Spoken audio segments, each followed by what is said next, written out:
सचिन का है, just one. So let it be on, let it be on. इसी को ऑन रहा है, कोई चिंता नहीं, इसको ऑन रहा है.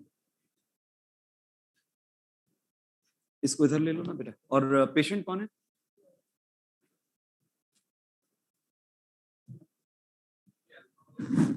Alma patient. Alma patient.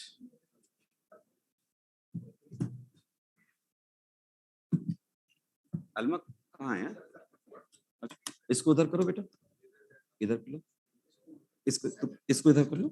तुम्हारी वाली मशीन को इधर ले लो ना. रोहित को दे.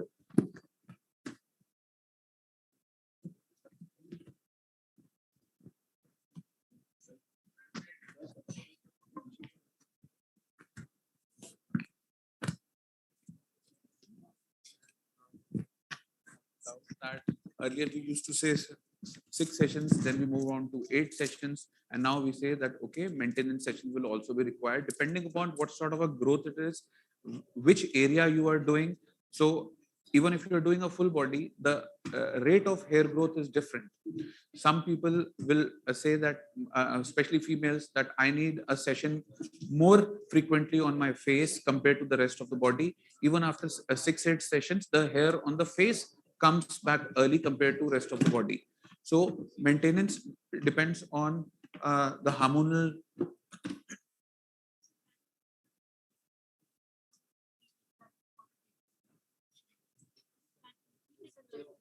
See, you can repeat it, but there won't be added advantage. Nowadays, females who have very extensive hair growth all over the body, or especially the face, they say that I cannot wait for 4 weeks. Okay, so then we say that okay, you can have extra sessions, but don't think that these sessions will give you the same results if you would have waited for a month's time. What I usually tell them is, suppose you have 10 hairs. Okay, so we are looking 10% reduction in every session. So 1, 2, 3, 4, 5, 6, 7, 8. Now, the other thing is, suppose you have 10 hairs and we shave them and then do a laser. In first week, only 2 of them come back. Okay, second week, another 2, third week, and it takes around 4 to 5 weeks on face for all these 10 hairs. And if we count that, okay, 10% improvement should be there, so 9 hairs to come back. Now, females who have very thick hair, they feel that as soon as we have got a laser and the things, thick spikes start coming, so you have to counsel them, okay, that these will fall. Okay, after a week's time, so you have to, even if they want more session, you have to tell them that at least wait for a week or so. After a week, if they want result, not all 9 that were supposed to come after a month have come back. Say 3 or 4 have come back, only in those who have extensive growth. So you can get these 4 done, okay, but the rest of 5 which were supposed to come have not arrived as yet. So after 2 weeks, the other hair that you are talking about are the ones which had not come in last 2 weeks. So these are the new 5 that have come back. So the third session and second session collectively be counted as one session for them. So the cost increases. So there are people who say that, okay, I don't mind. I want to get sessions again and again.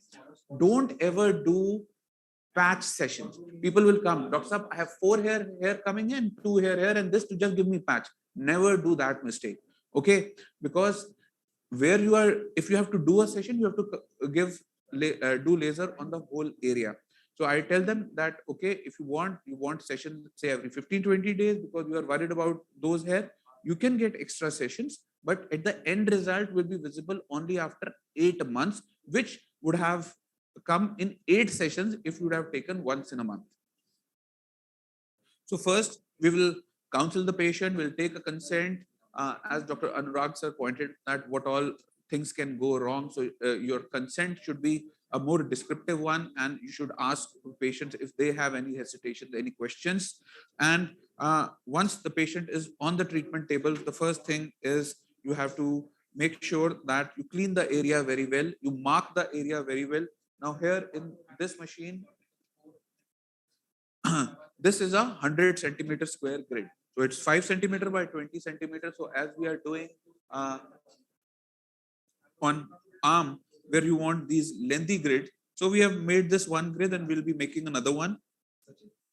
Why are we using a white pencil? Otherwise, if you do a dark color thing, yes. So it might lead to burn, it might lead to tattooing effect.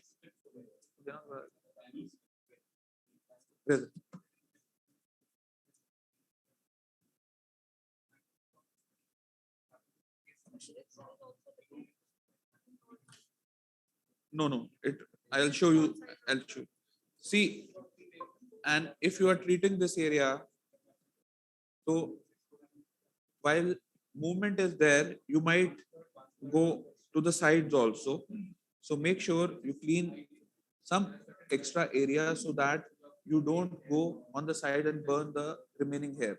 Especially in face, when you are doing only a small area, say people come to you that, okay, I just want chin. So if someone is asking for chin, beforehand, we first mark the area with a white pencil, take a photograph so that the patient knows what area she has started. Because every time she comes, she says, "नहीं, मेरा यहाँ तक होता था, यहाँ तक होता था," ठीक है? And what else can go wrong if you're doing only a small area? If you give the energy to the sides, there might be paradoxical hair growth. The thin hair which you have not touched might grow. So what we usually do nowadays is after marking the area, I ask my technicians to put a micro on the surrounding area. So even if they are doing some amount of overlap or some amount of heat is going onto the side, the laser doesn't come in contact with that skin, so that the micropore is there. So you know that you are doing the right thing, and the patient also knows that what area is being treated. Because if patient is getting a chin done, sooner or later, say after a year or so, they're definitely going to come for the other areas also. So they should not tell you that, okay, I got a laser done from you and see my growth is still there. Photography is a must when it comes to laser hair reduction, especially not only when we talk about hair, but also what all other things you see on the face. People with acne will come to you, and when you will do a laser after 2 sessions, they say, "Doctor, my acne has worsened. I never used to have acne. Now I have acne. It's a side effect of laser." So then you have to treat them free of cost. So if you have a photograph, if you have in their consent form mentioned that, okay, the patient was suffering from acne also on day one, so you can show, "Ma'am, they were already there. I am a qualified dermatologist. I will treat you, but that is separate from lasers." Okay. So we have marked this area. Let's talk about the machine first. As you pointed out that whether the grid is always of 100 centimeter square. So this is a 100 centimeter square 5x10. We are doing arm, so we are using this grid. On back, if you are using, you can use bigger grids also for 300 centimeter square. And for smaller areas, you can use a 50 centimeter square. If you are doing other areas, say buttocks or face, and you want a 100 centimeter grid only, but in a square shape. So these are the various shapes which you get when you buy a machine, depending upon the manufacturer. Talking about the machine, so this is a reveal machine. It is dual mode laser. As we were pointed out that it is a diode excited diode plus alexandrite. So it has 810 wavelength as well as 755. Both come together. 60% of what you are getting from this machine is diode and 40% is alexandrite. So where is diode used when you talk about lasers? What sort of hair you treat with diode? Thick hair. And how about alexandrite? Fine hair. So it's a combination of two wavelengths. So not all the hair mostly are thick, few are thin also. And when you keep treating, the thicker hairs, whatever are left, also turn thin. So when you have a combination of two lasers, two wavelengths, you get better results, faster results. There are triple beam and tri beam, and then quadruple wavelengths also that is available in the market. But then you compromise on one wavelength. So if you have three, then the diode part will decrease. You will have some part of alexandrite and some part of Nd:YAG. If you have four, then you get even lesser diode. So talking about the interface, 2. It will deliver both the wavelengths. It is the core is diode, so it is a diode excited machine where 60% of 810 nanometer is coming and 755 is 40% of the rays. It's fixed. So this has two modes: the stamping mode, that is the conventional diode machine mode, and the smooth mode, what we call nowadays is the SHR, or smooth hair removal, or the pain-free, hair-free technology that is called by some other companies. So when we touch on a smooth mode, you have this, as we were talking about the grid size, so it's 50, 100, 150, and 300. So here we are using 100 centimeters square. So we will put this. Now the machine is giving affluence and energy to start with is this. Now, if you feel that the patient is having thick hair and the patient is comfortable, you can increase, and the density of the hair is too much, you can increase the energy. The patient is comfortable, you can increase the fluence also. And as you move ahead with sessions, you have to increase the energy as well as depending upon the patient. If the patient lets you, you can increase the fluence also.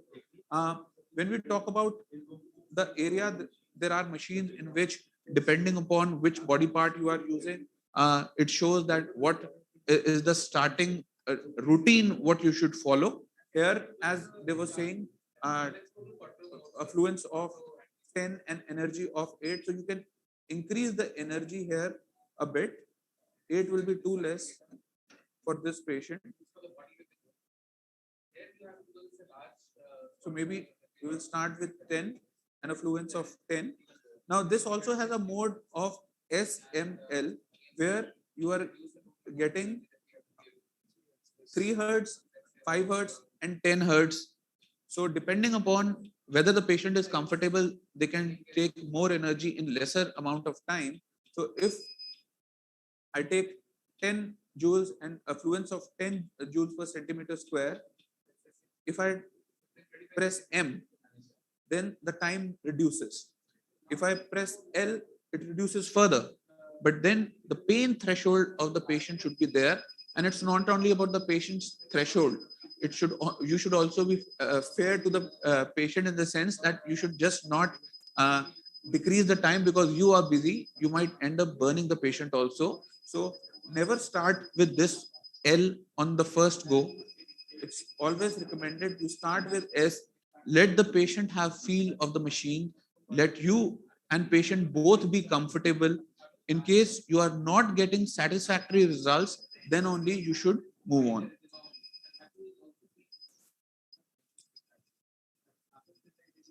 These all are expensive machines. So the first thing you should do is safeguard the machine, the handpiece. Handpiece is the one that can break if you don't take care. So the first thing is that you should make sure that you have protected your handpiece. Even if you leave it, it doesn't fall on the ground.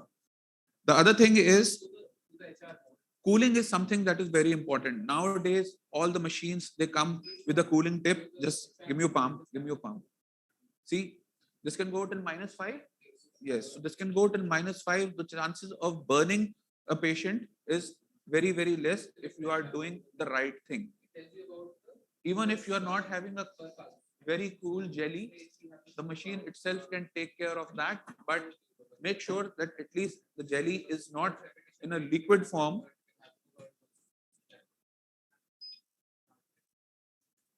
One of you can come here.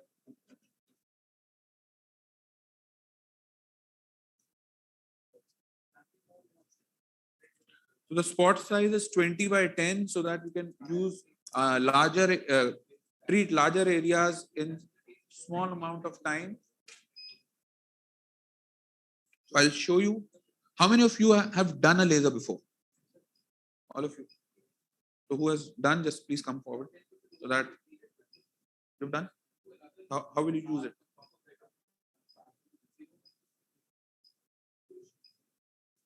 What's the other thing you will do? Okay. And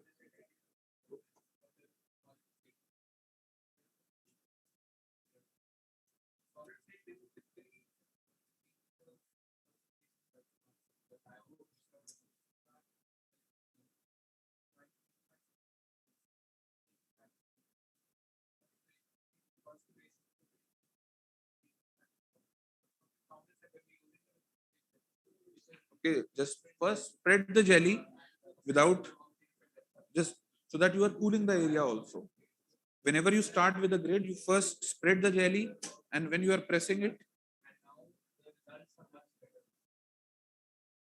okay, so that you know that the movement is fine.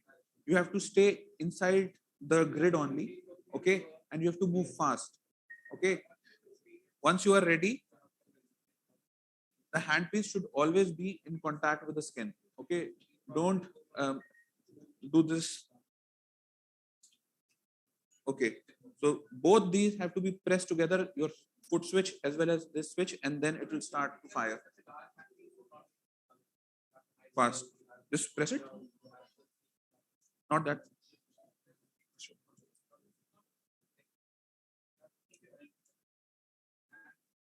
On.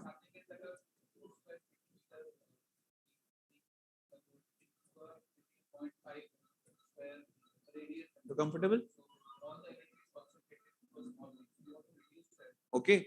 So the movement should be fast. At the same time, you should keep asking the patient. Rather, most of the time, the patient themselves also tell you that, okay, doctor, wait for a second or so, and then you can restart. Okay. So,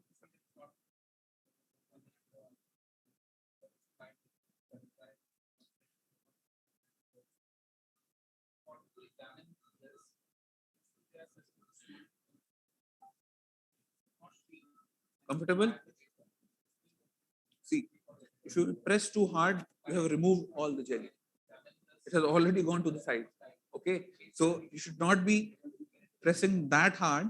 At the same time, whenever you see that there is no jelly, you should stop, get some jelly from the sides, and then start again. Okay. Next one can come.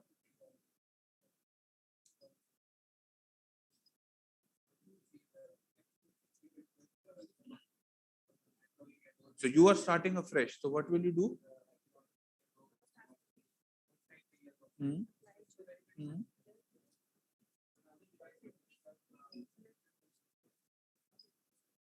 Cool the area first and then start with your grid. Yes.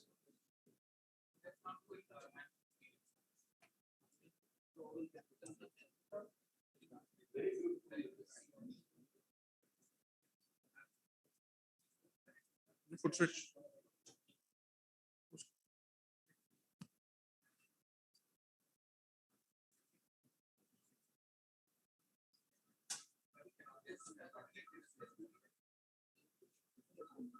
Yes, nice. Comfortable?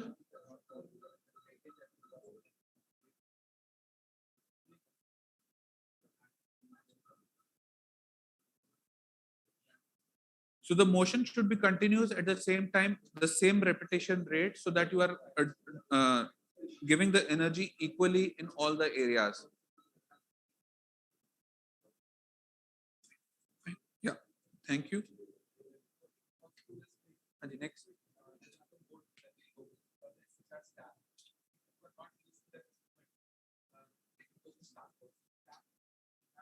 Cool the area and then start.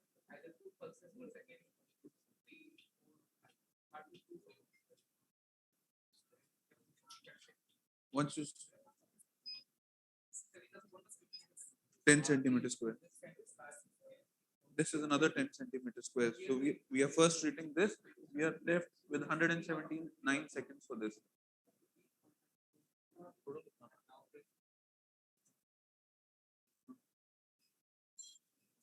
have to press. You have not started as it. You have to press the foot switch also. You're it's not firing as it. Yeah, yeah. Both this also. Yes.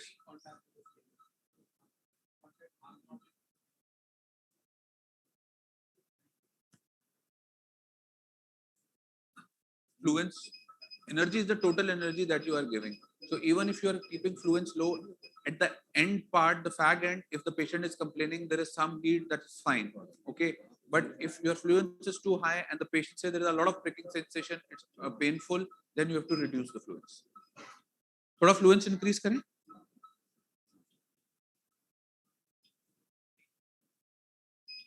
you. Next. Now you three can go there and they can come here.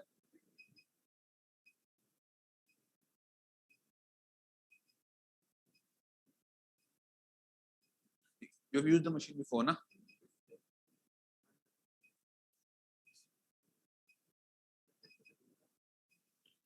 Bring the jelly in the center. Yes. Just a minute. ठीक.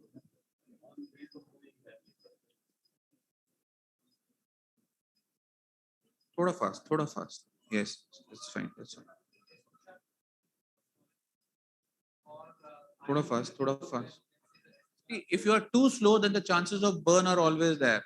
But if you are too fast, that also makes the jelly will go to the sides. You will not get the result. So it's always better to make sure that your movement is uniform. You first try the movement without firing. Everything is going fine. You are gliding it well, and then start firing. Yes, not really. Okay. See, at the end of the day, the energy should be given equally in a uniform manner, and to all this. No, we are doing this. Yes,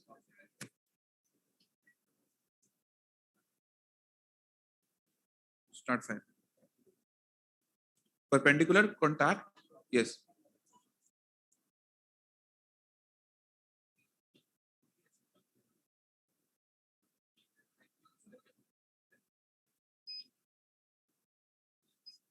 आपने वैसा करना है, you can do that way also. You do it, no worries. But then you have to be a bit fast. This is too slow for this. थोड़ा fast इतना हाँ और fast करो फिर धीरे हो जाते हो आप.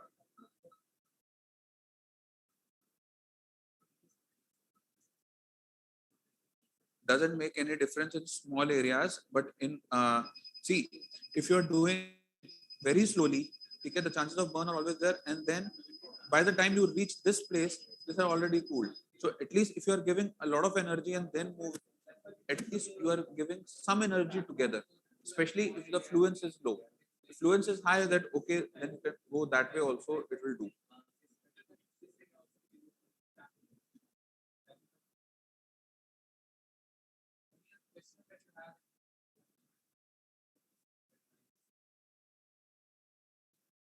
Press with the foot switch.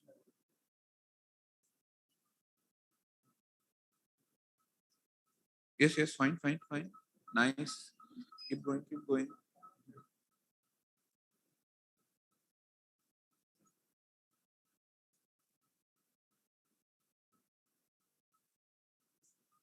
Don't stop, keep going.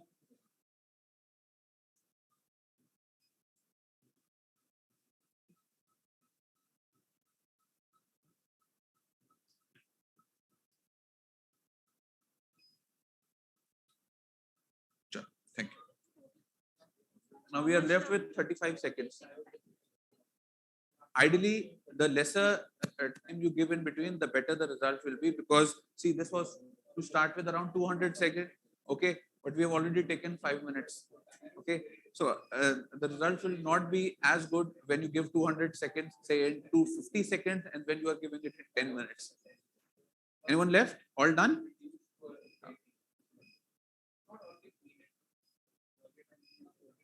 So now suppose we increase it.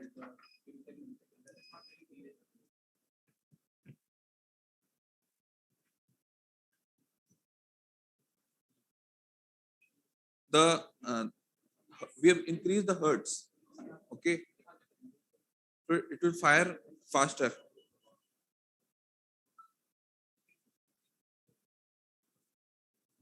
See, it has increased.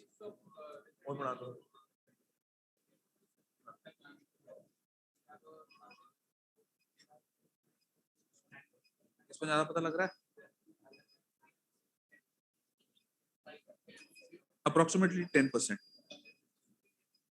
In case the patient complained that okay, there was some problem, there was some amount of redness or irritation, or the patient is not comfortable, then you don't increase or increase by 5%, but otherwise a thumb rule is 10%.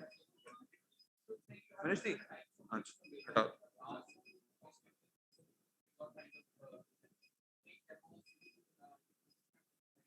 उधर ले लो.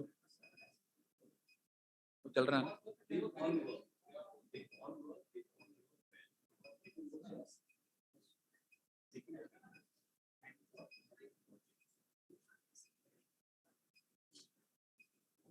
No, you'll burn. Even if a single little bit of hair is there on the surface, you can see I shaved the sides also. Okay, I don't want my energy to go on the sides and burn the area outside your brain. Okay, so yes, very thin, but that is fine. And usually they pop out.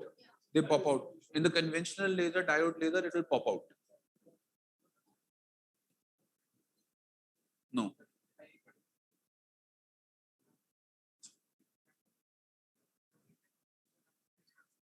Spatula है? ऐसे कर दो.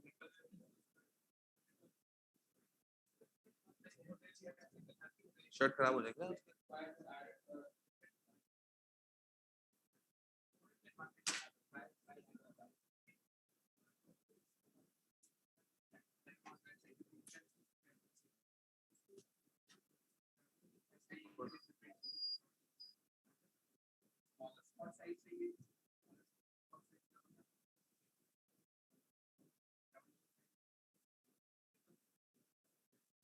And what do you do as a part of post care?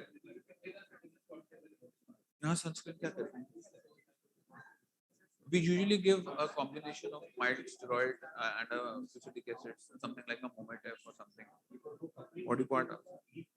You've done the same procedure there, so the chances of irritation, chances are always there, and especially in those who are getting body for the first time, especially females, okay, they might develop acneiform eruption. So tell them that.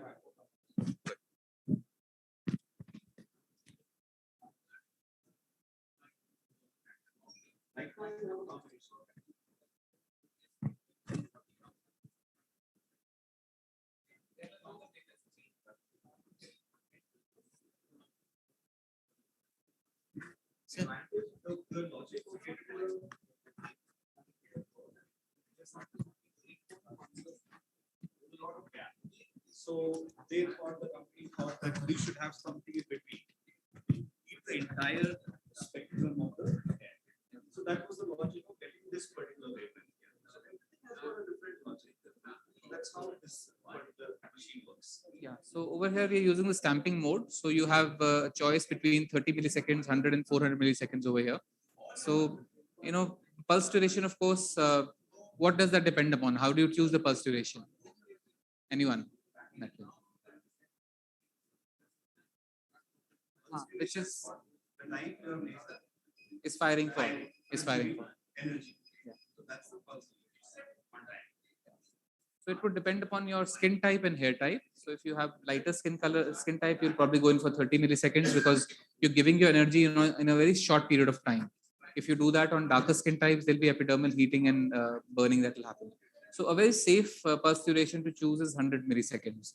You can't go wrong with that. But if you have very light colored skin, you can go for 30 milliseconds then. Or sometimes we start with 100 milliseconds and then go to 30 also. Now somebody who's type 6, then you have to give the energy over an even longer period of time so that there is gradual heating that takes place and there is time for the dissipation of heat. And as a result, epidermal ablation does not take place. So we use 400 milliseconds for those.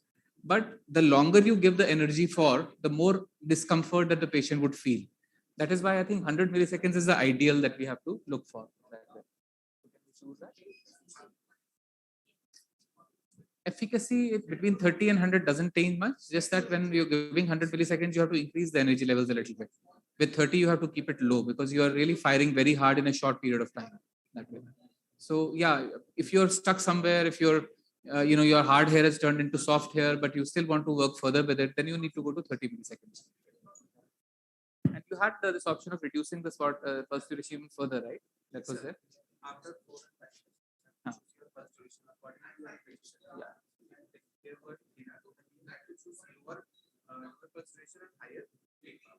So in addition to presets, we have a modulable pulse duration over here. So this is actually going to 11 milliseconds. It goes down even further, I think. Right? So 5, what's that? Does it reach to 5 milliseconds? That way. And then this machine 1064 is 3 milliseconds As long as 3 milliseconds, in fact. 25 each. So 50% is going in here. Yeah. Okay. So I think we'll put the gel over here. So we're choosing 30 milliseconds for Safi because he's got lighter colored skin. Of course, the hair is very dark. So you can begin with a lesser energy level over here. So maybe 20 joules per centimeter square we'll start with.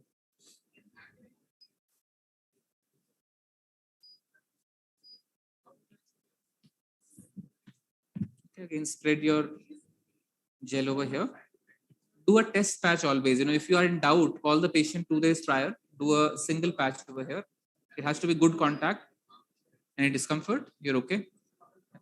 But you're feeling the sharp prick, right? You're doing that. Okay. Right. So we can slightly increase the energy levels for him then. Maybe 22 we can do for him.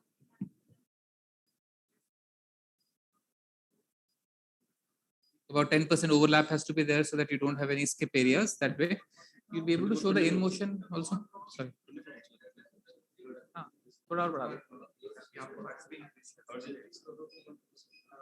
Yeah. So you can cover if you're using 2 hertz over the area creepy, but you can't do that in the initial phase. You have to have a nice gliding movement so that there are 2 shots are not really overlapping too much.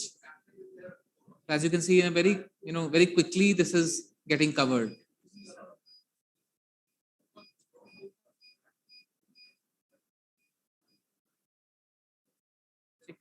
So can we have the in motion mode also? So tell us a little about this screen for the in motion. In motion, when you have to choose for you have to choose the joule energy set according to your parameter. If you are choosing a 10 5 to 10, then you have starting is for start 7 kilojoule.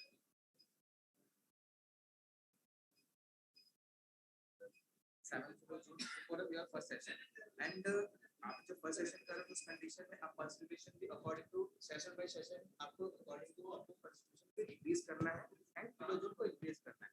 और जो आपको frequency रखनी है वो 6.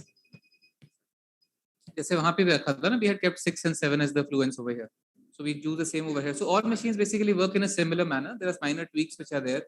Now here you can actually alter the pulse duration of the pulse also in the in motion mode as well. So that is different in this particular machine. That way. Right? So we are keeping it at 9 milliseconds right now. Yeah. Okay. Great. So let's get going over here.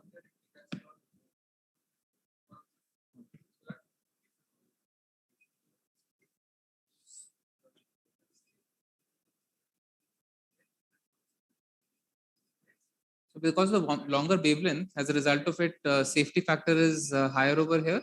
Efficacy and safety, of course, they have to both go hand in hand. So with shorter wavelength, you'll have a little more efficacy for wellness here probably, but safety factor also comes into the picture over here. Anybody wants to have an experiential with this? Anybody wants to use it?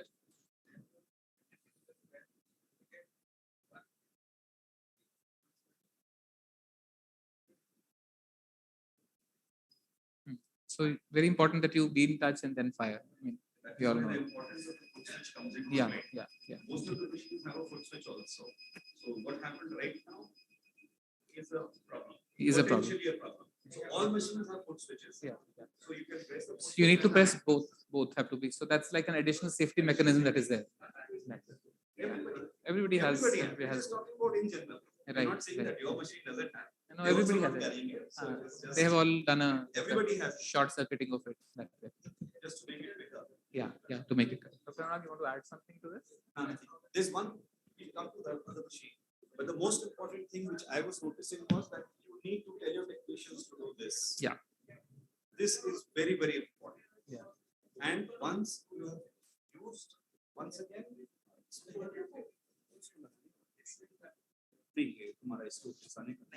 okay, so here you see that they can actually wrap around. They say that it should be kept inside and then put in this way. So even while you're keeping back your hand piece, the chances of it falling down are less. Yeah. So please remember to use the hand, the wristband. That's something very, very important. Absolutely. Never forget. Never forget that. Thank you. Now, यहाँ पे ले आओ. So these are both very good devices, and if somebody wants to invest into these later, look at the pros and cons. Like I told you about your target clientele, the cost of the machine. There are no consumables in these machines, but there are certain number of fixed shots which are there, and after that, those are exhausted. You'll have to change your handpiece. That comes at a significant cost. So you need to ask the dealer what is the cost of a new handpiece, because eventually, once you fired a few lakh shots, you'll have to change the handpiece. Sometimes the power goes down, the efficacy goes down, the patients require more sessions. The patient will say, "Arey sir, पिछली बार किया था तो इसके बाद जल्दी आ गया." Result So those are small little indications which you have to keep in mind. There's something happening in the machine. That could be what Dr. Sachin said, that the power could be going down over a period of time. Yeah, and AMC is very important. You have to take an AMC every 3 months. The technician has to come to you. They have to use your power meter and check the power output. So if the power output falls below 90% of what is showing in the machine, that means it's time to, either recalibrate or maybe go in for a chain of handpiece. So don't just buy the machine and then forget about it. Regular upkeep is very, very important. So the milestone, which is here, like all the other diodes Sachin has shown, it has got the stamping mode in it. It's got a combination of 4 wavelengths. 4 wavelengths here, and of course they have something which is known as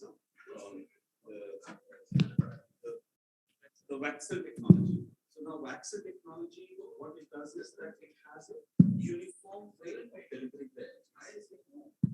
So the entire energy along the edges and the center remains the same. So every company has got their own specialized terminology for a particular technology. So you need to understand the names. The Waxel technology would not be the same thing could be labeled differently, or there will be a slight replica and a new name. So don't get confused. What Dr. Sachin has told and what the talk is told is about all that. So this is how it works. So the advantage of this machine is it's a tabletop model. So if you have 2 clinics, you can carry it along. Yes, that is Carry the it. Big advantage. इसको तो directly hands on इसको करना है. They can do it directly. And let us see how you do it. दो machine हो गया, अब इसको चालू करो. Start करो, इसको work करो. Come over here and just see what the. Come see what he is doing now, understand. And where you don't understand, ask us. Let's go to presetting first. Just press that. Okay, so this tells us about the skin type that you have. Let's say if who's your you'll be. He's the model. Okay. You are the model. You're the model. So skin type, ma'am, what would you choose? Medium, I think, will be good, right, for him. Medium skin type. What is the kind of hair that is there? It's all black, so we'll choose black. What is the diameter of the hair? So the inner side has so medium soft hair. So we can press medium over here.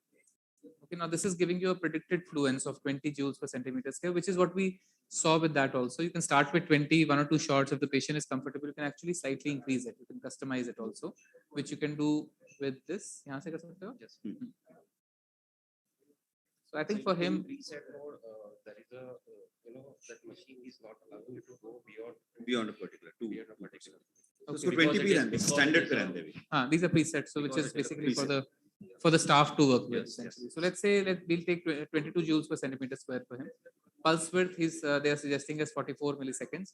Now we spoke about the 30, 100, and 400, and lighter colored skins you require shorter wavelengths. So we can go with the presets that are there. I mean, there's no problem at all. He's got a lighter colored skin, especially in the inner arm. It's lighter, no tanning, etc. is there.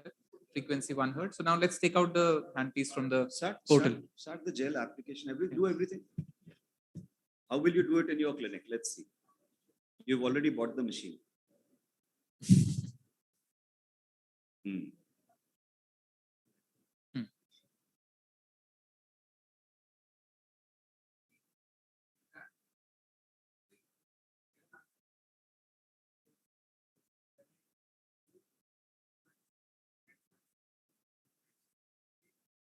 Okay, that's good enough. That's good enough.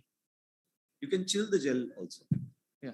You can keep it in the refrigerator and in your clinic, and then And you can also, because they have these cooling tips are there, so you can actually place the cooling tip for 2 seconds on in contact with the skin. It's pre-cooled, and then you fire. You can do that as well. The pre-cooling also with the handpiece. With the handpiece, you can pre-cool as well. So now spread the gel nicely. This is the at pre-cooling that you're minus, doing. -9 degrees. So this is one of the coolest, Yeah, the coldest, coolest the ones. coldest, the cool one. Cool one.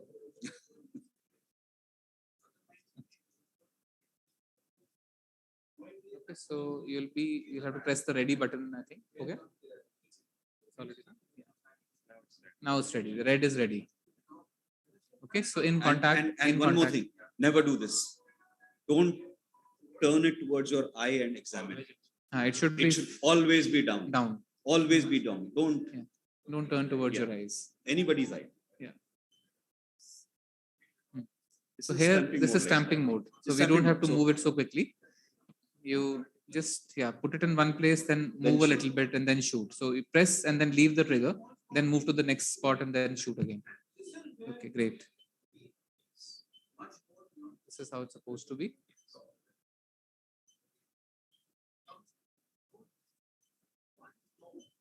You're So on getting the- that sensation that something is you On and the you're getting the hang of the thing as to Yeah. how it is done. on the body, actually results are wonderful. 3 areas where we found results are great are legs, underarms, and bikini. Arms have moderately good results, needing more number of sessions. But on the other 3 areas, typically about 8 sessions are needed to reach that point where you're very comfortable. We'll Explain experience the emotion. So advanced we'll go to. So now see the fluence has gone down, the pulse width has changed, your frequency has gone up. Okay, so spread the gel again now because that's already been used. With No, with no, your with the your same hand, with your handpiece only, same gel you can spread again nicely uniformly.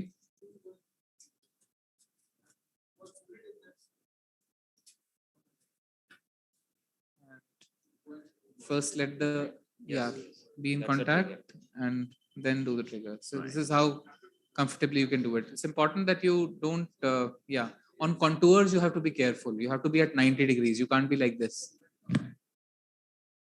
हम सबकी आंखें यहाँ पे Huh? हम सबकी की आंखें यहाँ पे And always make the patient comfortable. Right now, he can be made uncomfortable, but the patient is lying down. Keep the hand straight.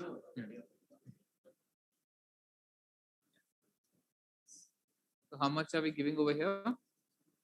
Is the energy counter here as well? So how do you But we are giving at least 5 to 6 passes. okay, 5 to 6 passes are needed. Okay, ठीक.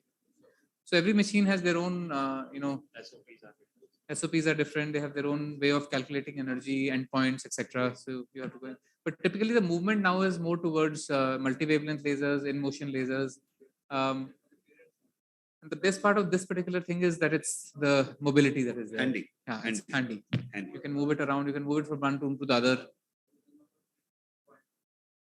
Okay, so this is In usually what we are in motion or in this particular thing, what we are suggesting is to give linear shots like 1, 2, 5, 6. okay. So that it will Yeah, that energy is concentrated in one area. You don't move all over the place. So keep it in linear manner. So yeah, but once you buy the machine, your dealer, your company people will tell you and train you. And that's very important that you have set out time for training that way, because eventually that is going to be your bread and butter. So keep one day for training. Call the person again after two weeks or so for retraining. Train your staff very, very well. These are factors which are very, very important. And whenever in doubt, call people who know the lasers. Call the users. Like if Sachin has this machine, if Dr. Anurag has the machine, Rohit has a machine, call the person who uses it. And be very, very comfortable in asking all kinds of questions. Learning is always, you have to ask questions. We can only give you this much. Absolutely, absolutely. this 755 810 940 every 25%. So here you can feel the difference. 50, 25, 25, 25, 25, 25, 25. So moving effect one adjust the pulse center way, like the fine adjustment I can see the pulse. Select only fractions. Second or 100 milliseconds. You can further fine.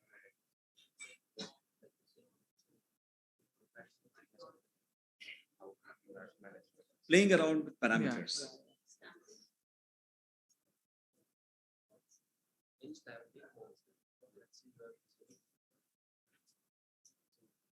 Five, what is your maximum frequency in stamping?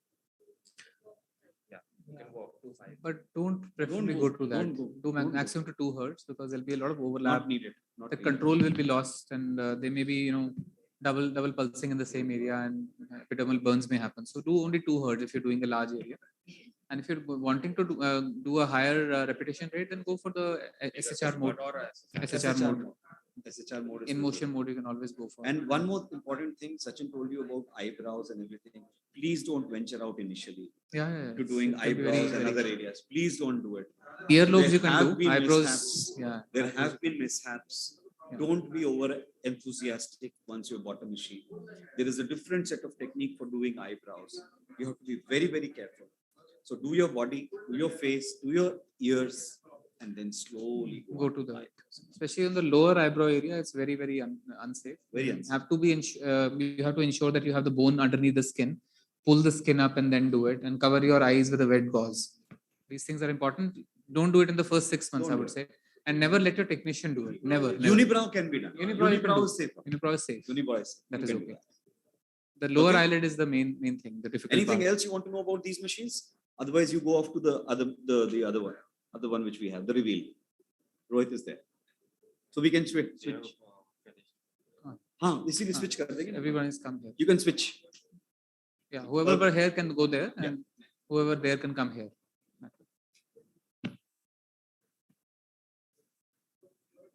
ठीक है. So I think again we'll have to do the same thing for other people. But आपको अपने पास they have all understood how to handle and everything, so we can be a little more faster because So, we are. I think Chalo. we We'll have start not with seen this this only. machine. This We'll machine we'll start start with with. this Yeah, machine. we'll start with this machine only. Anybody else who has to join in this particular group, please come. Yeah, Anji, come over here, all of you. shift. Please come ahead. Okay, so what have you learnt about the hair reduction that you are doing, the reveal machine over there? I mean, tell us in brief. What is it that you have understood there?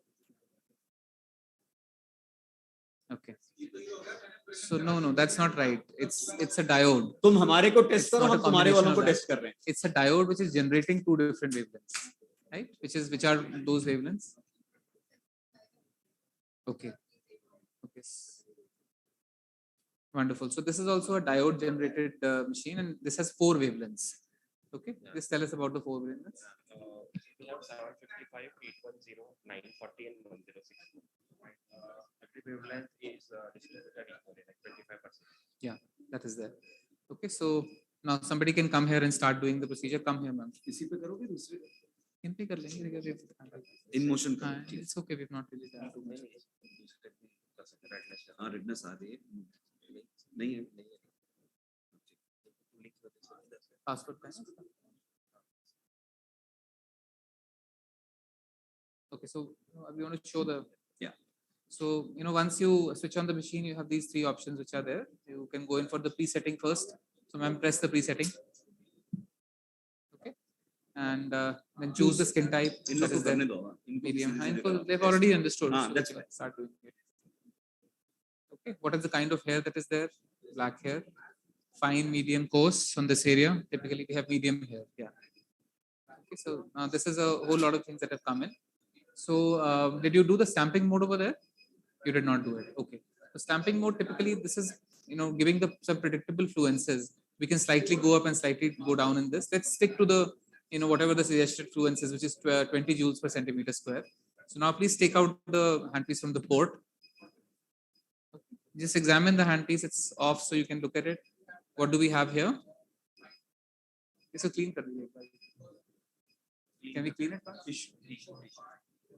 Keep your hand away from the trigger. It's off. It's not ready. फिर भी यार. Can we have still save? I am हाँ. paranoid about this thing. Absolutely.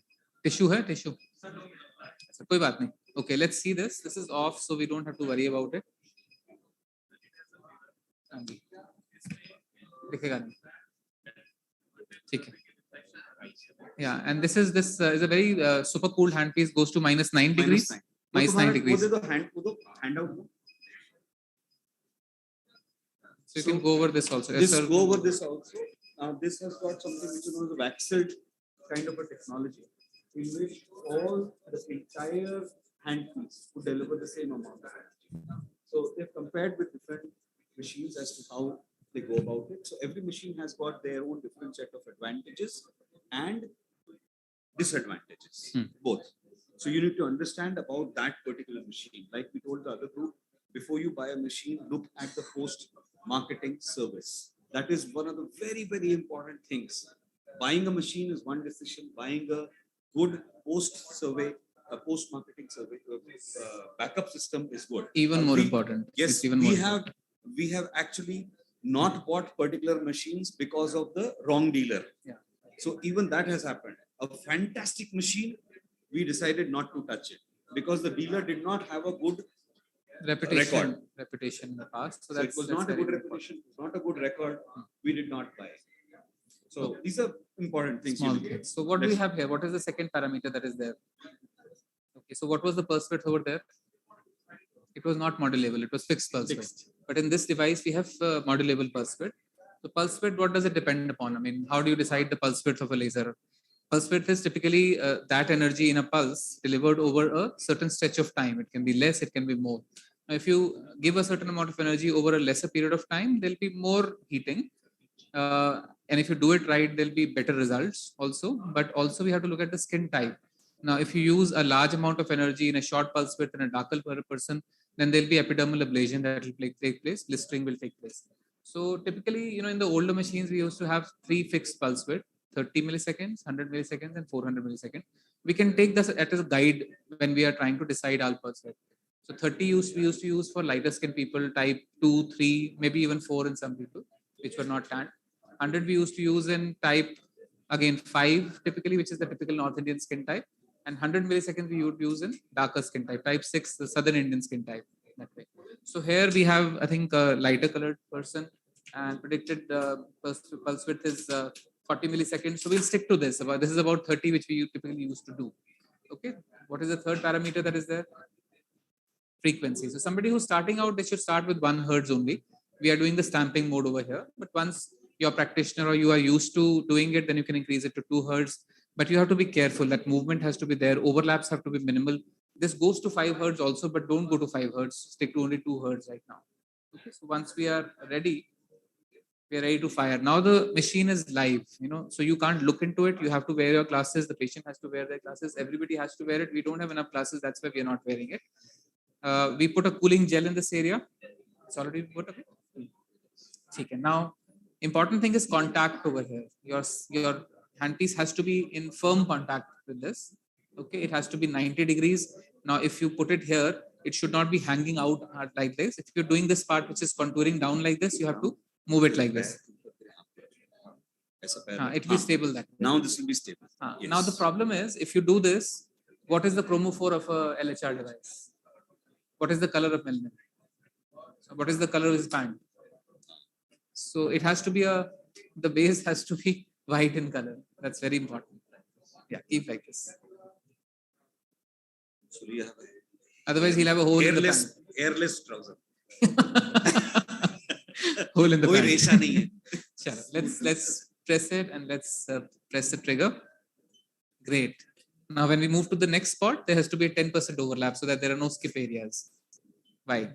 Now move to the next one. Okay. Now that you're comfortable, let's increase the frequency.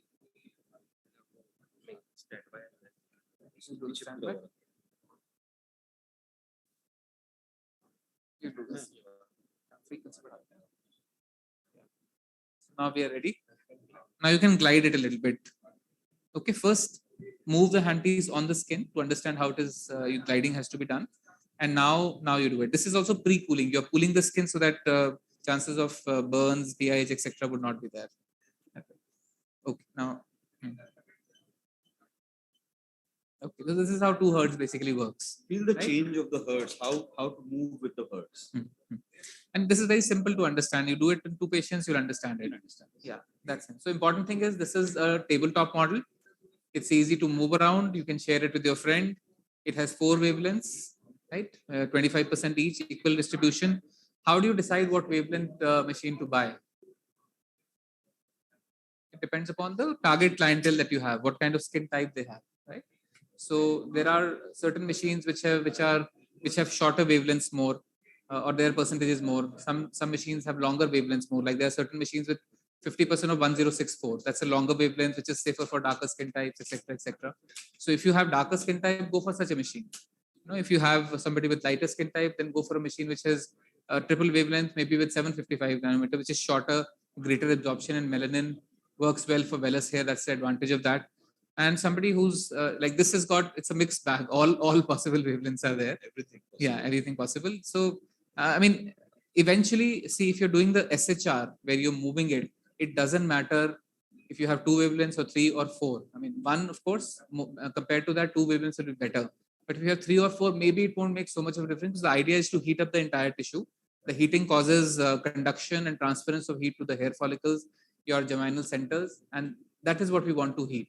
So don't get confused with this Jagran that is there. That way, you need to buy a machine which fits your budget, which has a good reputable dealer, which fits your your target clientele, their skin types, their budgets, and all. That's what you need to buy. But experience all lasers. That's what you buy your hair for. Don't buy the super cheap Chinese lasers. Yeah, don't buy Don't those. buy those. Never super buy cheap. those. Never Buy it buy 5 years those. later, but don't buy those. Hold on. Yeah. Yeah. Mm-hmm. So in an ideal scenario, actually, one should be able to modulate the percentages of the different wavelengths. That till now is not there, and maybe it's in the works. It'll come, but right now, as of now, it's not there. You need to basically increase your energy levels when you go for software hair growth.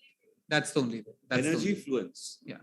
Those are the two parameters we parameters start you playing have around. to- Yeah, pulse width and energy. These are the Pulse. 2 parameters you have to work with. Okay. Yeah, yeah, yeah. Right. So I think we are done with this. Yeah.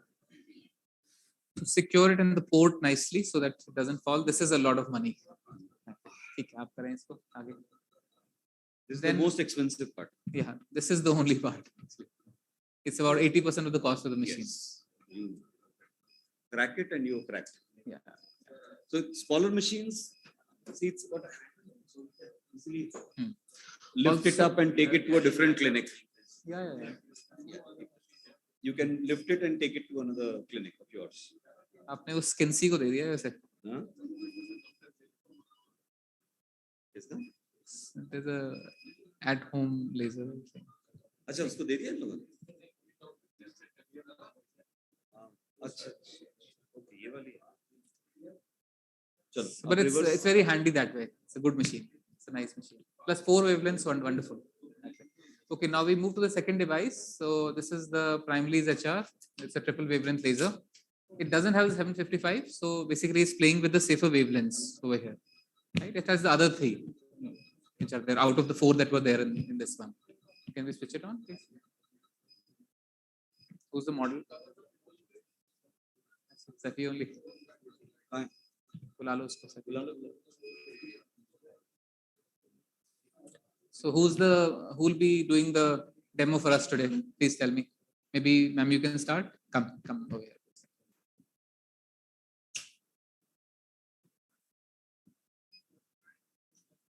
So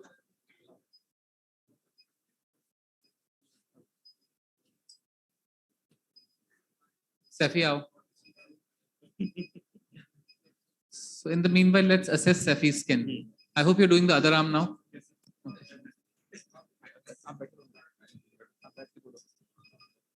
उधर से आ जाओ, उधर से आ जाओ. स्थापित हो गया. Okay, so we had done Safi's right arm, and we had done in motion mainly, and we can see there's a lot of erythema that is there, and his skin type is light in color, so there's a lot of mild edema is also there. So this is I mean, endpoint, we have to look at an in motion typically about the cumulative energy. We don't have to see edema, but if it is there, that gives us reassurance that we are in the right place. Okay, so let's assess his skin and hair type. What is the skin type that he has? Light colored skin, type 3, 2, maybe. And what is the kind of hair that he has? Thick, coarse, dark hair. Right? So this is what we have to keep in mind while we assess it. Over there, you would have understood the concept of grid size and all. So typically on the arm, what is the grid size that we are looking for? About 150 to 150 square centimeters. That's what we're looking at. So this is ready. Now, ma'am, just take it. So let's see what we have here. So we'll do the static mode first. We'll do the stamping mode first. Right. So in the stamping mode, we have 3 choices of pulse width over here. So we have the choice of modulating the pulse width. We can increase and decrease it. Okay, so this goes to 3 milliseconds, which is very short, which is wonderful actually. And it can go up also.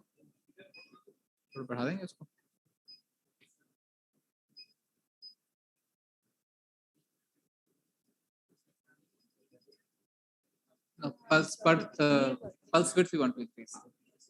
Simultaneously badega. Okay, so you increase the energy level, some smart machines will increase the pulse width automatically. Right? Okay, but we are doing the HR mode over here. We are doing the stamping mode over here. Now everybody can come together, come in the front. Let the camera come here and you go there. Yes, अब you can. So Safi has lighter skin type. So what is the pulse width that we are looking for over here? Shorter pulse width for lighter skins, longer pulse width for darker skins. So 30 milliseconds will be right for him. So just press the button, please. Okay, and then we look at the energy levels over here. So in the HR mode, typically in the stamping mode, you go from 20 joules and go above from there. So let's start with 20 joules here. Okay. Perfect. And this is the play button. So you start this now. उसको निकाल दीजिए, फिर उसके बाद you play. Wristband you have to put in. Wristband you have to put in. So now start the play button. Okay, so the machine is live and you don't have to place, put it for my eyes or his eyes. It has to go there. But I think let's just hold for 1 second. Okay, so here let's examine the machine. Okay, stay away from the trigger. We have an array of diodes over here. So these diodes in different percentages are producing the energy levels there. It is 50% of I think 1064, 1064 and 25 of the other 2 wavelengths. So this is heavy on the longer wavelengths. So safety factors are high. That way, if you're looking for medium to darker skin types, this is a great machine to go in for. Right. So now please put the. This has got different hand pieces.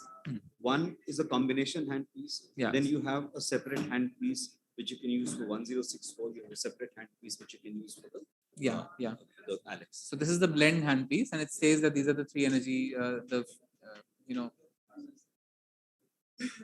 Yes. Yeah, you can change it from here. This is the port. This is the port, and you can remove it. Put a fresh hand piece. piece. So depending on what you want. So like you said, if you wanted to use Alex for the patient, You can only use Alex, then you can just plug in the Alex and use the Alex. Yeah, that can be done. Okay. So now spread the gel nicely over here, please. So we are doing the stamping mode. Your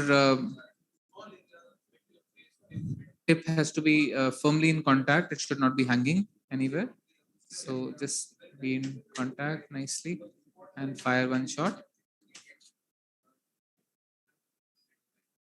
That's it. 2 hertz. 1 hertz. So that happened because the hertz were more. Hertz or more. So just move away from that area now. And whenever this testing happens, you have to. It should click. There's something wrong. So 1 second. Now go on to the next one. This is a 50% overlap. We don't want that. We want a 10% overlap only. That's all right. Okay. Got it? This is how we do it. Now we can also demonstrate the in motion mode once.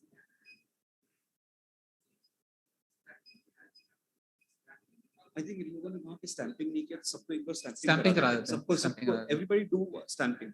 Everybody do stamping.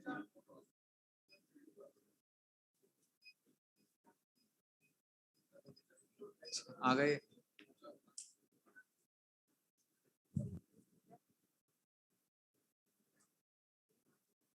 SHR being painless, see, efficacy is pretty similar, but what I found is that the triple wavelength of SHR is better than single wavelength of the stamping. Practically, this is what I've seen. Okay. Yeah, triple wavelength of in motion is better than the static single wavelength. Hmm.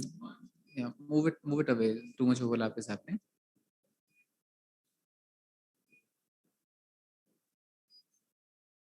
Another thing that you have to look at is एक minute hold करिएगा and just move your finger away from the trigger.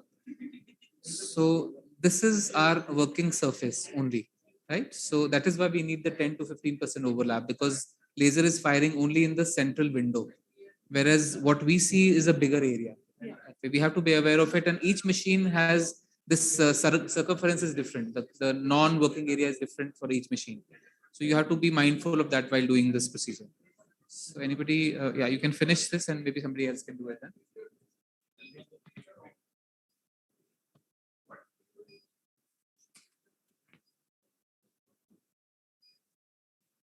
Right? Right. So this is how it is.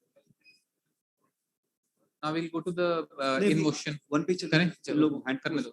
picture Let's do hands on. stamping सबको Stamping. करा देते हैं. Stamping कर दो. So two things are there. Paradoxical hair growth typically happens more on the face, and that too in certain areas like jawline and upper neck area. So why does paradoxical hair growth happen? Because there is suboptimal fluences affecting the surrounding area. So you need to choose the right fluence, number one. You need to choose the right pulse width. It should be a short pulse width. It should not be unnecessarily long. Like if you have a light colored person, you can't use a 400 millisecond pulse width. Otherwise, there may be paradoxical hair growth. Second is that there is the energy gets extended to the surrounding areas. So if you are seeing paradoxical hair growth happening in somebody, mark the area and put maybe a wet cooling gauze in the same area so the surrounding area does not get heated up. So these are ways to prevent it. Despite everything, there are 10% people who will have it. It's better to align the patient that it may happen so that they know and get it written on the consent form that may happen. But this is the way to prevent it. And pre and post cooling, even post cooling is very, very important to prevent the paradoxical hair growth. So, Anji sir, how are you? Good to see you. See? Sir ने बहुत लंबा ले लिया time.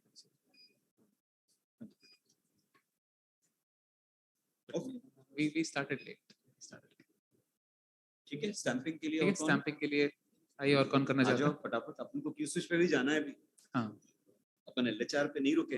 अपने को Q switch पे भी जाना है. We are वो running भी सीखना है. 1 hour late. We are running. So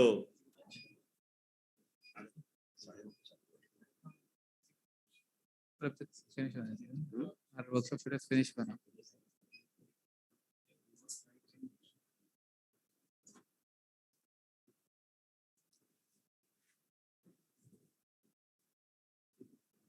So get a hang of how it has to be done.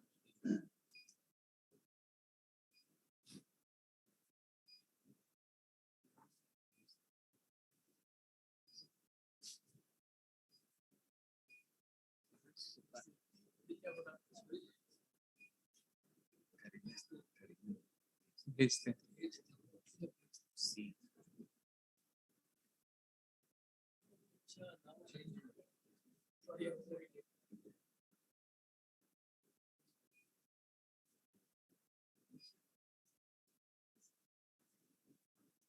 Contact has to be there. आप इसको rest करिए. If you want, you can do it like this. You don't have to do it like that. Let's do it like this. करिए. Let's hold this.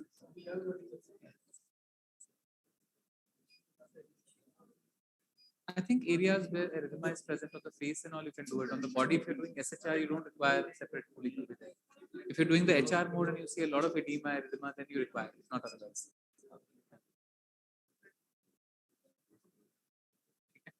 मैं तो लूंगा भाई. सबकी और क्या? हाँ, मूव करिए. बहुत ज़्यादा ओवरलैप हो रहा है.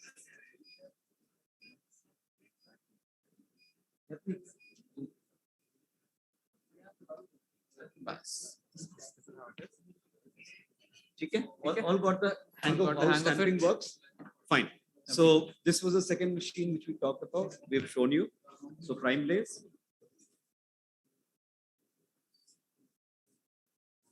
So the same thing can be done in the in motion mode also. We have not shown it because you already seen it in that device In over motion, here. we'll show it here. So Yeah. in motion is available in this particular machine also, just like other machines. Yeah. All right.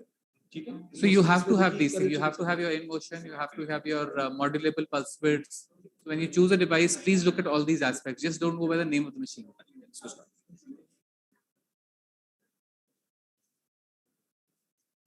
So for the body, because ease, comfort, time in motion is better. If you're not getting results and your machine has the option of reducing the pulse width, you can go for stamping mode for those people who are not getting the results.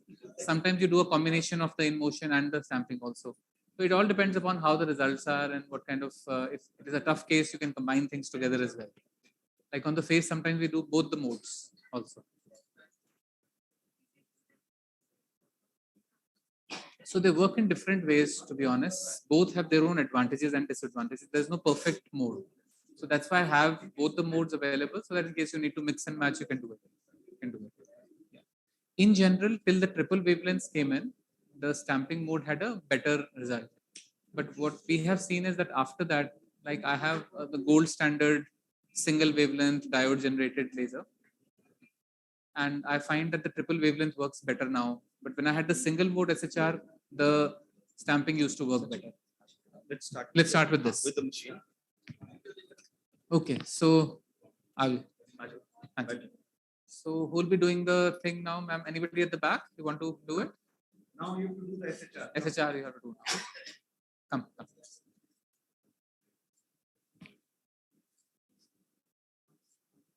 So this is again a semiconductor generated triple wavelength laser. It has two handpieces actually. Two applicators are there.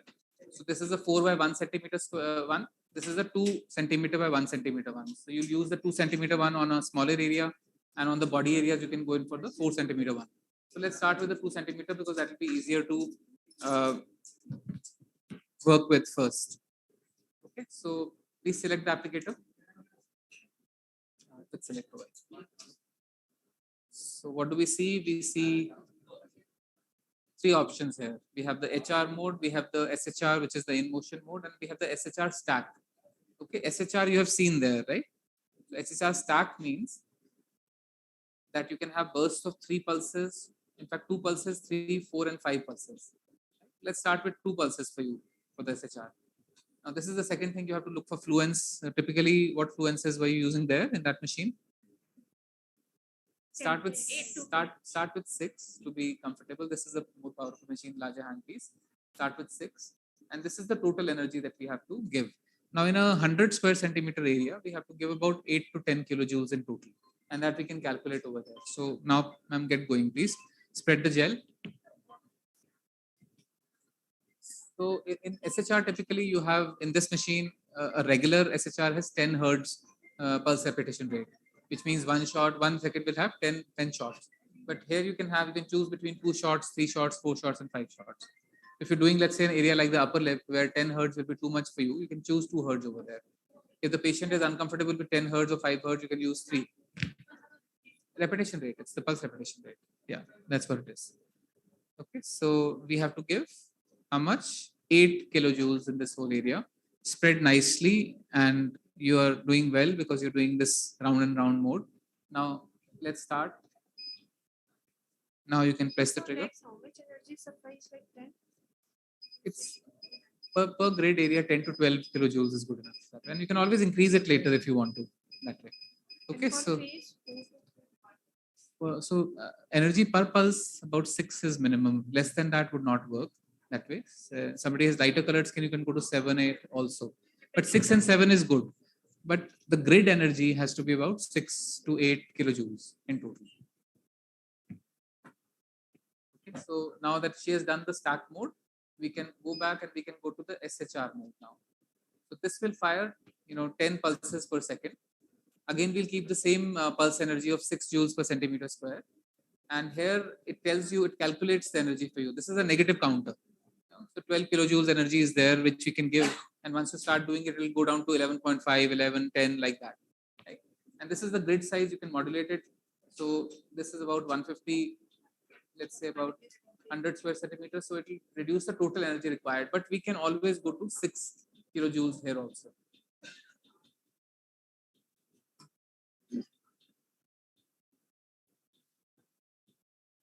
This is calculating the time that you require to complete the grid. So just get going, please.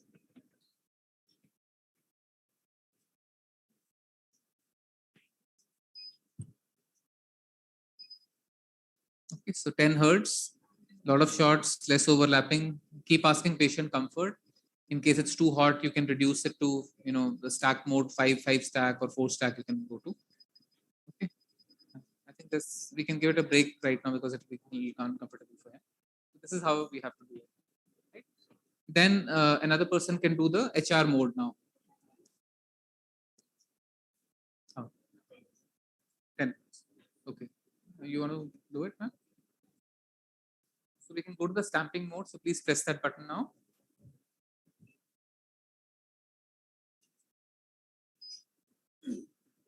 Okay, so we go to the HR mode. Just to see the monitor once. We'll do 20 joules per centimeter square per hour, and frequency can be modulated like this. So now again we put some gel film.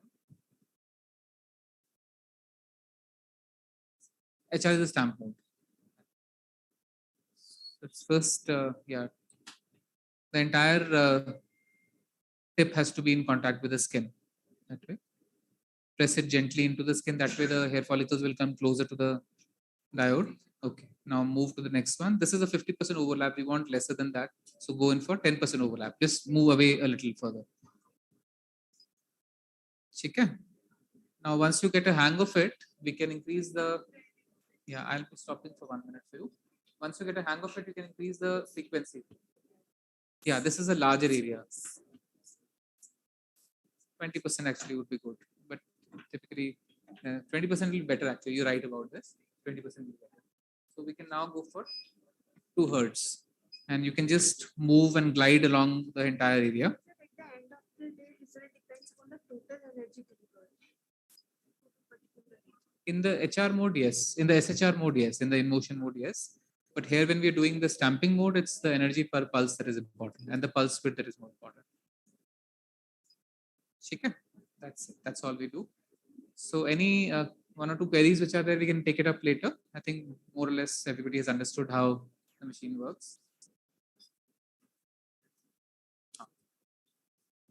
One last thing I had to show actually, that was a taper tip that is there, which is unique to certain machines only. Taper tip,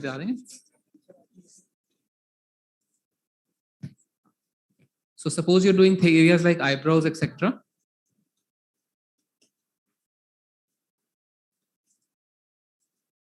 You can place this tip in contact. Now, remember, this is a very narrow fiber. This is a non-cooled fiber that is there. So all this energy is getting converted into a small spot size. So when you reduce the spot size, the fluence remains the same, but the power increases. The power density increases. So you have to reduce your fluence in this case. So you cut it down by 50% usually. Maybe at 12 joules we can do it. So this works very well for earlobes, for eyebrows, mid-brows, all those areas which are tough to, even upper lip. Sometimes, this kind of handpiece would not go closer to the nostrils, so you can use it over there. Intraoral, this will work very beautiful, very beautiful. This works well. Okay, guys, I think, thank you.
अच्छा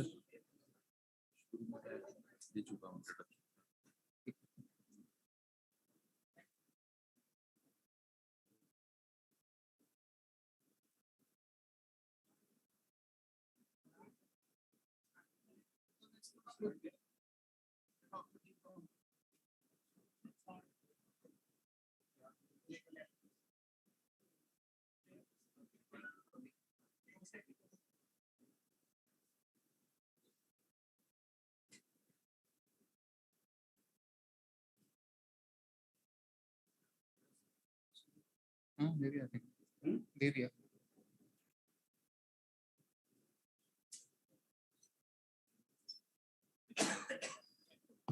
So friends, we'll talk about the essentials for pigmentary lasers. Yeah, this is moving without me touching it. कैसे करोगे? That's what I was saying. Oh, it's just running away. It's just running. देखो कैसे करना है इसको. उसको पीछे जाना ही पड़ेगा और कोई तरीका नहीं. कर दो यार इसको. अभी भी हो रहा है. पूरा बिना टच करे ना बढ़ रहा है. एक लैपटॉप भी चाहिए होगी.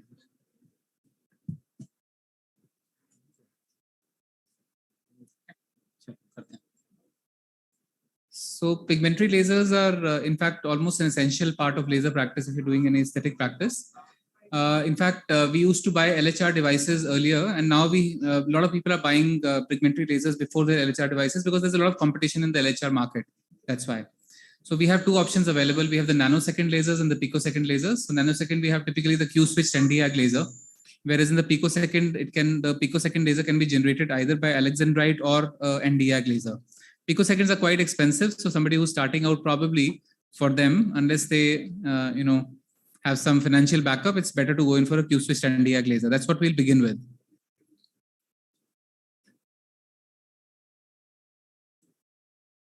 ये आगे जा नहीं रहा है.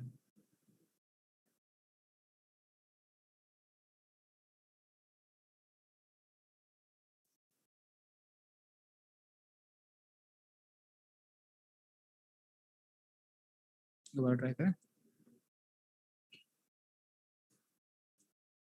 स्लो है.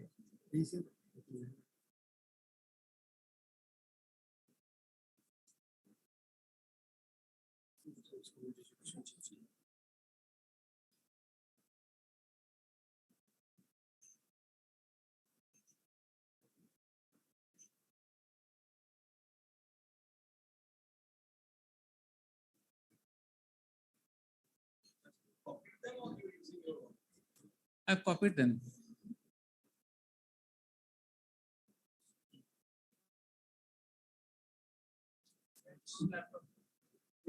It's not connecting here.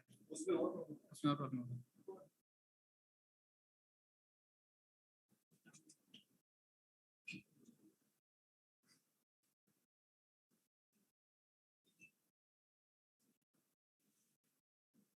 सारे आ नहीं रहे हैं यहाँ से.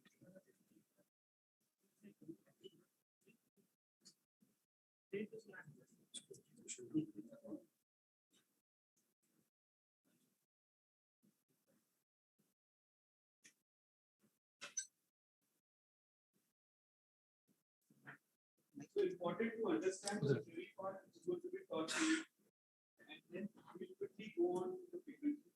While demonstrating, we have only two machines that we have. So we can have a hands-on video, and then go on to the next session. So the theory part will not repeat while we are doing the practical, the hands-on.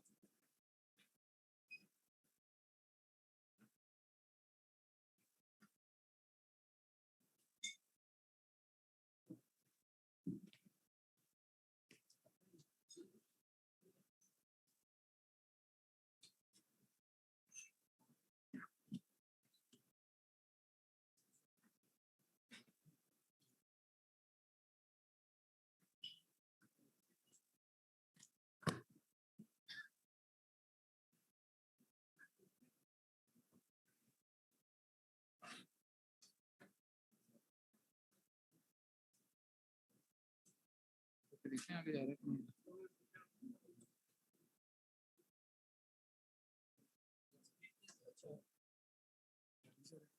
आगे जाएंगे.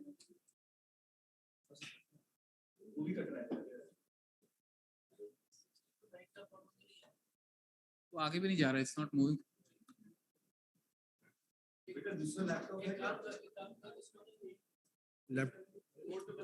Sir दूसरा laptop change किया है।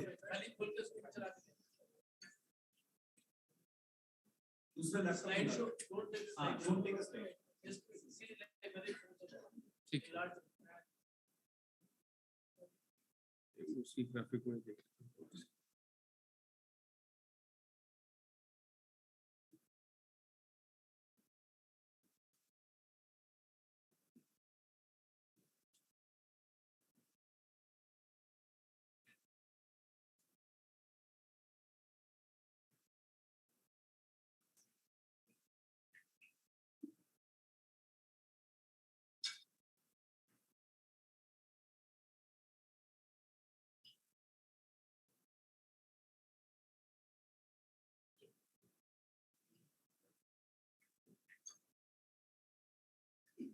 पुराने चल रहा है। ऐसे सुई गूगल की नया है उसमें।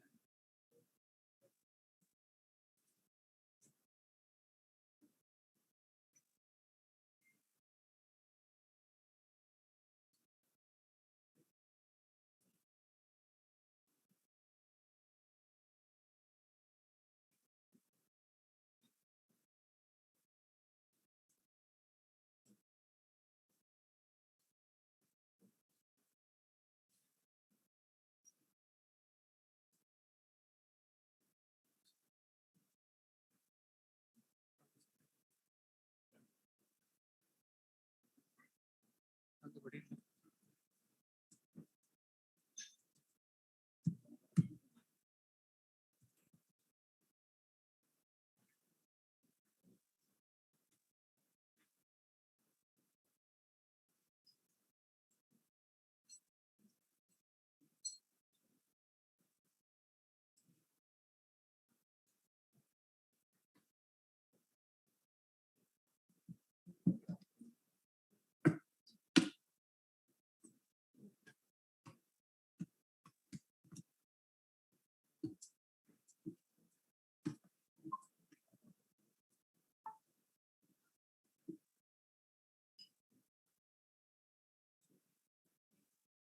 इसका जो पेज होगा ना, हाँ वो दिखा नहीं रहा, the slides are not showing when they were showing in the previous laptop, इसलिए मैं पुराना देख लूँ।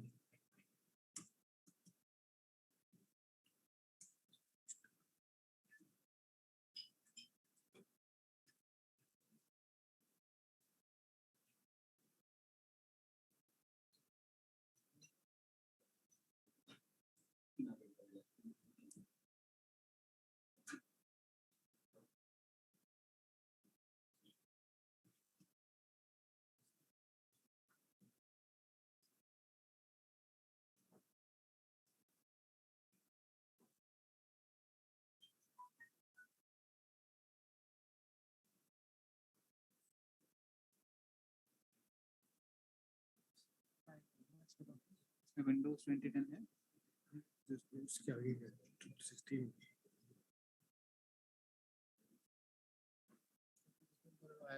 स्लो चल रहा है।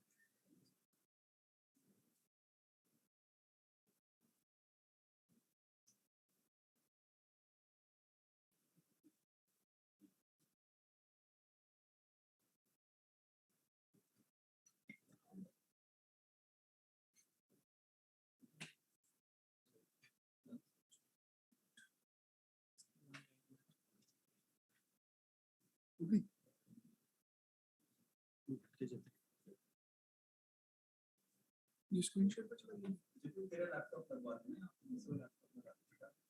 आपको लगा दे, आपको लगा दे। दूसरा लगा दो, दो minute.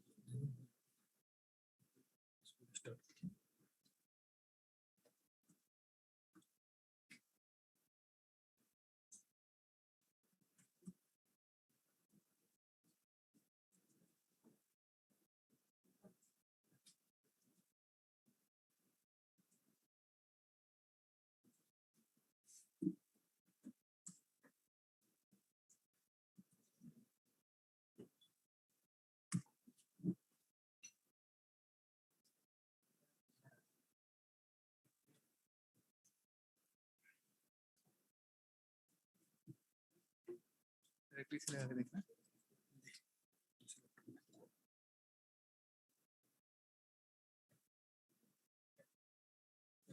We'll watch for 2 minutes, otherwise laptop में से बोल देता हूँ. Laptop. And how many of you have a Q-switch device already? All right. So, Sachin, unfortunately, we have a little problem, as you can see. So, Sachin is going to talk about window 10 pro में आजकल थोड़ी सी वो नहीं नहीं आप सिर्फ वो खोलो प्रेजेंटेशन मैं without रिस्टार्ट showing करता the PPT. हूं जो प्रेजेंटेशन खुलती है ना आप खाली सिर्फ प्रेजेंटेशन खोल सकते हैं In case of any questions, वो मत चलाओ answering them to you.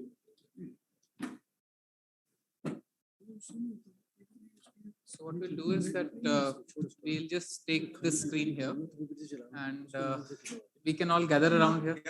Gather around here. I think that'll be better.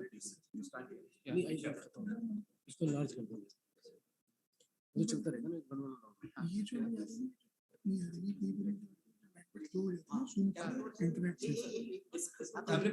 Great, right. This is a better idea. This is a better idea. मैं चेक कर अभी जोर चल रहा है क्या वो कर लो कर लो. तो सब कुछ आ रहा है कि लो चल रहा है अभी वो देखो शुरू तो वहां क्या चल रहा है That's good. That's good.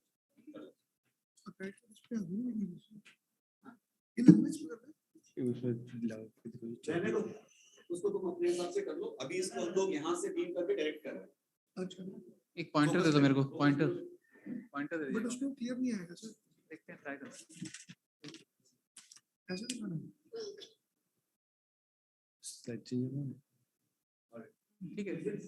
Better than not having it. Alright, cool. मैं आ गया.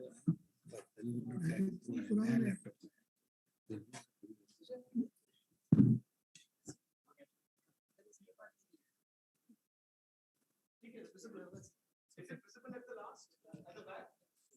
Comfortable? इसको थोड़ा ऐसे कर लो कि मैं यहाँ खड़े हूँ. और जूम इन कर लो. जूम इन कर लो थोड़ा.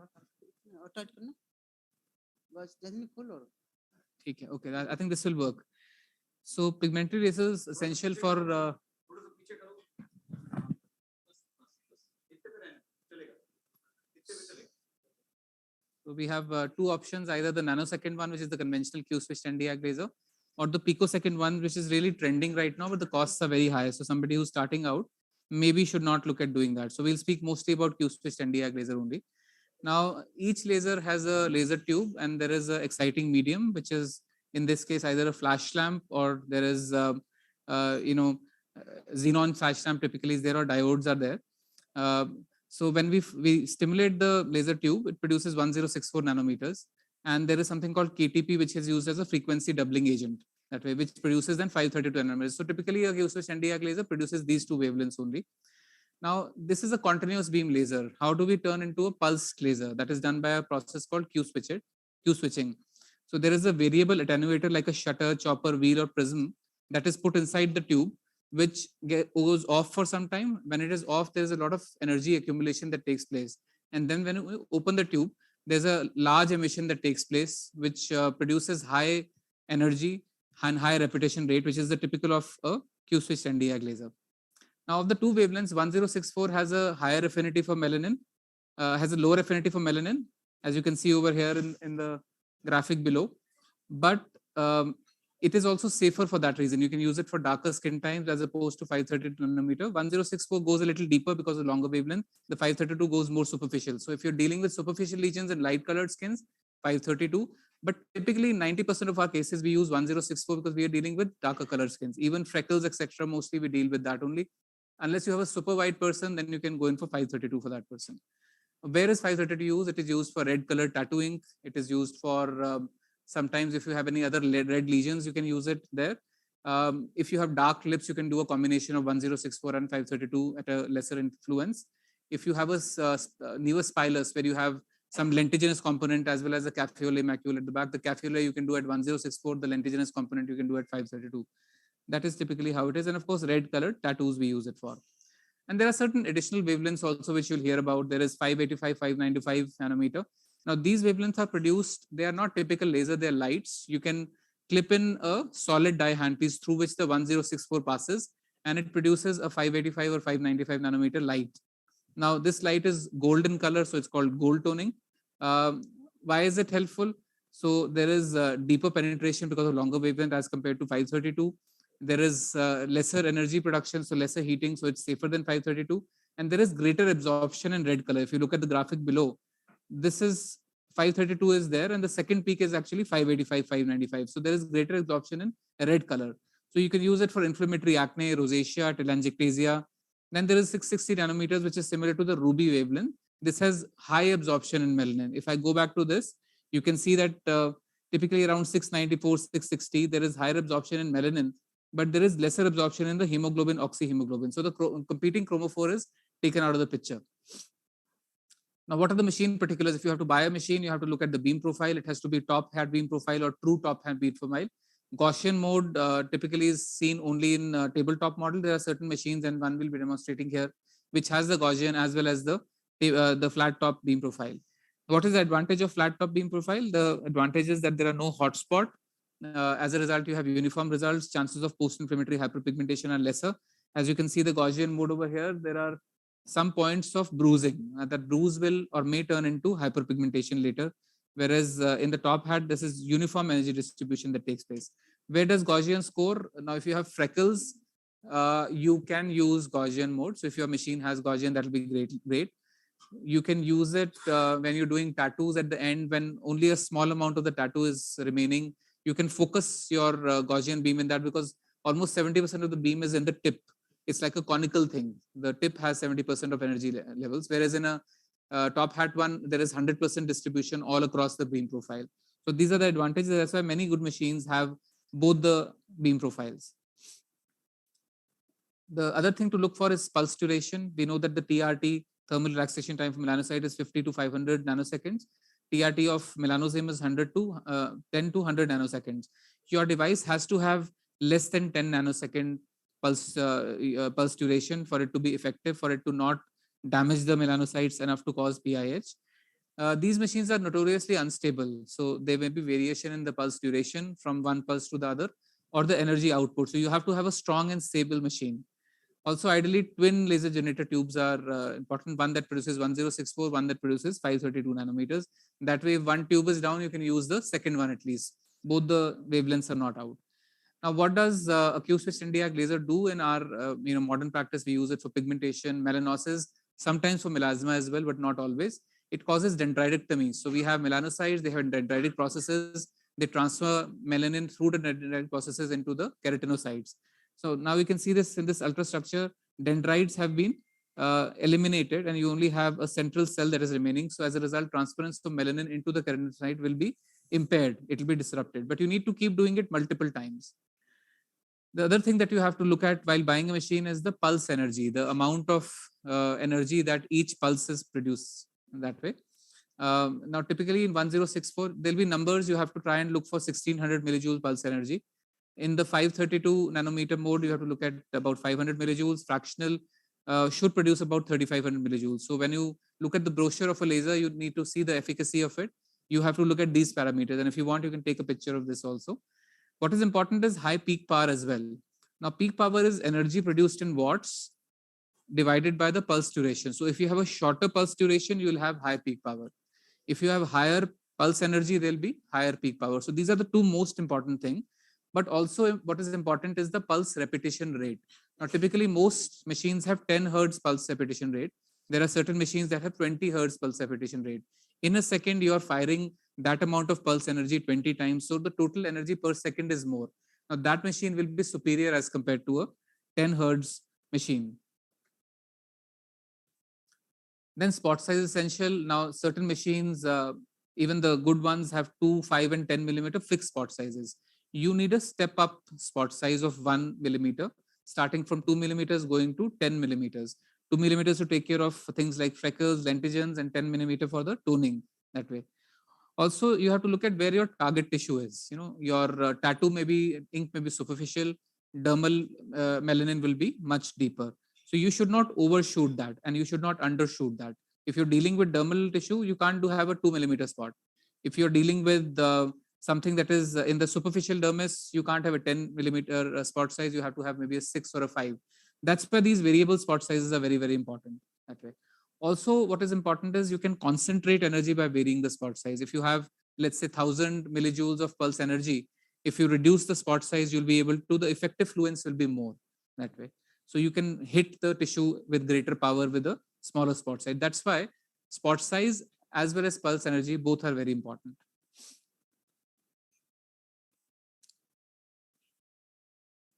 So this is what I was talking about. You need to vary spot size to reach different depths of melanin. At 2 or 3 mm, you can go for the epidermal melanocyte level. At 6 or 5 mm, you can reach the melanocytes in the elongated retiridges. And at 6 or 8 or 10 mm, you can target the dermal melanophages also.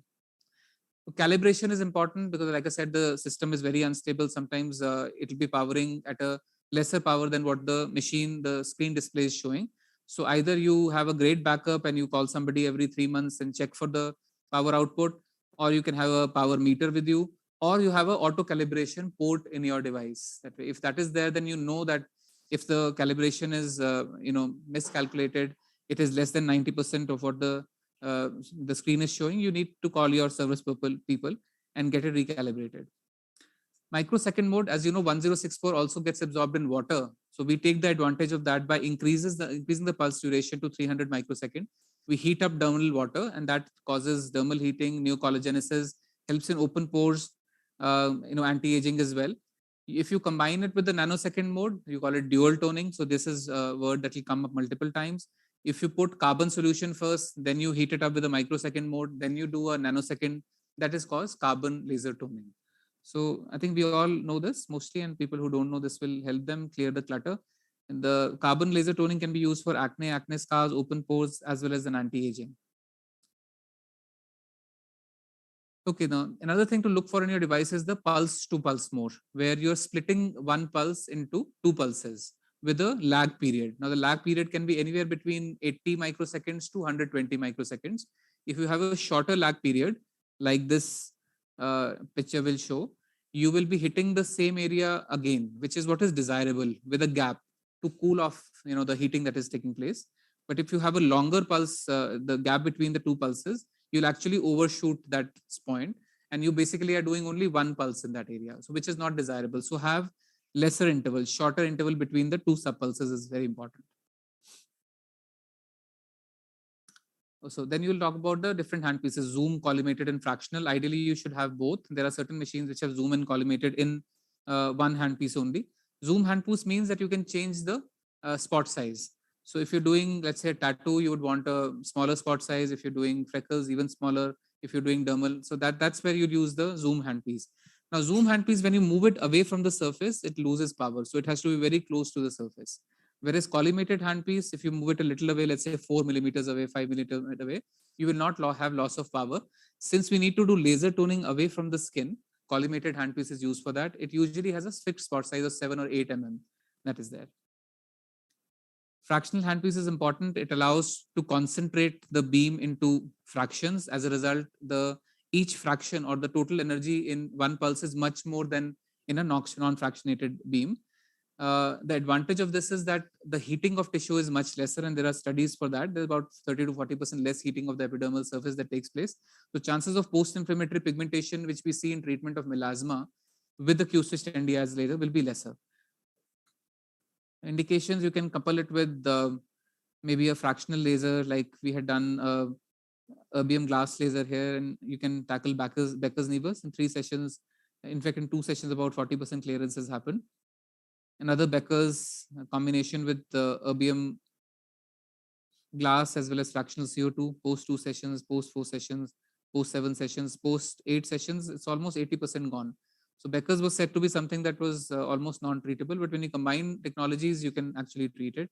Here, ablative erbium YAG was done along with the NDYAG as well as later on picozoom was done. This is Dr. Chandrasekhar's case.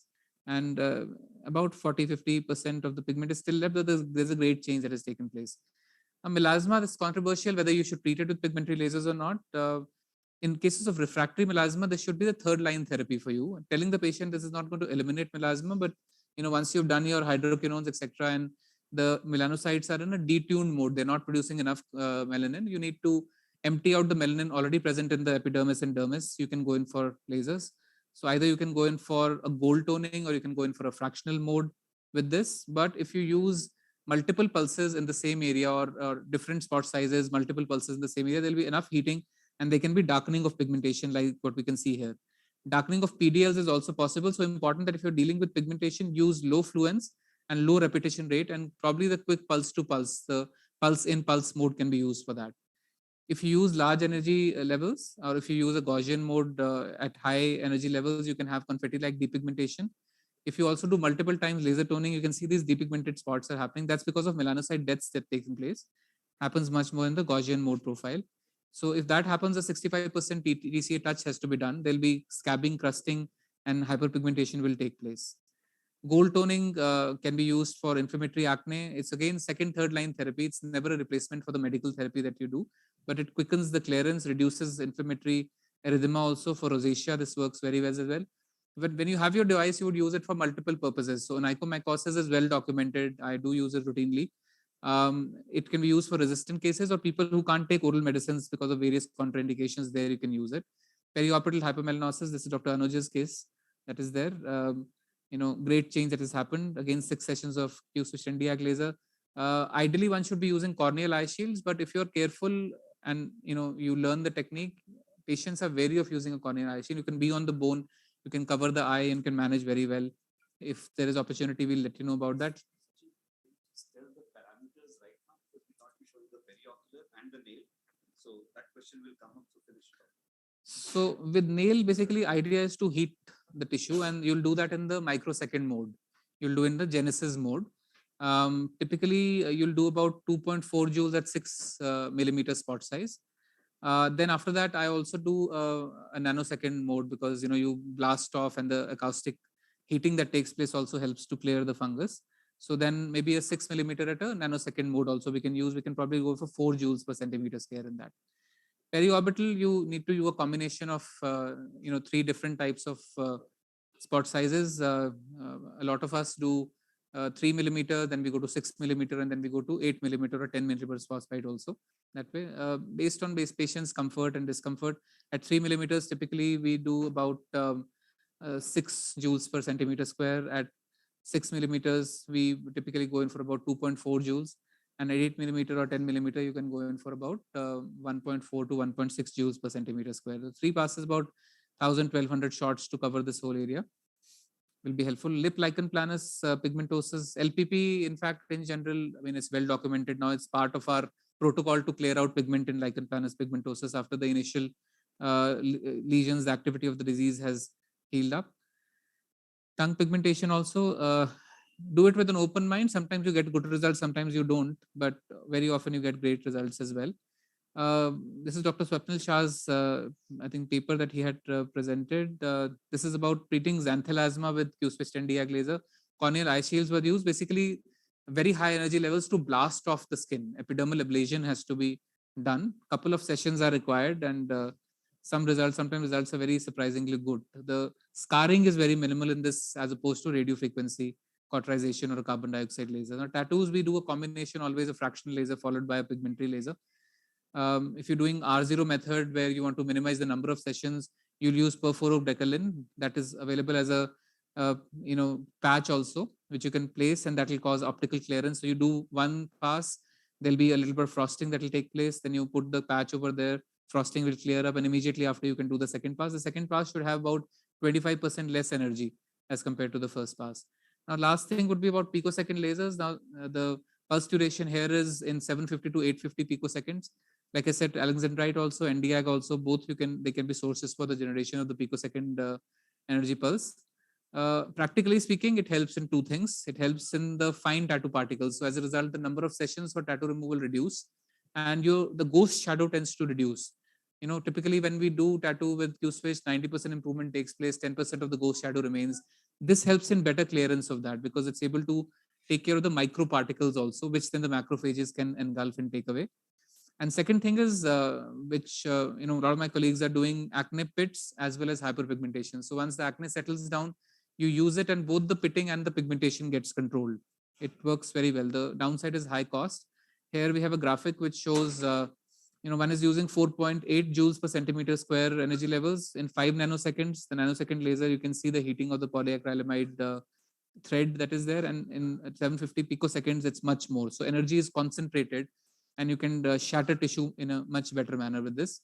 Now, practical uses of this. Now, if you have a Nevis Sofota, you need multiple sessions with Q-switch Nd:YAG laser. In this case, 3 sessions were done. There was partial clearance, then 3 more sessions of the Pico was done, and there was much better clearance. Same over here, Nevis Sofota. Initial 7 sessions of Q-switch Nd:YAG laser, partial improvement. With Pico, it got better. Tattoo also, 5 sessions had certain amount of improvement. By doing another 4 sessions of Pico, there was greater improvement. So definitely quickens the pace and the quantum of improvement of tattoo. So if you have a great tattoo practice, probably you should look at doing Pico. World hypermelanosis can be treated. 9 sessions of Pico were done over here.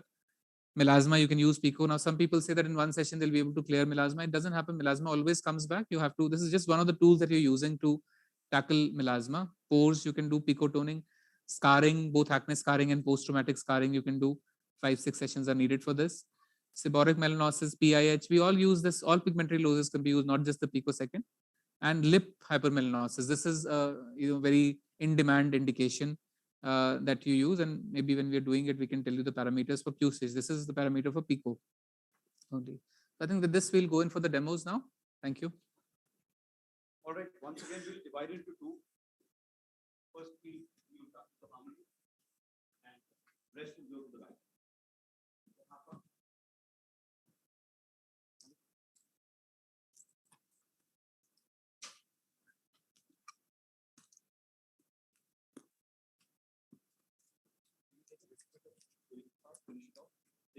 Such it, and then you just divide and show the devices.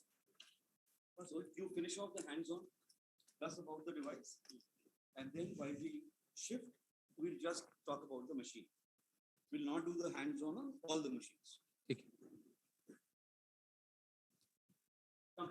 So half of you can come on this side, and then you can shift. On the front, the left side on the front, and this side on the back.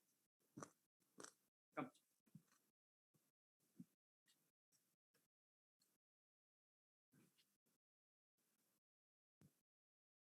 शुरू कर लें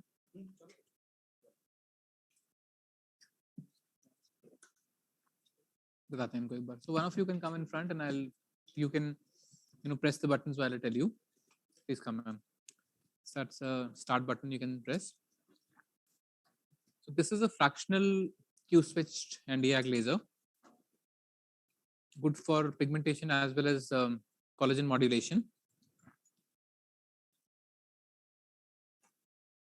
This is your handpiece. Basically, there's a tip that we can use. इसको tip आगे का लगा दो. हाँ, fractional करो. पहले we'll do fractional only. So this tip can be screwed on. And here the, this sort of a guard is there. So this has got variable length of the tip. So with this, what happens is your lens is away from the skin. This has to be in contact with the skin. But because the length is variable, you can just clean your lens from the skin. With that, what happens is if the lens is away, the energy will be more superficial. The point of focus will be more superficial. So let's say have a +1 or a +2 tip, which is the longest. because the other devices also standing there. So you want to wrap it If up. you have a, let's say a -1 tip, then you'll be working in the dermis for collagen modulation. 12 बज के ऐसे. आपका कौन सा है patient? किस चीज के लिए? What is the indication? नहीं करें? 4th is electroporation. Infusion. Ma'am ये ठीक है, this is infusion. Understood. Siram होता है ना ठीक है, understood. The last step is infusion. Thank you, Priya. Head on this side. You go wash your face. हाँ हो गया. Thank you. 4th step is left, but they don't have a serum to infuse. You go with her and just clean the face. So your energy can change. Mild It starts rhythm. 400 It'll millijoules settle per down. pulse. and it can go up to 2400 millijoules. Now we Now, need who's to your work subject? with around 1000 millijoules over here. Oxygenio. Again, if there's too much energy, there'll be heating, there'll be PIs that will take place. Here We have you pulse don't have to stimulation cleanse wave over because here, you've done so half-hearted we treatment. can work Otherwise, let the with patient go about with the serum. 3 on. hertz or even maybe 4 hertz. You we don't can have to do. wash the face. So once you change Who's it, the this subject? changes and you have to increase your energy levels again. Because you're using a Usually higher 20, 30 minutes, frequency, 15 minutes. that is why I the think which is machine does like, not but allow still you to tell the go patient beyond that in 1200 case it millijoules, because that's persists. the safety cutoff that is there. We'll work with only 1000 with him. So Now we have a male essentially patient has a 7 by 7 pixel, with oxygenio. 7 into 7 essentially, that is there. You have a black paper with you? No, that's Maybe any tissue intraceuticals. box that we have. This is with Skinnovation Use people. this also. Okay, if I have to fire it,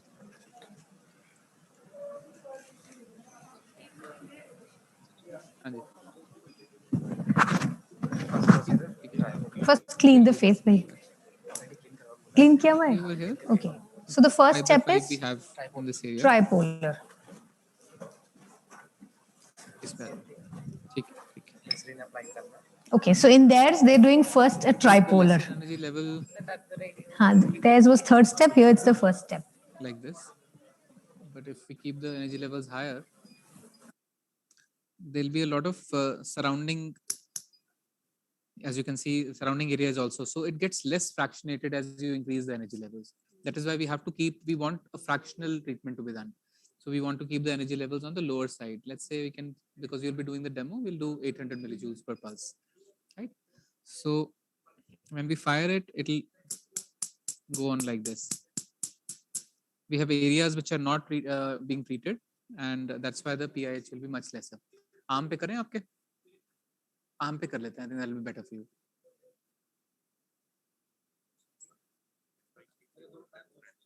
अच्छा, अच्छा. Wait, just 2 minutes, just that we know what's happening. It's 12 o'clock. The session is. Anybody can come here. जल्दी से आ जाओ.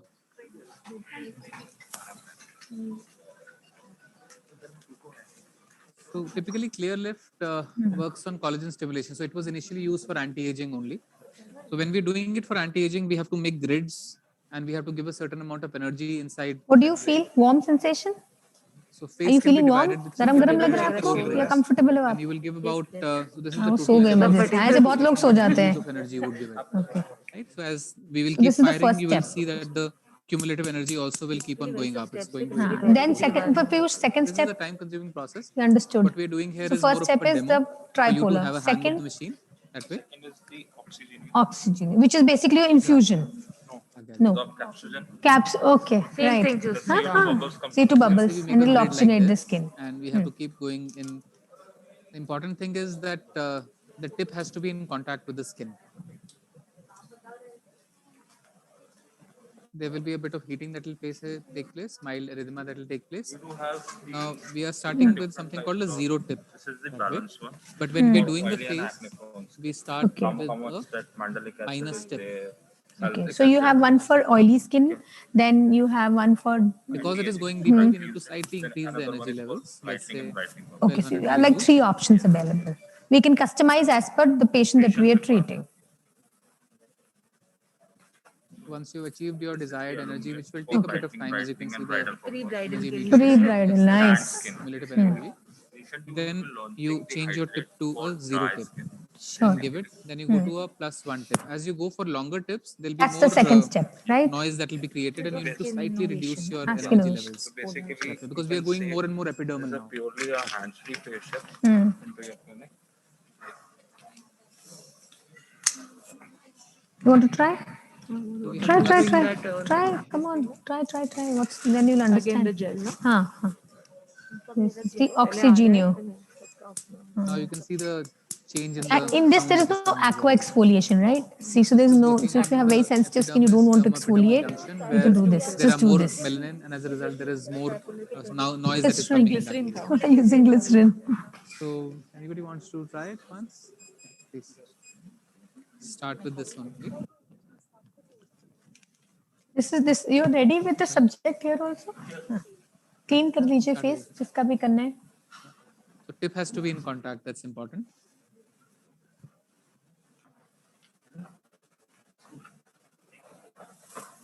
Yeah, foot switch you'll have to try. Men, you save your consumables. Our face is gone. But charge them full.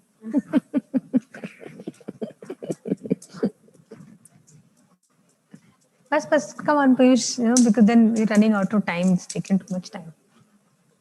It's a comfortable procedure. Mild erythema will happen. Some micro dots will get a little elevated also.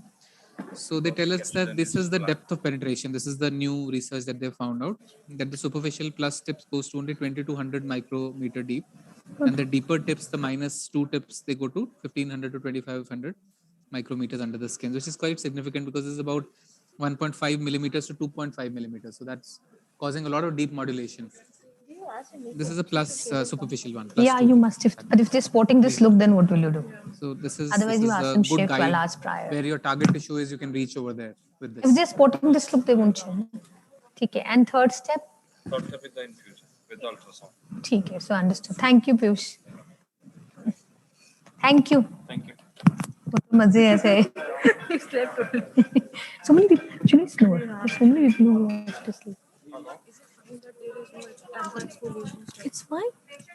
You want to, you can put a mild peel, lactic peel or something if you feel like doing a peel or exfoliation. Thanks. Most welcome. And you can take this from me. This is from Derm India? Okay. What is the first step here? Okay.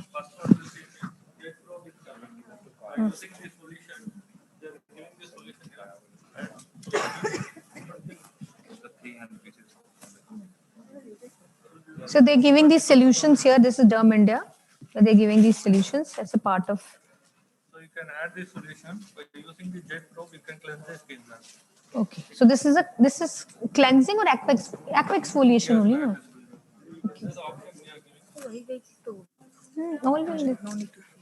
Then late जाइए आप कर देते हैं वो ready है. You want to try hands on करके देखो. Do hands on. Try it. Hand fit control only. You can hand fit control is a button. It will be off. The patient tolerance, you can increase the section also.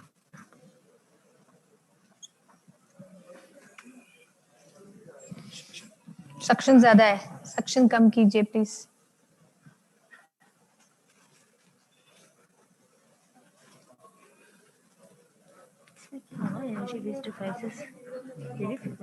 हाँ, RF, hypo.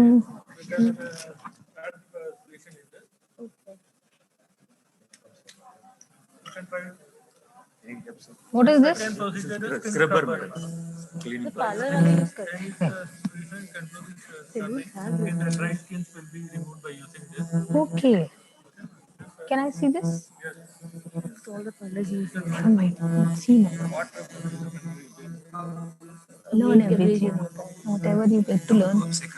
अच्छा down to up. अच्छा ऐसे लेना है. ठीक है समझ गए. हाँ.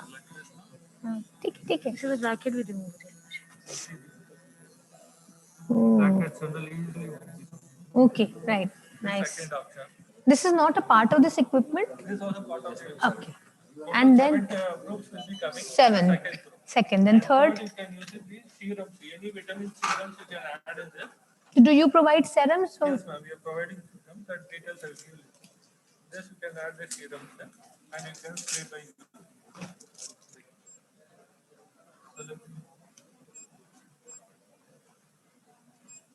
All will be showing in the display itself. Okay.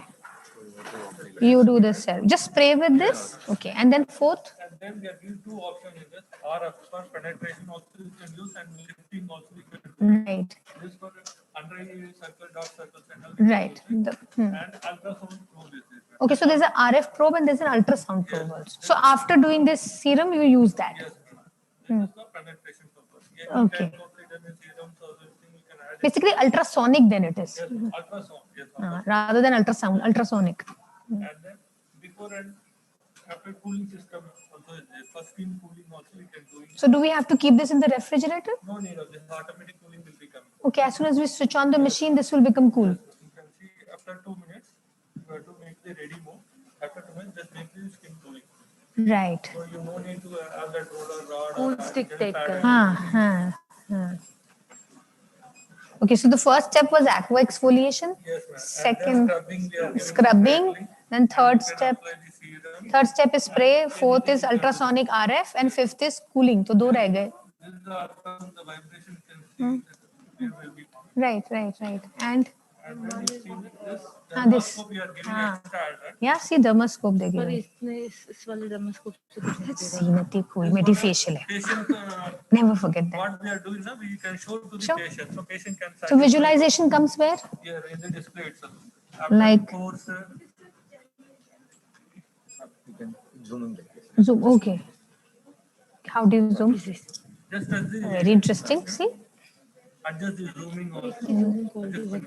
चुप. It's interesting. Before देखो. doing the procedure, you can explain to the patient. The patient can also see their sense in the face. Adjust the नहीं हुआ वो भी zoom. हाँ. Yes. So does it show immediately क्या hydrate हुआ? Hydrated and non-hydrated. Oh right. और इधर जो किया है हमने यहाँ क्या दिख रहा है? जहाँ पे we treated. Okay. Nice. So this is our 7 steps. Interesting. Thank you so much. Thank you. So with this we conclude this session. I think all questions I've answered. Anything else? Okay, guys. Bye. So nice to have you girls.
उधर पकड़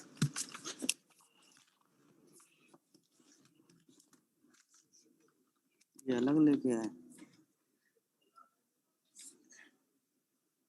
वो hair पे आया था क्या विजय hair पे आया था ढूंढते हुए इसका मैक का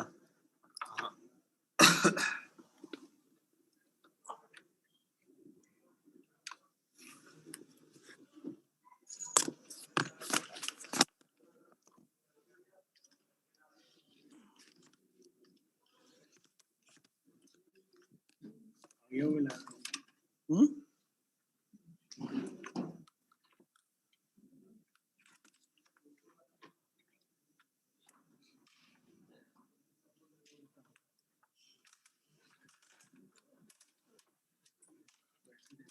चार्जर तो हटा दी थोड़ी देर के लिए इसका 5-10 मिनट उसको हटा दी थोड़ी देर वहाँ पे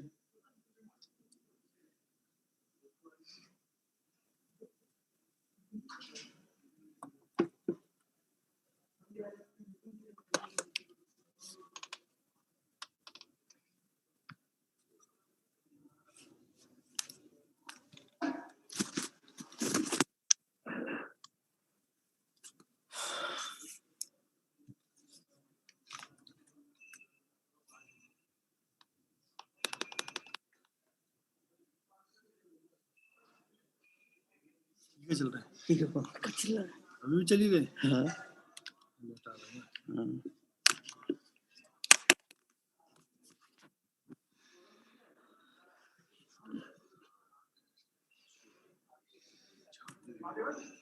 लैपटॉप हुई तो जितने भी लैपटॉप है सबके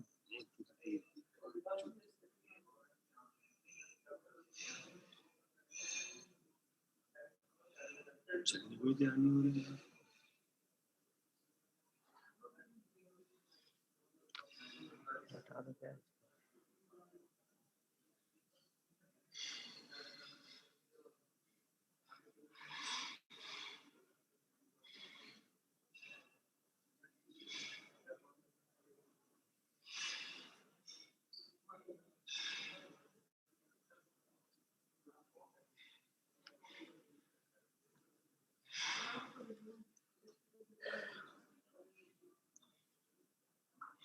दूसरा हॉल में बोले का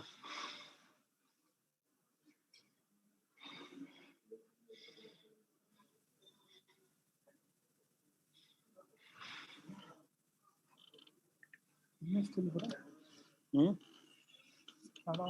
आ जा ये क्या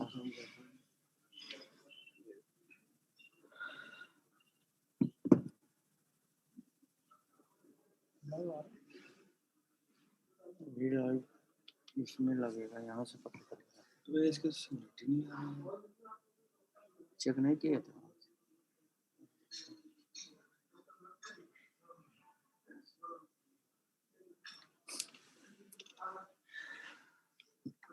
हाँ वहाँ क्या करना है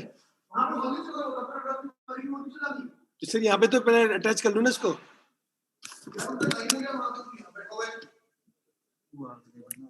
ये मेरा डॉक्टर दे तो यहाँ पे वो जूम तो कनेक्ट कर दूं यहाँ कभी तो करना ही है पहले यहाँ क्यों करना है यहाँ कब करना है यहाँ पे अच्छा 2 बजे वो तो तेरे को पूछ रहे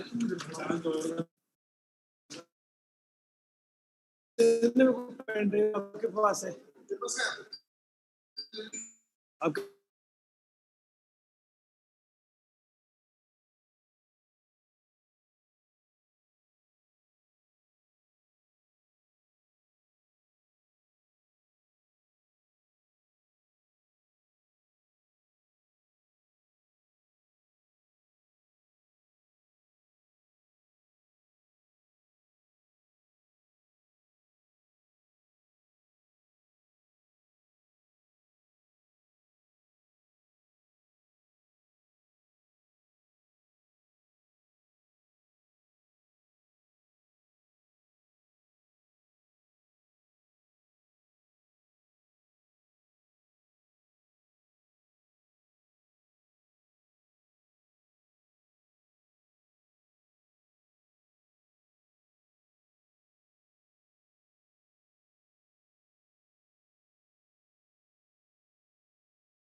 अच्छा वहाँ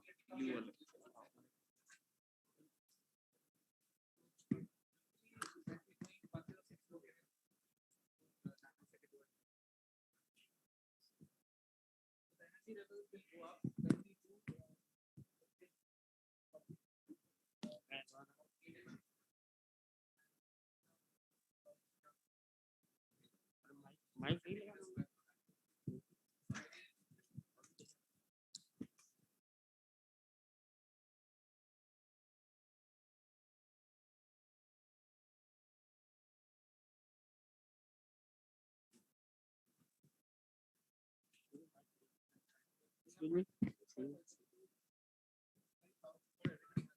अरे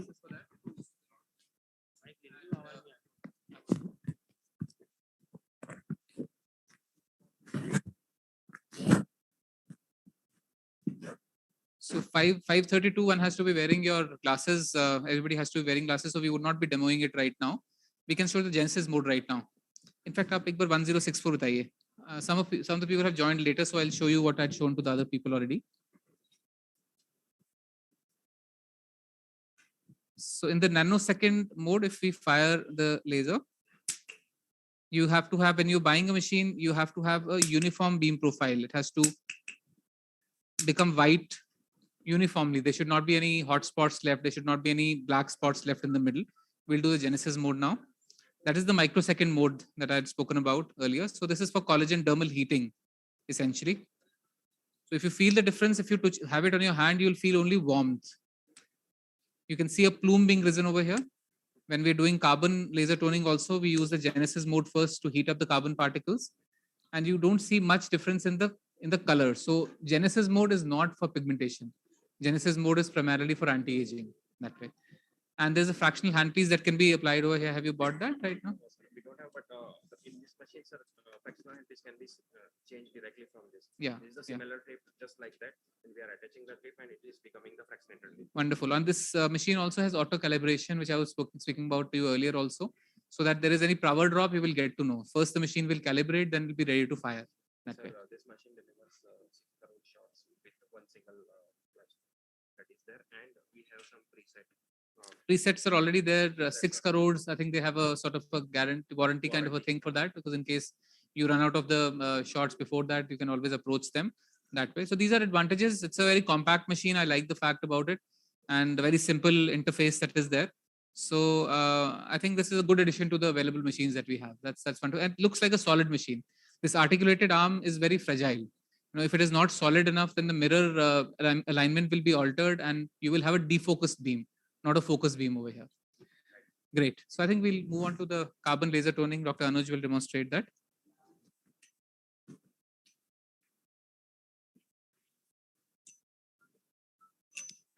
Okay, great. Thank you. So इसको ले आओ बेटा, on करो. हाँ, मैं कर देता हूँ.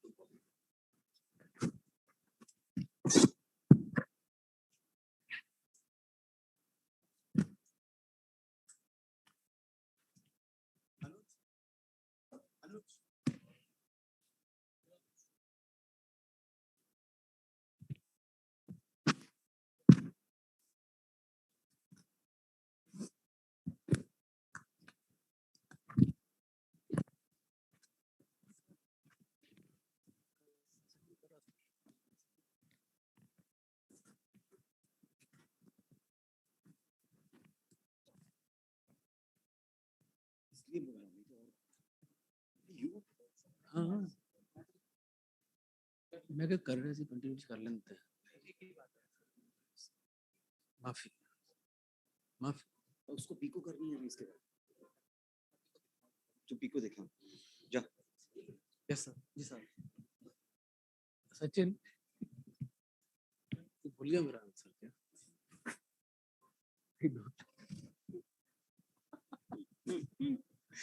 मेरे से पूछता रहता carbon film. I don't like that.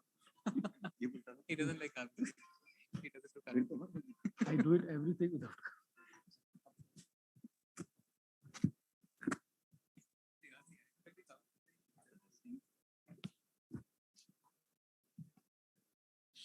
It's messy.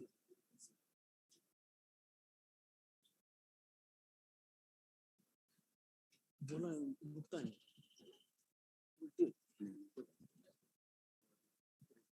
Indigo वालों को बोल दिया मैंने।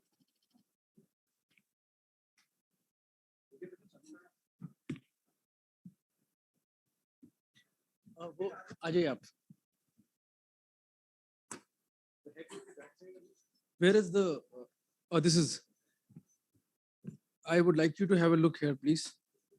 This is fractional, right? You're going to use it like where you're going to give higher energy and there's something with stubborn spots you're not like we don't use it regularly in our practice and it's a fixed 5 mm 81 spots. There was another Dr. Sachin was showing a black thing in his hand. ये था एक और था मैंने white जो सारा हुआ पड़ा था. Okay, please turn it on.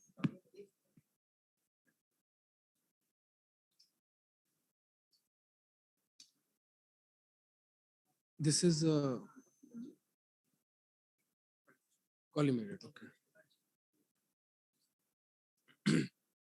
So first, like if you doing the carbon, we have to, like we're talking about infusing it inside the pores and all.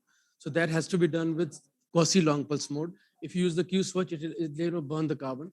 And Quasi long pulse, it doesn't get absorbed by the pigment, as we were talking about. So please shield, eye shields, please.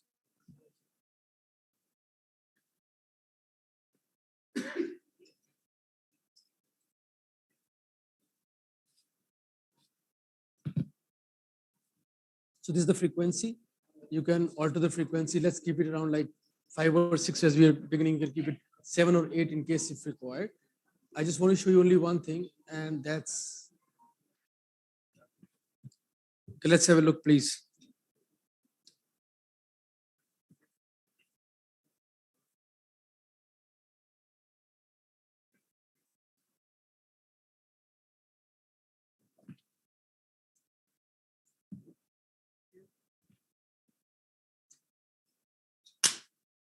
Okay, this is called top hat.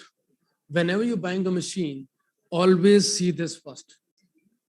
If the circle here is serrated, it's not like diffuse, it means the top hat is not good. So who is going to teach you and check you? You're going to yourself check it by yourself. And this is the 5 mm spot size. Now in this you see here, this is the 5 mm circle.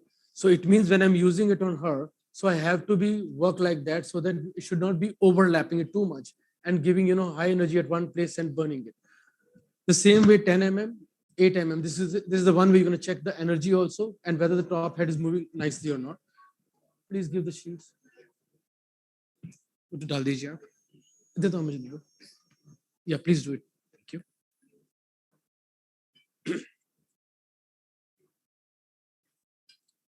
So this is the Quasi long pulse mode.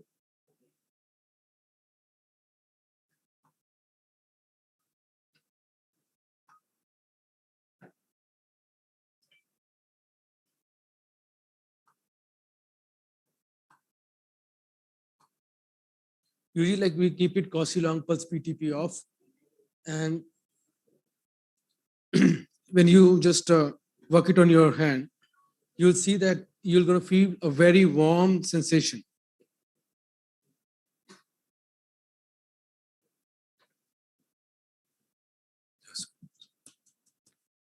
The warm sensation, and this is the same sensation you're going to feel on your face also. I always do it under local anesthesia, and it's really very good. The reason being this warm sensation, as we talked about over there also, dermal collagenesis, and it's going to give very good effect in the skin texture and all. So who's going to take it first? I'll just show you on the forehead. So 1, 2, and 3.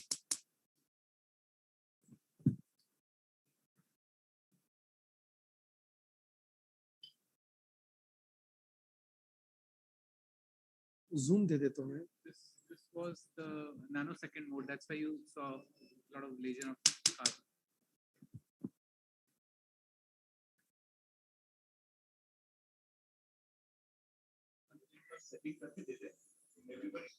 Yeah.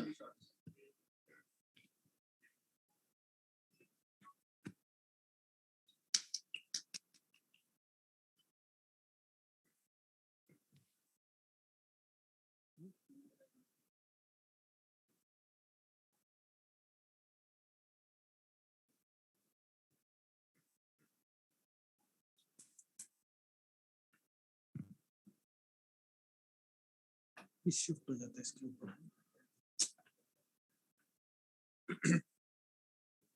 Shift हो जाता है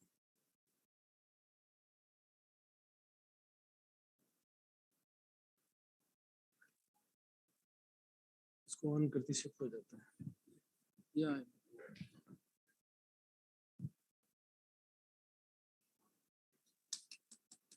now this is perfect.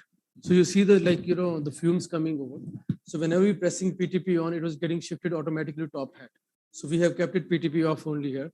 So that's look up please. ऊपर थोड़ा देखिए आप जरा थोड़ा इधर कर लीजिए. Now one of you please hold it. I'm going to decrease the frequency further less so that we can have a feel of it. Okay, who's going to do first? थोड़ा सा इसको आगे push कर दीजिए laser को. All right. Just hold it for me. Okay, so you have to go like this. So this is the pass we're going to give. So go over here and then come back. Okay, shall I do it for you? 1, 2, 3. Easy, easy, easy, easy, easy. Slow, slow, slow. Its frequency is very low. Can you see the white circle there? Yes, you're moving it very nice. That plume that is getting generated, that's the heating of the carbon particles. So as we're talking about that, it's going to get infused in the pores also. And it's very helpful in active acne. Okay, now somebody else can take it. Keep on rotating. Huh? Keep on rotating because you only have one carbon. I'm sorry? You all have to try it.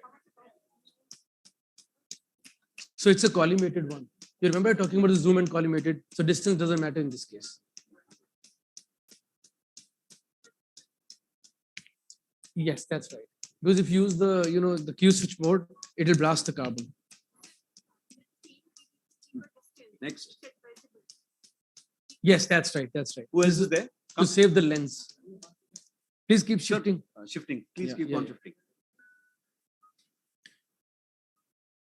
Okay, there's no need to get any scared. It's like something you use it every other day. No, we have done that. Come a little down. Yes, absolutely. Fantastic. Perfect. Perfect. So the carbon has to be very, very thin layer. Sometimes people they put a lot of carbon and turn it like black. It has to be very, very slight, pigmentation. That some kind of this kind of tinge should be on the not like this. Perfect. Next, please. So similarly, you're going to give like 1 or 2 passes of this on the whole face, and then we'll move to the quick switch mode. We'll start from here, please.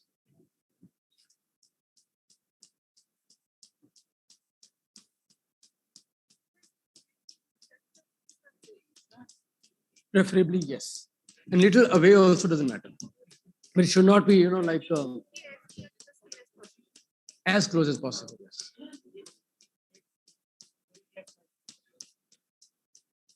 So similarly, this way you can do it without carbon also, as we were discussing, combining with the Q switch for the other pigmentary disorders.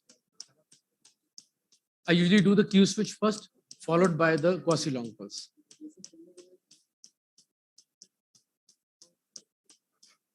Thank you. So we'll move to this part of the face. Next, please.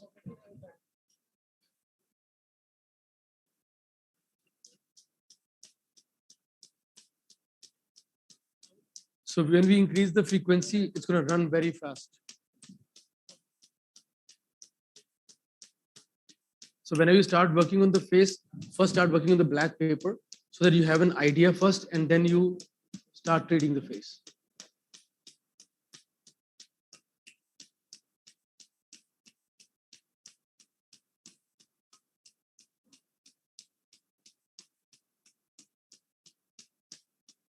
Excellent. Next, please.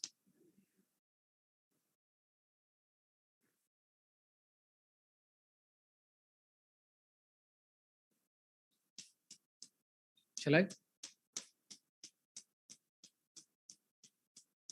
You have to be very careful of the brow hairline, because like sometimes patients they see the brow, it gets turned white, and the hairline also here the white. Tell them nothing to worry about in case if that happens. That thing is actually burnt here and it goes away in just a couple of days.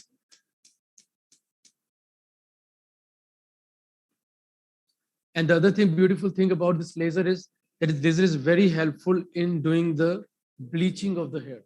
So sometimes you'll find patients, like they have got, they get very good effect of bleaching of hair. They're very happy with that because they're very fine and thin hair, and they, have to go for bleaching, and laser hair removal doesn't work for that. आप ठीक है? So always do, if you're doing any kind of procedure, keep yourself, engaged with the patient, because something will take 15, 20 minutes. So keep on talking, keep on asking. The patient feel very comfortable, and then you can have a very cordial relation with your patient.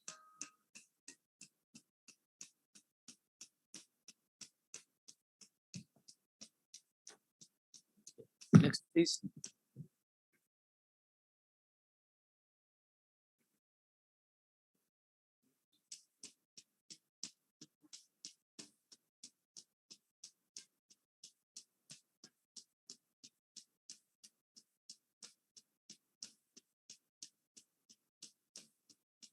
Keep little away from this guy.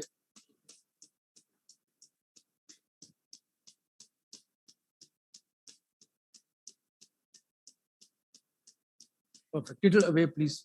Whenever you're doing the carbon, always away. It's important when doing the TH mode, the top head mode. It's going to blast that time. So you have a little distance because it's collimated. There's nothing to worry about. Yeah. So this whole thing is done. So we move to the top head mode. So we'll keep the PTP on, and it's collimated. So we will have energy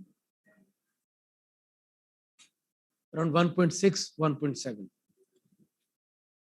Shall I start? Okay, just start from here, please. Yes. Now you will actually see how does that circle is going to appear on that. 1, 2, and 3. Here we go. You have to tell the patient that there is going to be a noise. The patient is not feeling the pain, but it was the apprehension of the noise. अभी आपको थोड़ा सा ना वो जो है आवाज से आएगी जो है. That's normal, okay? चलिए 1, 2, 3. See this.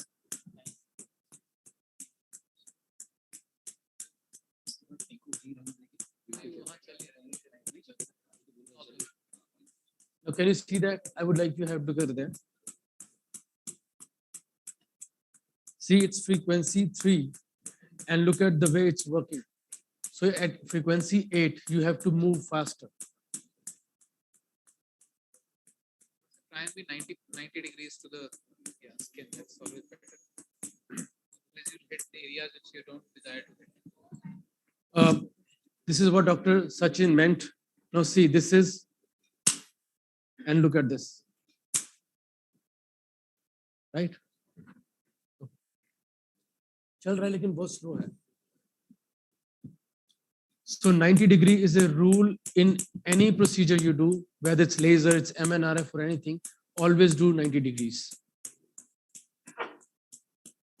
Yeah, thank you. Next, please.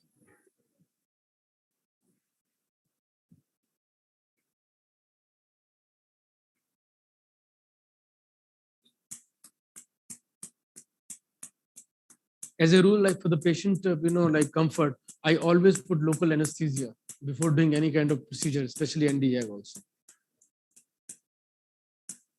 And another thing, the lipstick is on. You have to be very careful.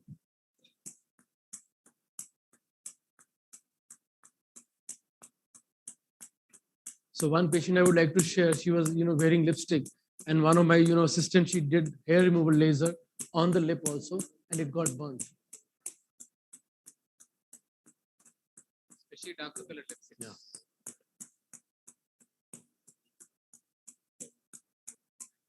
No, it don't matter.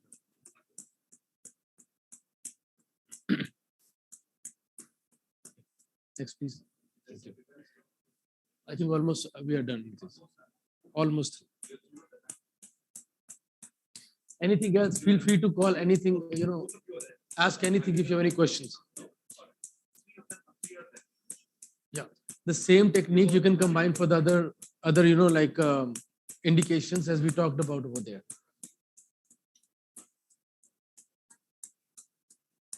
I'll show you one thing.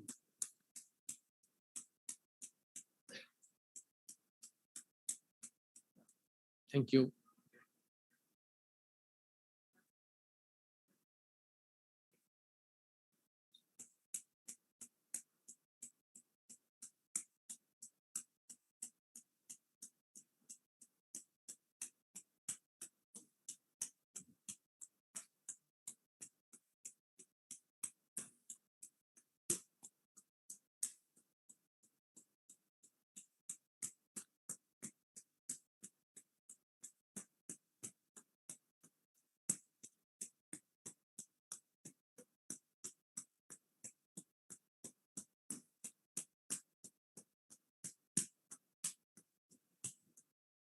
Thank you. So we are 2 left now? 2.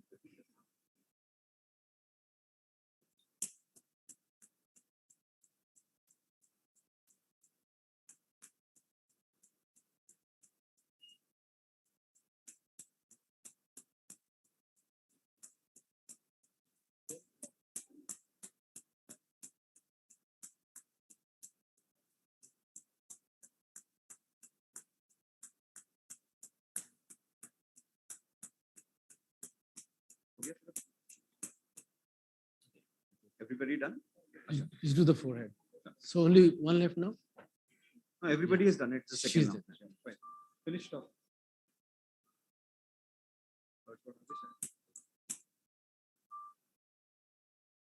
Okay, you go a little faster. Okay, 1, 2, 3.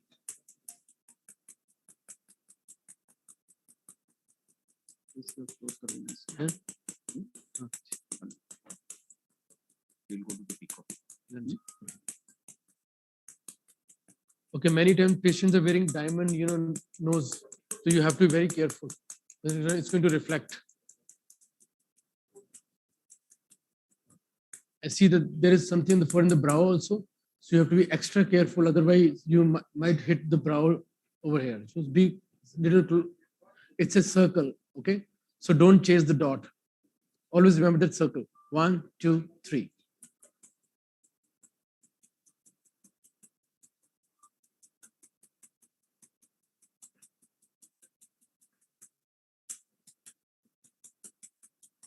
It's always exciting to see that burn that carbon.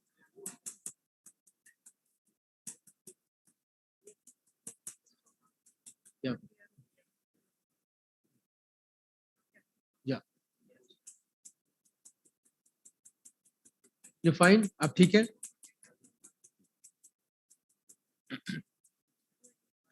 No problems, no problems. Yeah, no issues.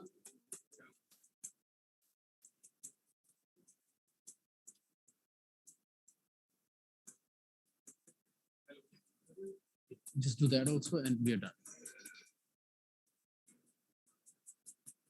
I have a small announcement to make because we are running short of time. So we will start the next workshop as soon as we get over with this one. So those who want to go for their lunch in between can go and come fast because there won't be a lunch break of 1 hour. We're done. Done. Yeah.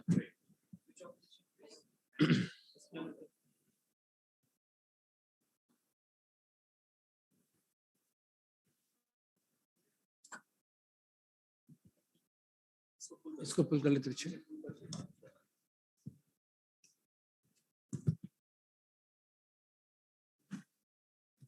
आप पूछ सकते हैं face wash कर लीजिएगा भी cream और sunscreen आपको देंगे नो क्रीम और सनस्क्रीन लगवा दीजिए so you do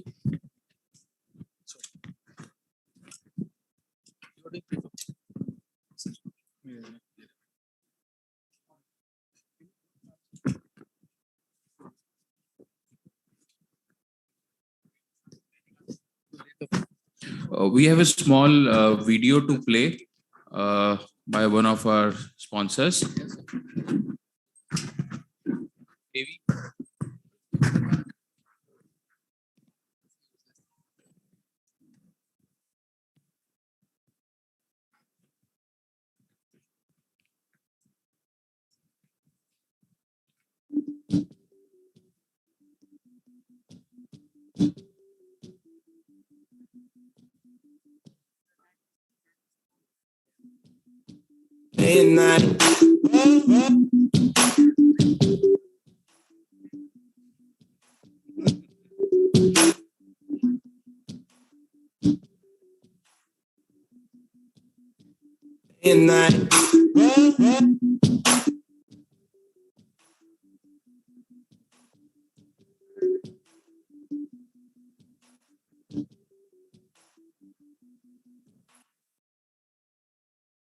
This was a small video of this Spectra machine. It's called the Hollywood Spectra.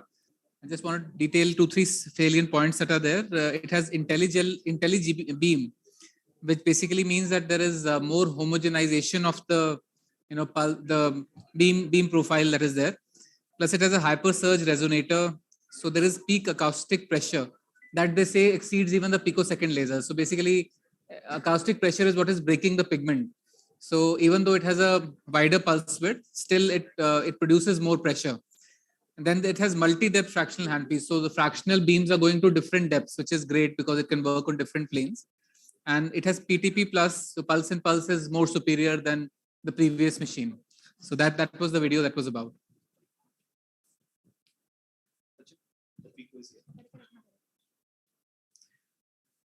So now we have the mother of all pigmentary lasers, the pico laser. And anybody wants to have a look at the... We have it on the screen as well. Achha. But they can be around, I think that'll be better because it's a small group of people that way. Either way. Yeah, Either way. yeah. So go to the home screen. Go to the home screen, please. Some can shift on the other side. Okay, so this essentially to help you, this machine has preset parameters where epidermal lesions, dermal lesions, and laser toning, you can just choose the settings and then modulate it later according to your need. So let's say if you have to take care of, who's the patient that we have?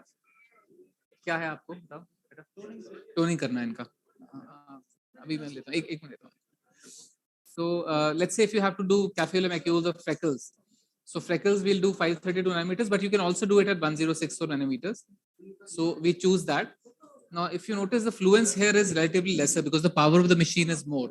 Typically when we do freckles in a 1064 nanometer nanosecond laser, we would probably do it at 7 joules or 7.5 joules. Here they're using 5 joules. So that's the power of the picosecond laser. It will do the same process at a lesser energy levels with more comfort. But here we are trying to do laser toning. So similarly, dermal lesions can be looked at. If you do a nevus of ota, then we have preset parameters over here. You press the parameters and it tells you about the spot size also, how much you have to take. Just change the spot size, please. So currently the spot size is at 6 and we have to make it 4. So once you make it 4, then you are ready. You have preset fluence here, you have preset frequency over here. You put the button and then you're ready to fire that way. Can I see the black paper, please?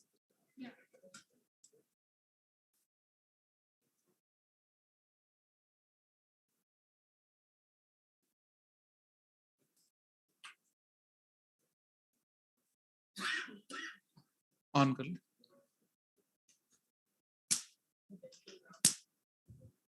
Much more powerful, as you can see. It's really a blading. Achha.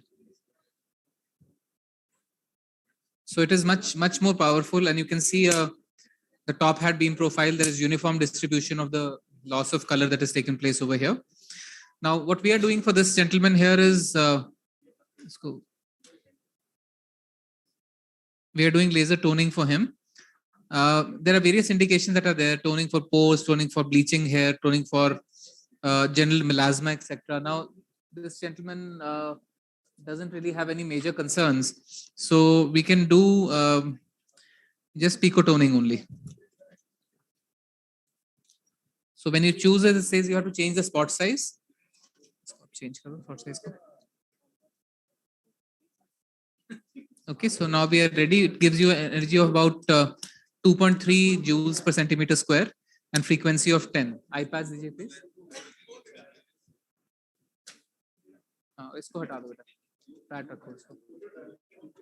The person should have, face should facing up essentially. That way you'll have better control over it.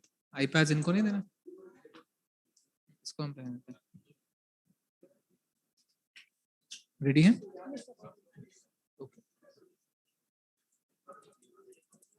Okay. Now because here we are using lesser power, As a result, the patient would be more comfortable even in the hairy areas. He doesn't feel too much of discomfort. But like I said, the basic advantage of this laser is in doing acne scars, post-inflammatory scars, atrophic scars. They can both be dealt with in the same manner, in the same setting. We can deal with it, and tattoos in that way. But it's an expensive device. Somebody who's starting out may not look at it, but yeah, somebody who's experienced and wants to take their practice to the next level, this is the thing. And very few people have it. It can be a differentiating point in your practice also. And if I want to show the parameters to you, रख लीजिएगा please. उसका brochure दे दीजिएगा. If you have to buy a picosecond laser, you have to look at the back of this, look at the pulse duration. So now I have told you that 750 to 850 picosecond is the common pulse duration.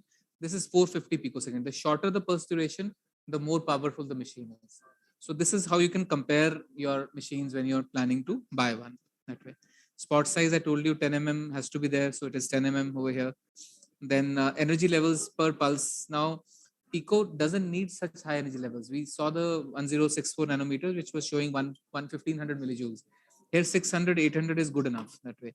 532 was showing us 500 millijoules earlier. Here 300 is good enough.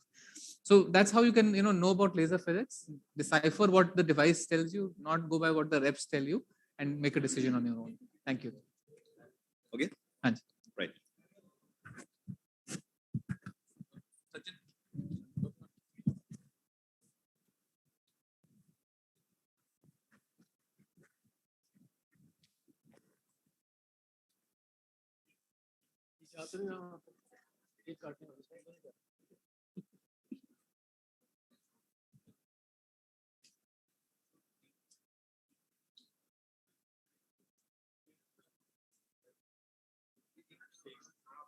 एक table उधर बाहर गया पूरा वो table पीछे रखा हुआ उसको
Good afternoon, everyone.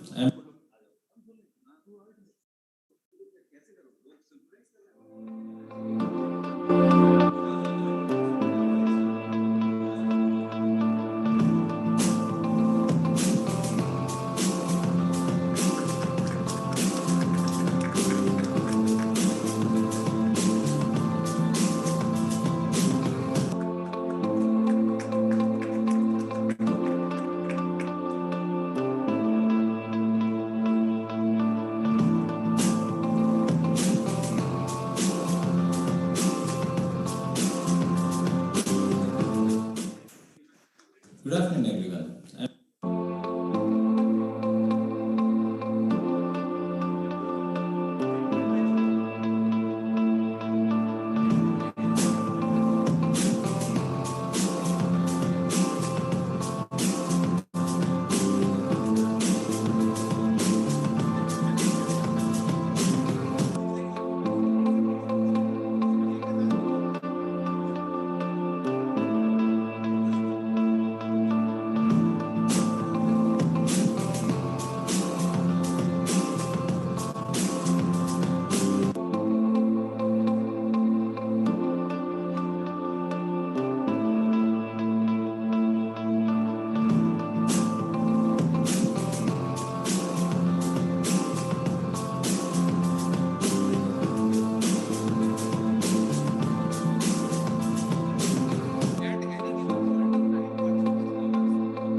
Good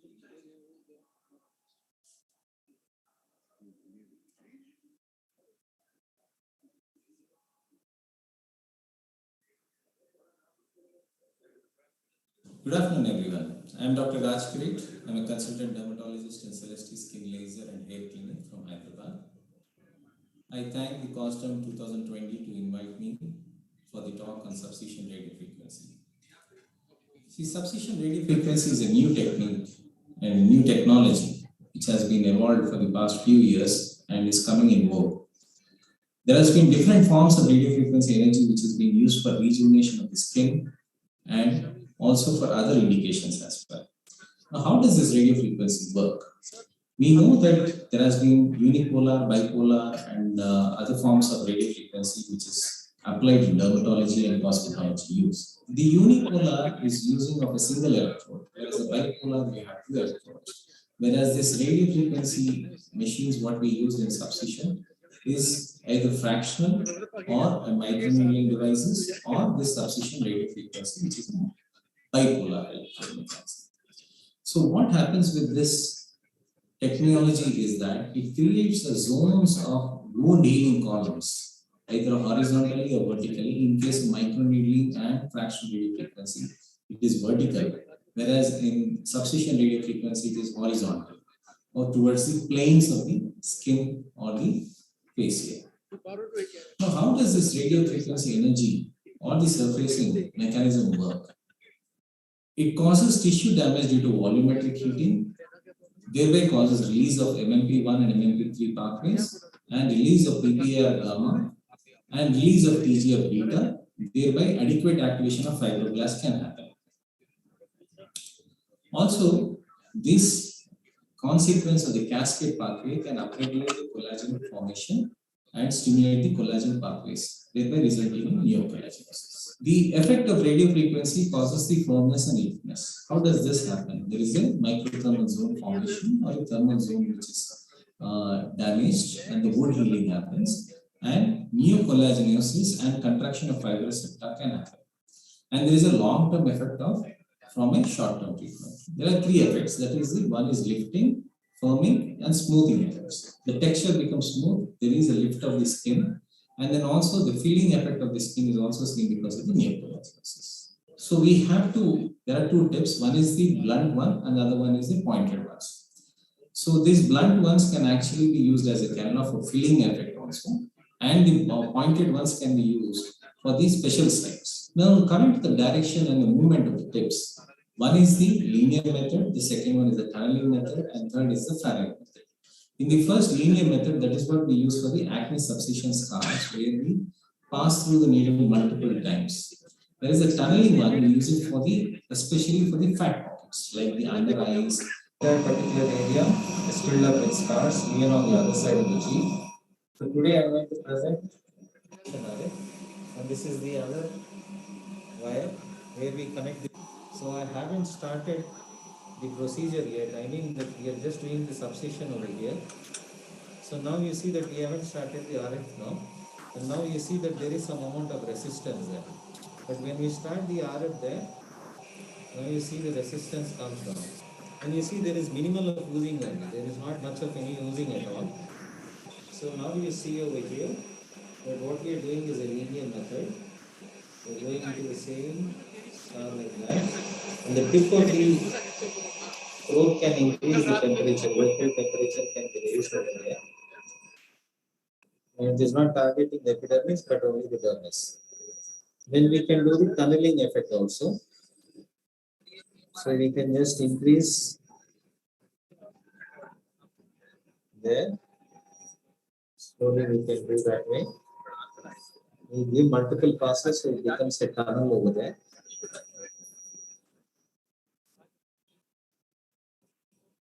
Now this is how the tunneling is done.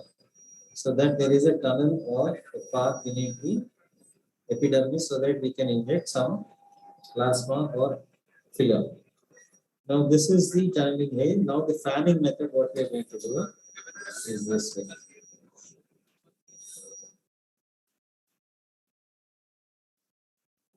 So this way we can actually sweep and cut the contractures or the fibrous strands, what we have beneath the scars. And this we can do at a deeper or subcutaneous level. Now you can focus over here, which is a rolling scar. This particular scar.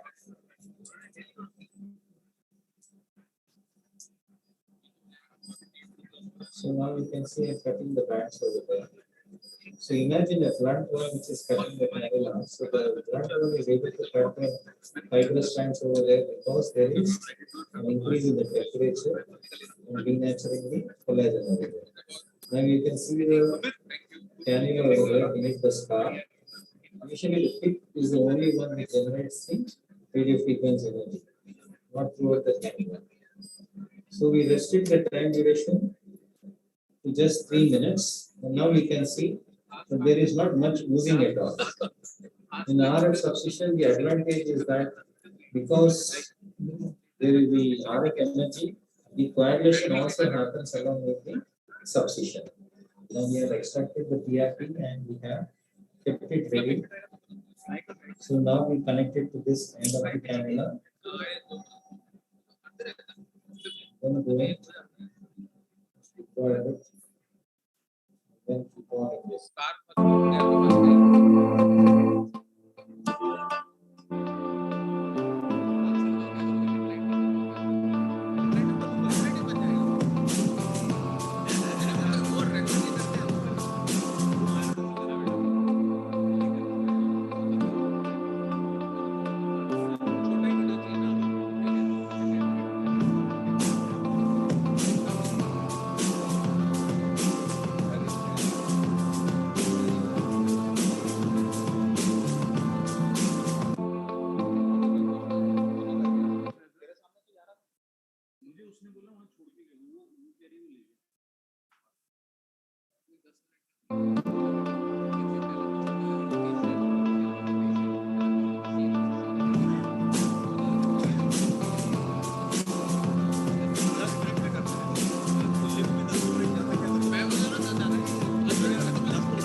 Good afternoon, everyone. I am Dr. Raj Kirit. I am a consultant dermatologist.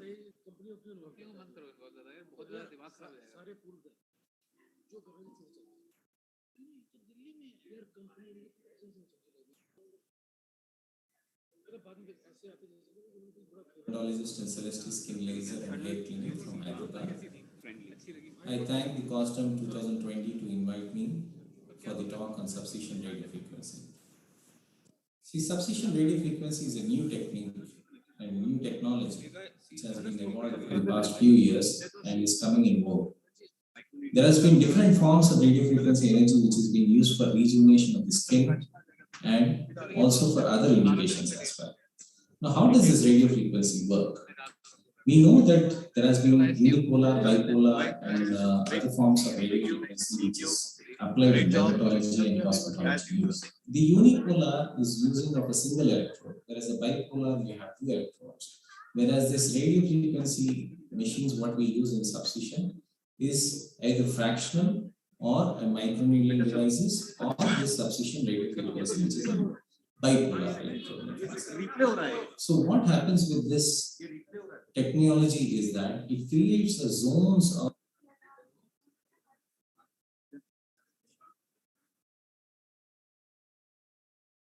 बेटा कौन सा वाला चल रहा है यहाँ पे laptop वही चल रहा है चेक किया हर जगह कर रही थी आप फायर और वापस ले गए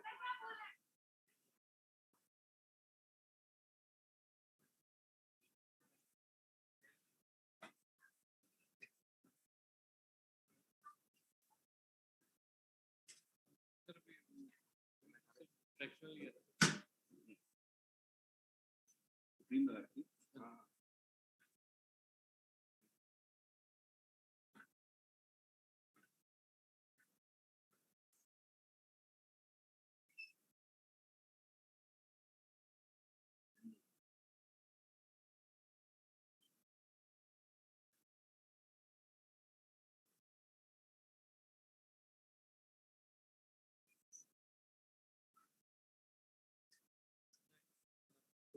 demo lanes and substation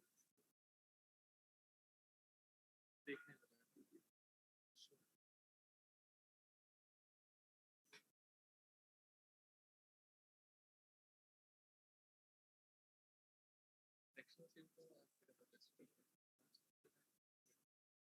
CO2 combination करते दोनों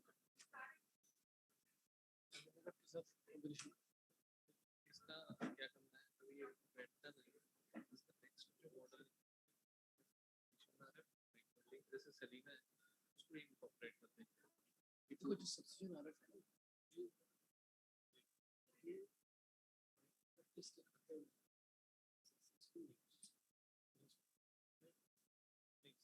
the reason is the patient all the way so ये जो सिंगल वाली सब्सिडी के अंदर कर देती है एक सिंगल इलेक्ट्रोड है जो आपका ये जी इसमें क्या प्रॉब्लम इसमें क्या प्रॉब्लम सब्सिडी इससे क्या प्रॉब्लम इससे भी हो जाए ना इसका छोटा वाला इससे जो दूसरे के आते हैं ना इसका बड़ा निकालते हैं सर है ये वाला निकाल दो ऐसे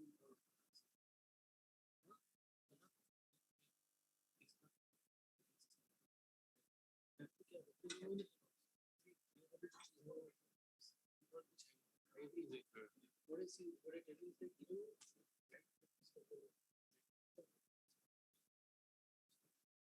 सही कम होगा सही आपको बहुत सक्सेसफुल रहेगा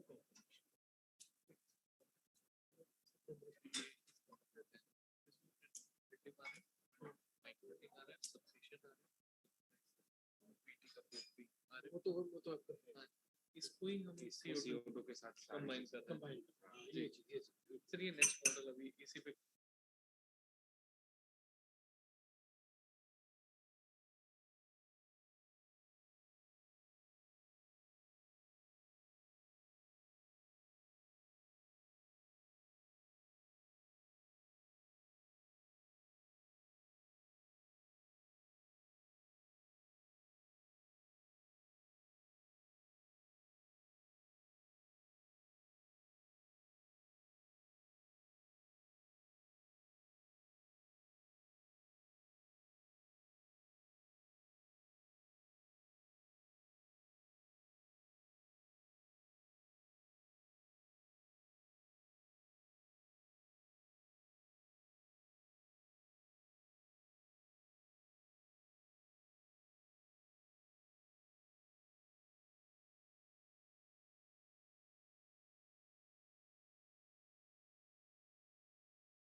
Recording stopped.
क्या हुआ है क्यों नहीं?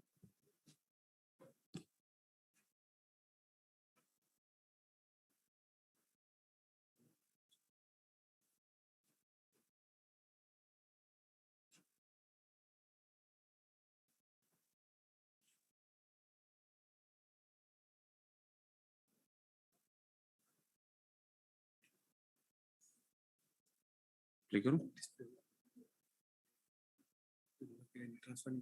क्यों नहीं हो रहा? कौन सा display?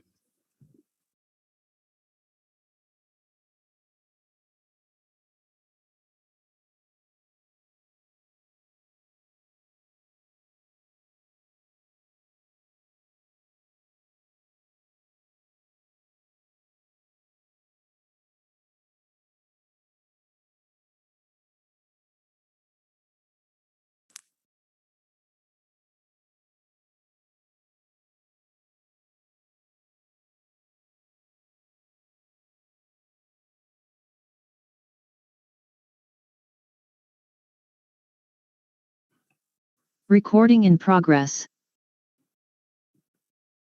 Good afternoon, everyone. So we'll be beginning our next session. This session is basically on fractional resurfacing, laser technologies and radio frequency technologies. So I'll be beginning by talking about basics of fractional resurfacing, and then Dr. Anuj Paul sir will talk about fractional radio frequency technologies. So probably the earliest method of fractional resurfacing was this particular tool, a very ancient tool where this dentist had actually used his dental rotary device and attached it to a burr, which was slightly coarser than what was used for teeth, and used it on skin. This was mainly to take away the periorbital rhytids. Then this gentleman discovered something known as carbon dioxide laser. At that time, there was no known medical use for this particular technology, but as years went by, something known as pulsed carbon dioxide laser was invented, and then ultra pulse and so on and so forth. So then it became more optimal for using in medical medical indications. Then something known as erbium YAG laser was discovered thanks to this site, also called the Iterbi mine, where yttrium and erbium and all these ytterbium, all these elements were discovered. So before the fractional technology came into being, something known as total ablative laser resurfacing was in vogue. Something like this was done to resurface, and this used to cause prolonged downtimes, prolonged oozing, and also when it healed, there was an obvious line of demarcation that was formed, and also led to a lot of dyschromias. This is another photograph of all the same. One more. So with the advent of time, particularly for people of skin of color, it was realized that this kind of total surface ablation can lead to much more side effects. So fractional resurfacing was introduced. So fractional resurfacing basically means you are treating a fraction of the skin. Instead of treating the entire skin, only a small percentage of the skin is treated, and interspersed areas of normal skin are left behind, which help in healing the skin fast without the risk of, or lessening the risk of, side effects. So fractional resurfacing can nowadays can be classified into light energy or radio frequency, and fractional resurfacing light energy can be further classified into ablative technologies and non-ablative technologies. We'll talk about that in a few seconds. And fractional radio frequency, which Dr. Anuj Paul sir will be talking about, can be classified into microneedle radio frequency or surface or sublative radio frequency. So this gentleman, Dr. Derek Manstein, he invented this concept of fractional photothermolysis, which basically means you are treating a fraction of skin and treating it with laser energy, causing something known as photothermolysis. So he basically helped inventing this device, which was the 1540 nanometer non-ablative erbium glass technology, which helped in creating these microthermal zones. Basically, what it did was produce these control zones of denatured collagen, which extended deep into the dermis and helped in resurfacing the skin. So what this zones contained was cell necrosis up to the depth of 400 microns and up to the diameter of 100 microns. This depth could be increased by increasing the energy or stacking the pulses. And after 3 months of this procedure, there was no permanent evidence of this zone. So the repair of the epidermal defect started rapidly within the first 24 hours through keratinocyte migration and extrusion of damaged epidermal components. And in the most inferior aspect of these zones, there were some changes which were consistent with new spindle cell formation or new migration of spindle cells or fibroblast, laying down more collagen and elastin. So with increasing the energy, the depths as high as 1600 micron could be created with the technology that was available at that time. So this is a histogram showing the same. The fluences increase, the depth of that zone is that zone increases.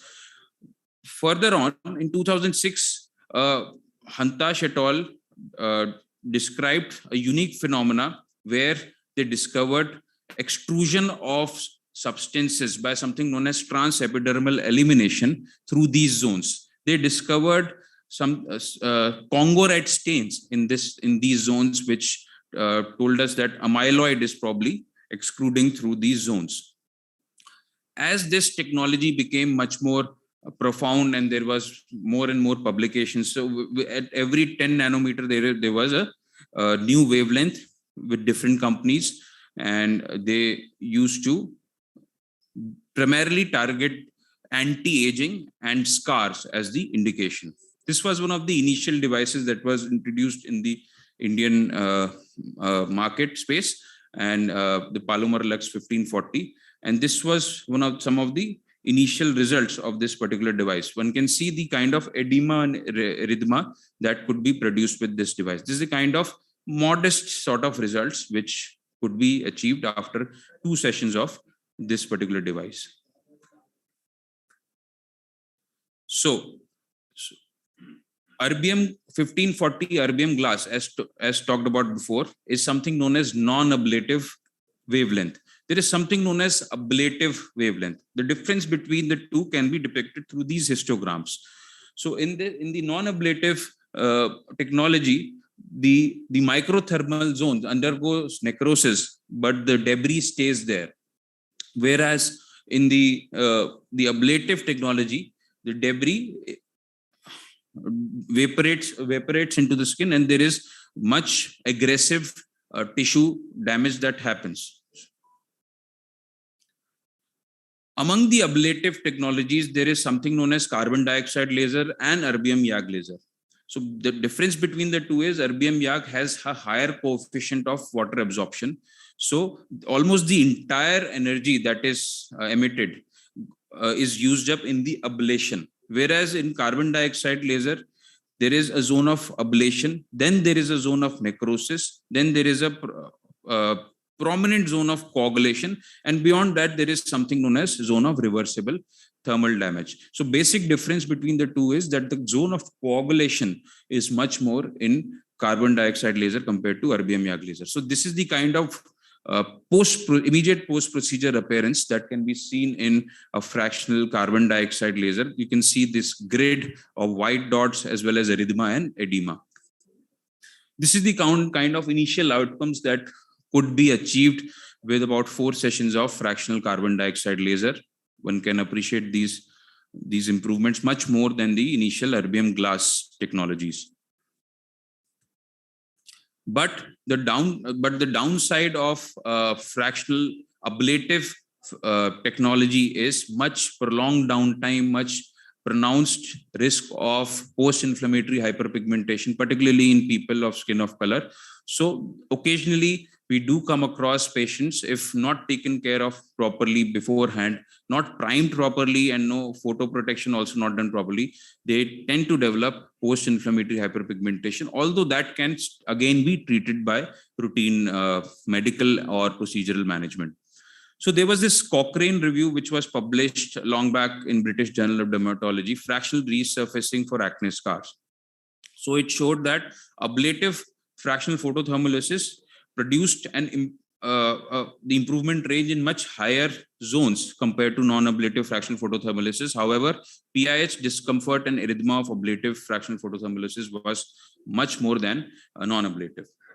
Then came the era of radio frequency fractional devices. Before going on further, I would like to invite Dr. Anuj Paul sir, who would be talking about fractional photothermolysis devices, fractional radio frequency devices. जैसे ठीक समझे sir लगा लो उसमें.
Good afternoon, everyone.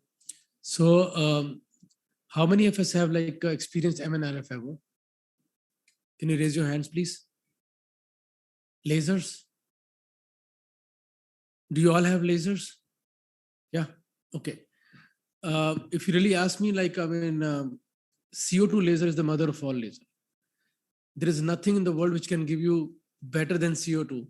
But the only problem with CO2 is that the limitations which we face, that leads, led to the birth of microneedling radio frequency actually. This slide is very important. Whenever I get a cut on my hand, my body starts healing process. It means my body responds to trauma. So if you give trauma to the body will start initiate a wound healing process in which it forms a new collagen, and that collagen is lead to the improvement of scars, fine line wrinkles, open pores texture, and everything. So body says, I have got 3 conditions for you. Number 1, the trauma has to be in the layer where you want to make collagen. Number 2, the trauma has to be in the form of micronized form. And third, the trauma has to be preferably in the form of heat. So let's have a look at this, the response to trauma. So you can use the mechanical trauma in the form of microneedles, that's derma roller and derma pen. You can have it in the form of light, that's laser. And you can have it in the form of microneedles and combination of heat, radio frequency together.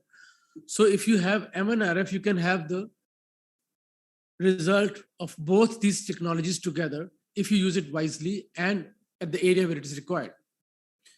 So this is the acne scar. You can see we have got ice pick scars, rolling scars, and box scars.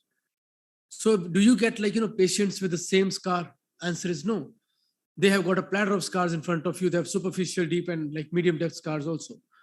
So you have to have technologies which can go deeper in the skin to get the results in that area. Have a look at this dermis. Dermis is 2 to 3 millimeter. Now, the scar is ranging from 2 to 2.2 mm, which is the dermal depth. So doesn't go beyond that. So any technology which go beyond 2.2, 2.5 mm practically has no importance in treating acne scars. So you have to have something which goes superficial, medium depth, and deep also. Laser goes up to 1.2 to 1.5 mm of depth, the safer setting. Fraction non-ablative laser, 800 microns. You talk about CO2, 1.5. If you want to go beyond, you have to compromise on the limitations. If you want to go beyond that, so you have to have something which can go up to that level of 1.5 beyond 2 mm and 2.2 mm. So you need something which can go and varying depth of the skin. So we have talked about ablative lasers, non-ablative lasers by Dr. Sumit just now. And we have now micro needling radiofrequency, which we are going to talk about today. Now, why the need? Why do we need micro needling radiofrequency? As we talked about the 3 limitations of CO2 laser, one was the downtime, second was the post-inflammatory hyperpigmentation, and third was the depth. If my patient comes to me that I agree, Dr. Paul, taking these 3 limitations, I'll go for CO2 laser. There is no problem in going for anything else, because that's something fantastic. But unfortunately, in our practice, we don't come along patients which actually, compromise on these 3 things. So that led to the birth of microneedling RF. As a layman, just have a look at this. So basically needles, they are emitting radio frequency, a combination of derma roller along with a laser called microneedling radio frequency. So MRF basically combination. In this talk, we are going to talk only about science and practicality of things. I don't go into literature and all. I don't like showing all those things because we need to talk about practical science behind microneedling radio frequency.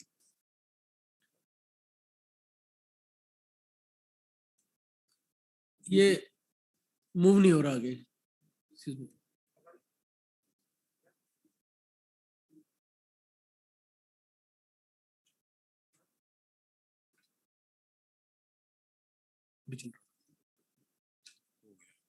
नहीं ये चल रहा है.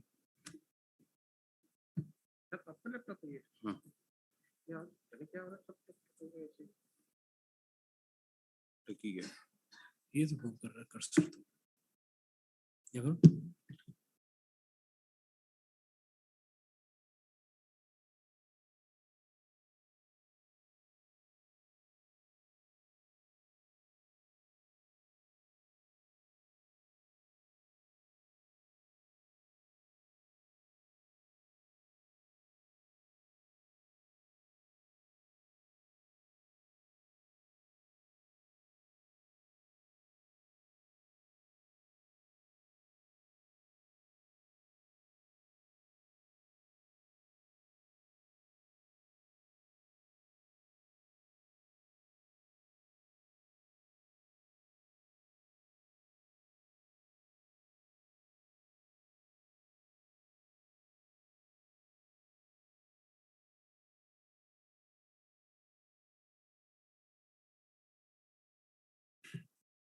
Thank you.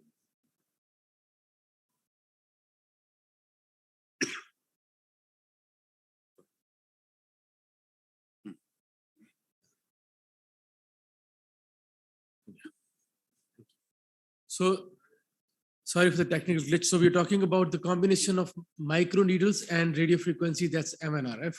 So what exactly it is? So needles, they're emitting radio frequency going inside the skin, and that's how it's going to create zones of damage, which leads to initiation of wound healing process, and that's from new collagen for us. So there are 2 types of needles. One is non-insulated and other is insulated needle.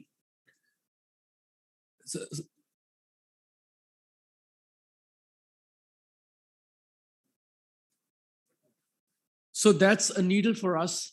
When the needle emits radio frequency from the entire length, that is called non-insulated needle. So when it goes inside the skin, it emits radio frequency in the dermis and it's emitting radio frequency on the outer part also. So that means that it's also emitting radio frequency at the level of epidermis. So you might get little, like downtime with this. So when we talk about non-insulated needles, so you see the epidermis over there it might get damaged when you are like increasing the radio frequency part. And it is the physics says the needle, it emits 80% of its radio frequency energy at the level of the tip, and the rest of the shaft is 20%. And in non-insulated needle, you see it goes inside and the entire length of the needle is emitting radio frequency. And insulated needle, the radio frequency gets emitted only from the 0.3 mm of the needle. So rest of the shaft is insulated. It means when it goes inside the skin, it causes damage only at the level which is deeper in the skin, and rest of the part of the dermis is not going to get affected, and epidermis is also spared in it. So we are targeting only the deeper part of the dermis. What about the upper part of the dermis? So whenever using insulated needle, you have to change the depth, reduce the depth, and do the treatment again in the dermis. So it means varying the depth, you are going to give 100% of radio frequency energy at different zones of the dermis. As it is not getting emitted in the shaft, so there is no problem in the epidermal damage. So if given me a choice of insulated and non-insulated, I'll vouch for insulated needle because I can go more aggressive without any downtime and side effects involved. So that's how it is, like epidermis is totally spared in it. So insulated needles are, you can see the, that part, the 2 mm depth and 0.8 mm, you can vary it and place the energy where it is required. So now radio frequency. So many instruments in front of you would be there. They're giving radio frequency in the form of bipolar and monopolar. So what's the difference between monopolar and bipolar? In the bipolar radio frequency, you have two needles. One is positive and one is negative. So radio frequency gets emitted from one needle and it gets absorbed in the second needle. So the radio frequency is very much confined where the needle is actually. So it's very much confined. So bipolar radio frequency is very good to treat open pores, fine lines, wrinkles, texture, and scars. But when it comes for the monopolar radio frequency, it gets emitted from the needle, goes in the skin, and comes out of the return pad on the body. So it means it travels deeper in the skin, diffuse in the skin, and it's very good for skin tightening and lifting. So just think about it. You have a device which has got needles, which has got monopolar radio frequency and bipolar radio frequency.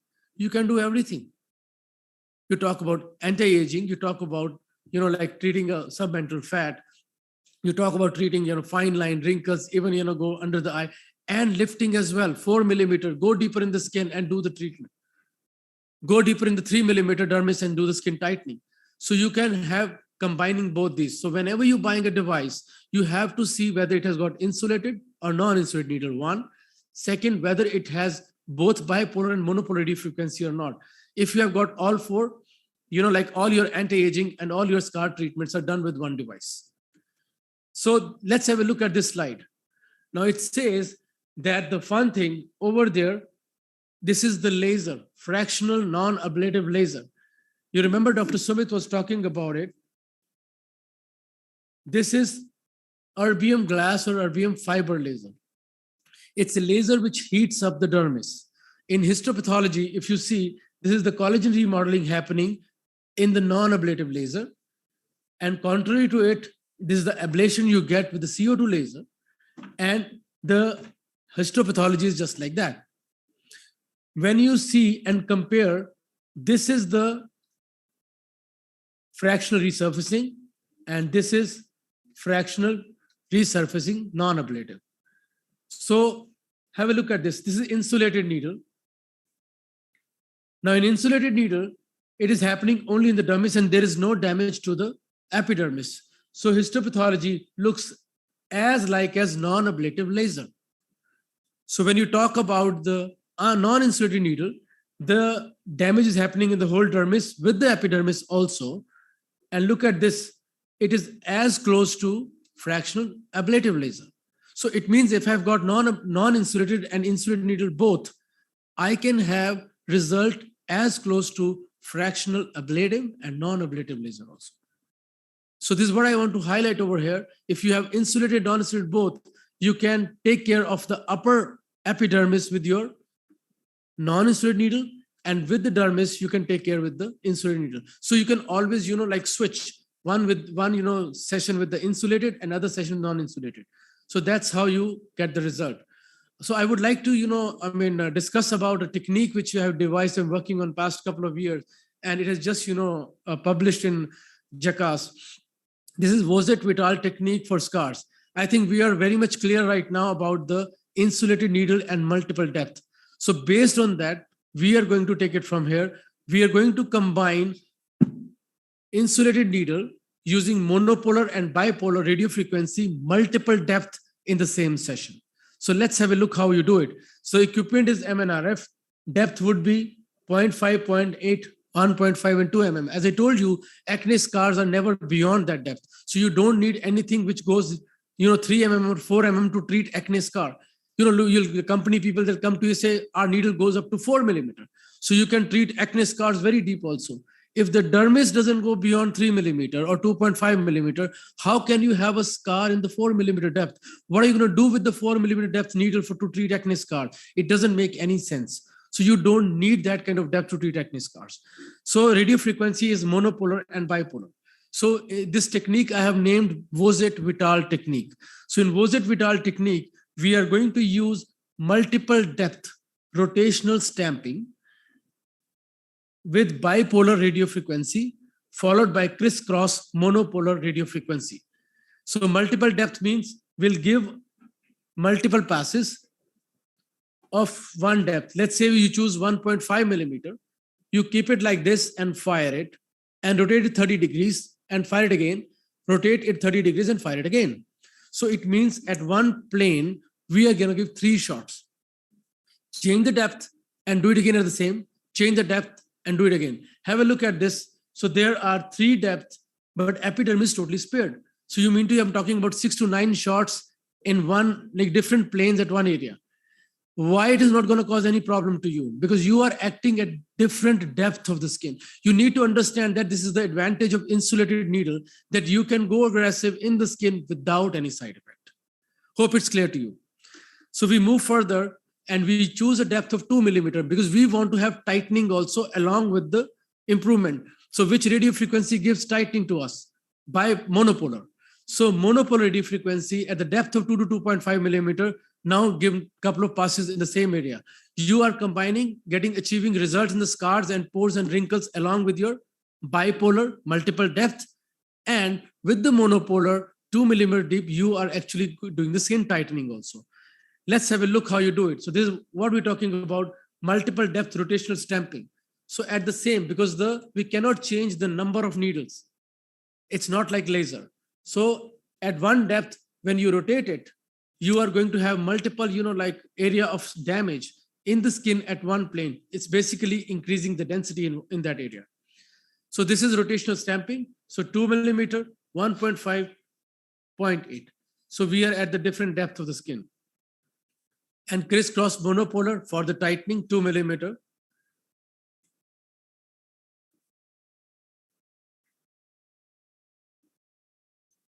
So this is the machine which I use, that's bipolar RF. So first you select the depth and you give 3 shots there. So basically you treat the whole area, you change the depth again and you treat that area again. So we are acting at different depths and do it again. So with the varying depth, we have treated the scar. The results are phenomenal, I tell you, phenomenal results. So followed by this, we are going to do the crisscross technique. Now in the crisscross technique, you treat it first, give one pass, 45 degrees, and come back again at the same. See, patient is very comfortable.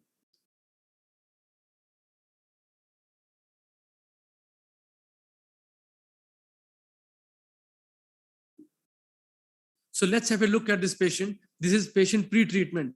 Make a rule of subcision in every treatment. I don't know whether you use derma roll or derma pen, any laser or MNRF. Always do subcision in the scars before treating it, because when you do the subcision, you cut the fibrotic band and it gives amazing results. Now let's have a look like pre-treatment And this is just 5 weeks after a single session. And look at the improvement in the scars. They are much more shallow, as like, I mean, they were, pre-treatment. And the same patient after 3 sessions. Can you see the improvement in the scars over here? It's wonderful. She does have like active acne. So you can always put on like isotretinoin, low dose. I always prefer 10 milligrams. It's more than enough in such cases. No need to put like 20, 30 milligrams a day. Let's have a look at this patient. Can you see the improvement in scars and the skin tightening and lifting? Can you see that? So this is the combination treatment of both, which you can use in one patient, and it gives very gratifying results. So this is what I was talking about, acne scars with subcision.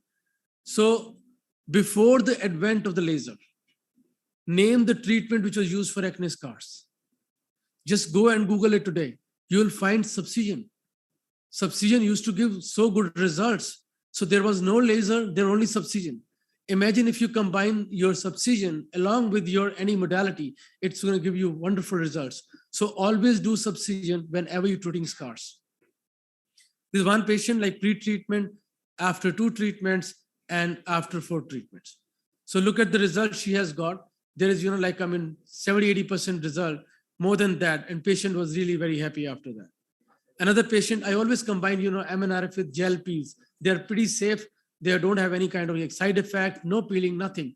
And after doing, MNRF, you can always do PRP, or you can do, gel peels. You can put epidermal growth factors, whatever you want, you can do depending on the need of the patient. In this patient, we combined it with the MNRF gel peels, and this is how she looks after first treatment, and this is after 3 treatments. Can you see like the difference in the pigmentation also after the treatment? MNRF and PRP for facial rejuvenation. How many of you use PRP in your regular practice? Very good. So what do you do? Would you prefer doing, injecting or putting it on the top after the procedure? No. What do you do? Prefer. Okay. She would rather spread it and go dermapen. This is like something which we have already been told by the Western world. Tell me one thing. When I prick my skin, what happens? What happens? Something is coming out of the channel, correct? So how would you put PRP after derma roller and expect it to go deeper in the dermis? So it doesn't make sense. If you really want to do something, you inject it. You want to make sure. So you first, have the need of the growth factors. You have to generate that need. Do your procedure first, and after that, inject it right there where it is required. So PRP should be injected, I prefer so, after the procedure. You do whatever procedure you like and do it afterwards. I don't, like it wasting by putting it on the skin. Whatever left, you can put it on the skin. It's like always good, but for the effect, you should always inject. So how do you do it? Make patient very comfortable. It's a pretty, painful procedure. I tell you a trick to do it. What you do is like just put the anesthesia on the face. I always put anesthesia and put the tapes on it. Amla, when you put the cream on it, Prelox or whatever you use, it is 45 minutes to 1 hour is the perfect time to do procedure. If you delay it further, it's going to pain. 1. 2, when you're doing the treatment, I remove the tape from here and I do the procedure. After doing the procedure, there are micro channels which have created by the MNRF thing. You take the xylocaine with the Adrenaline, which solution is available in the market, in the needle, and just spread it over there with your fingertips. Have you ever experienced when the xylocaine touches your lip, the lip, it starts tingling and you feel weird kind of sensation? Have you ever felt that? The exactly same thing going to happen over here. After doing that, take a gauze, dip it in the anesthesia and put it on the skin again. So under occlusion, let it be over there now. Now shift to the other cheek. Remove the tape, do the procedure, and exactly do the same thing over there. Now what is going to happen? This is very well anesthetized. Use micro needles. I'm using meso needles. I just show you how to do it. Meso needles and vibrational devices which are available in the market. And you can use this and inject the PRP. It's very comfortable for the patient. Just have a look how I'm going to do it. So this is the needle we're going to use. It's meso needle. It's 4 mm. It's a 32G, very small needle. It hardly penetrates deeper than the dermis where it is required. One, and second, it doesn't go beyond that at the 45-degree angle. And this is a vibrational device available. So it makes patient like very comfortable while doing the treatment. Now, this patient, we have done this area with the MNRF1. Can you see the tape and the cream is still there? Use it under occlusion always. Remove it when you have to treat the that side. After doing this, we're going to put xylocaine with adrenaline and put a gauze, as I told you, solution. Now do the other side, exactly same. And now we are doing the PRP along with the meso needles and vibrational device. Have a look at the patient, like, eyes and lips, and even like brow. It's not moving because patient is very comfortable. But make it a point that you should not delay the treatment. One. Second, do it under occlusion. Third, always after doing the procedure, just put something solution on it and you have to do it under occlusion. That's something which is very important. So let's have a look at this patient. Can you see another thing over there? What is it? Half of the time we see so many Indians walking into clinic and you say कि आपके यहाँ पर एक dark line है. Dark line hai. Throw light from the top. You will see actually it is zygomatic facial groove. How it happens? It's a ligament which is there. So that's something which has to be taken care of with the filler, not with the cream. The moment you tell patient to look up, the line disappears because it is not pigmentation. So don't give any pigmentation, creams to the patient. Always put filler on there. So this is something how she looks after that. This is how we did the treatment. And these are the points where we did the filler, the same patient after the complete treatment. So we combined MNRF and along with the PRP. And I did, contouring for her also by doing her radio frequency and HIFU. There's another patient, MNRF and PRP combination. You can see like improvement in the open pores also, which you could will see over there. So I always combine, different plane treatment. Do you know what is mass? We'll talk in another lecture. Then just after that, it's called superficial musculoaponeuric system. It is 4.5 millimeters deeper in the skin. Cannot be reached by any laser, cannot be reached by MNRF. It has to be reached by something which is going to reach there, and that's HIFU. High intensity focused ultrasound. We'll take it like lecture after that. And it's a combination of HIFU along with monopolar radio frequency and PRP together with MNRF. So you have acted the different planes. You have to see where it is. I will talk about it later in my next lecture. So this is a patient you see after 4 weeks and see that this is subtle improvement in the nasolabial fold also. There has been lifting and tightening which is there. And see this patient exactly after 3 months. There is no drop of filler and Botox on his face. Can you see the improvement? And look at the nasolabial fold and look at the tightening and lifting on his face. So that's the combination treatment which I have used for him. And this is called Naphthys Rejuve. And this we use like for patient acting in the different planes on the skin now with the different modalities. Have a look like, this is the patient before and after 3 months of the treatment. It's another patient in which HIFU was combined with monopolar radio frequency and PRP MNRF. Have a look at her. Can you see the contouring over there? That's also which is the result of skin tightening devices. Nasolabial fold. It's another thing in which you can also venture by you doing the radio frequency MNRF followed by injecting PRP in it. So we will do the treatment. Some patients, like some doctors, they prefer injecting PRF also. So you can do PRP, PRF, whatever you are comfortable with by doing the monopolar radio frequency, or you can do MNRF by using monopolar RF. So in this case, we are delivering the energy first in the skin, creating channels over there of MNRF. And after that, we are going to inject PRP. So growth factors over there. It gives a filling effect to the patient, though you cannot compare the result with, fillers. But yes, it does show very good results by combining these two techniques. So this is what I've done for the patient. She looks before, and she looks after 2 months. And the same patient after 3 months. So in this case, MNRF and PRP was done full face along with the nasolabial fold. It was not only the folds which is it. And there is contouring also, if you see on her face. Another area where you can go for is infraorbital region, a very, very difficult area to treat. So we discussed in the morning about doing, Q-switched ND-YAG laser in the infraorbital region. You remember that I was talking about, combining two modes together. So we combined top hat along with the Cauchy long pulse.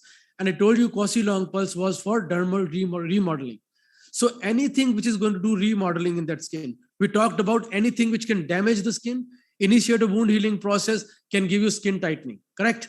And improvement in the fine lines and wrinkles. So microneedling radio frequency, we will go in the skin, deliver radio frequency energy and comes out. The only problem is that we are dealing with a very thin skin. So what should be the exact depth to go in the skin without damaging capillaries?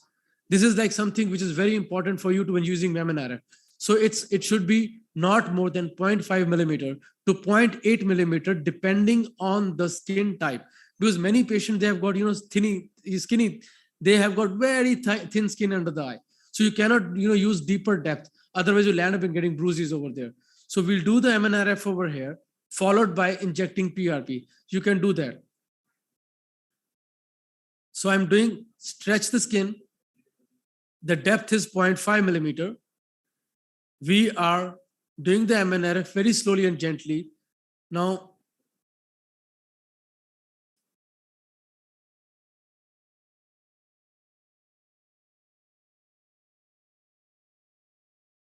so we are injecting PRP now, plasma. The downtime is a couple of days because plasma stays there, swelling under the eye. And sometimes like bruises, if they get, it's going to take 7 to 14 days to go because it bursts the capillaries. And you can do the whole area like this. You can always do combination treatment because combination treatment is always good. So this is the result of MNRF and PRP in that area. You can see the under eye wrinkles improved. And can you see the bruising over there? Yeah, here. So these are like small kind of capillary burst if you get when you are using the deeper depth of MNRF. It's another patient where we combine MNRF with PRP and see wonderful results. Many patients will come to you and they say skin thinning on the dorsa of the hand. We are always told inject boosters, inject, skin booster fillers and all. Have you ever thought of what could be the cause of those lines and wrinkles? What is the cause of aging? We are always taught to run behind the symptoms. We never been taught to run behind the cause. Why don't we run behind the cause? Collagen depletion is the cause. So we should generate collagen instead of treating the symptom. So in this case, we are going to do with monopolar radio frequency, MNRF with the monopolar RF, not the bipolar RF, monopolar RF. We do the whole hand followed by injecting plasma over there. So let's have a look. This patient, I'm doing the MNRF. So the depth has to be low because you have to see the skin thinning over there. Don't go very deep because it's going to go, like sometimes veins are very superficial over there. You have to stay in the dermis, do the full hand with the microneedling radio frequency. So this is how it looks after the microneedling radio frequency. Now do the same thing as I told you because it has to be comfortable for the patient. After doing this, you move to the other hand, complete your job and come back to the hand number 1. So now we are going to inject plasma over there. So you did the wound healing, you did the wound damage first, initiate the wound healing process, and then we are injecting plasma in the skin. So you're injecting growth factors in the skin and it's going to help the wound healing process, and there's going to be collagen remodeling. And look at the result. This is the patient before. Can you believe it? This is the patient after. So this is the kind of result you can get just by chasing the cause, but not the symptom. What are you going to achieve with skin boosters? Just, just improvement in the appearance. They tell me to put threads to lift the skin. I put a thread in my skin and lift it. आपने एक थैले को धागा बांध के ऊपर उठा दिया. What is going to happen to that thala? In 6 months to 1 year, it keeps on degenerating. What is going to happen to that thread which has, lifted it? It's going to degenerate one day. What would happen after 6 months to 1 year? It's going to come back to the same. Plus why? The degeneration which happened in the past 6 to 9 months. We keep on chasing the symptom, and we never chase the cause. Please understand the science. If you chase the cause, it's going to give you wonderful results. They're going to love you for that. Why? Because the patient, they want to understand why it is happening to me. Why you want to do treatment every year? Because I can't stop aging. Is there any way you can stop aging? There is no way. It has to be maintained. If you don't maintain, the same thing is going to happen again, because that's aging. आपकी आवाज बहुत आ रही है पीछे से. Yeah. So this is hand rejuvenation we talked about. We move to, this is the same patient, you can see the other hand. Now, another problem, stretch marks. Stretch marks are very difficult to treat. Why? Stretch marks are difficult to treat. आपने balloon देखा है कोई? जब हम balloon में हवा भरते हैं, थोड़ी भरते हैं तो बिल्कुल ठीक रहता है. But when you put more and more, what happens? You start seeing streaks on the balloon. आप जब हवा निकाल देते हो, the streaks are still visible there. The same thing is happening to skin. It's like this. It can go up to here, overstretching. Now the fibers are detached. The streaks appears. When they are red and all, it can be, your collagen can be generated fast. But when they become white, it's difficult to streak. I cannot feel collagen over there. So how much improvement I can get it in the stretch marks? By using various devices. I talk about fractional ablative devices, non-ablative devices. I talk about MNRF and PRP, 40%, 60%. I cannot give like 90, 70% as I give it in scars. It's difficult to do because the appearance of stretch marks doesn't change with that. So what are we going to do here now? Stretch marks. We'll do the MNRF. Depth. Now depth has to be a little deeper. You can't have like superficial. The stretch marks are deep. Deeper depth, followed by injecting the whole length of the stretch mark with PRP. That's what we'll do. The idea is very simple. Damage, give growth factors. Don't put your PRP like that only. It is used waste. You have to first create the need and then inject the growth factors. In this patient, you see, I am doing the, do you remember this? Rotational stamping. So there are 3 shots at the same spot, moving further, 3 spots. I am giving 3 passes together. Dr. Paul, give 1 pass, then give 2, then give 3. It's going to be very painful. Why? When you give 1 pass, 1 injury, you move to the next. Now inflammation starts setting it in few seconds. When you come back, it's going to pain and hurt your patient. So when you do 1, 2, 3, it doesn't pain. So 3 at the same time. The same thing, you can do it over in your face also. So we'll do the microneedling first and followed by injecting PRP. Now follow the whole length of the stretch mark. And look at the improvement. This is the patient before and this patient after. Can you see the improvement? Look at the improvement in the stretch marks. Look at the appearance of the stretch marks. This is how, like, in multiple treatments, they're going to fetch you results. This is another patient with stretch marks. You combine both these things together and look at this. It's very difficult patient to treat, by the way. So it takes like few sessions. It never happens in one session. If you want to promise your patient 4 to 8 weeks after the injury, the remodeling starts 3 to 4 weeks. Expect results 4 to 6 weeks after the session. Open pores. Again, answer to open pores. Anything which is going to cause injury. Who is going to deliver that injury? It's you, because you know the science. We treated open pores with quasi-long pulse of Q-switch laser. Is it possible? From today morning, it is possible because you know how to do it. So anything which is going to go in the dermis at the right depth, because body said, give me the trauma in the right depth where you want to have collagen. And initiate a wound healing process. and combine it with anything else you want. So chicken pox scars, wonderful. When would you like to treat a scar, please? As early as possible. Any surgical scar, stitch khule, 3 to 4 weeks, start your laser. In this patient, chicken pox scar, when the chicken pox scars are early, you have to hit it before the fibrosis sets in.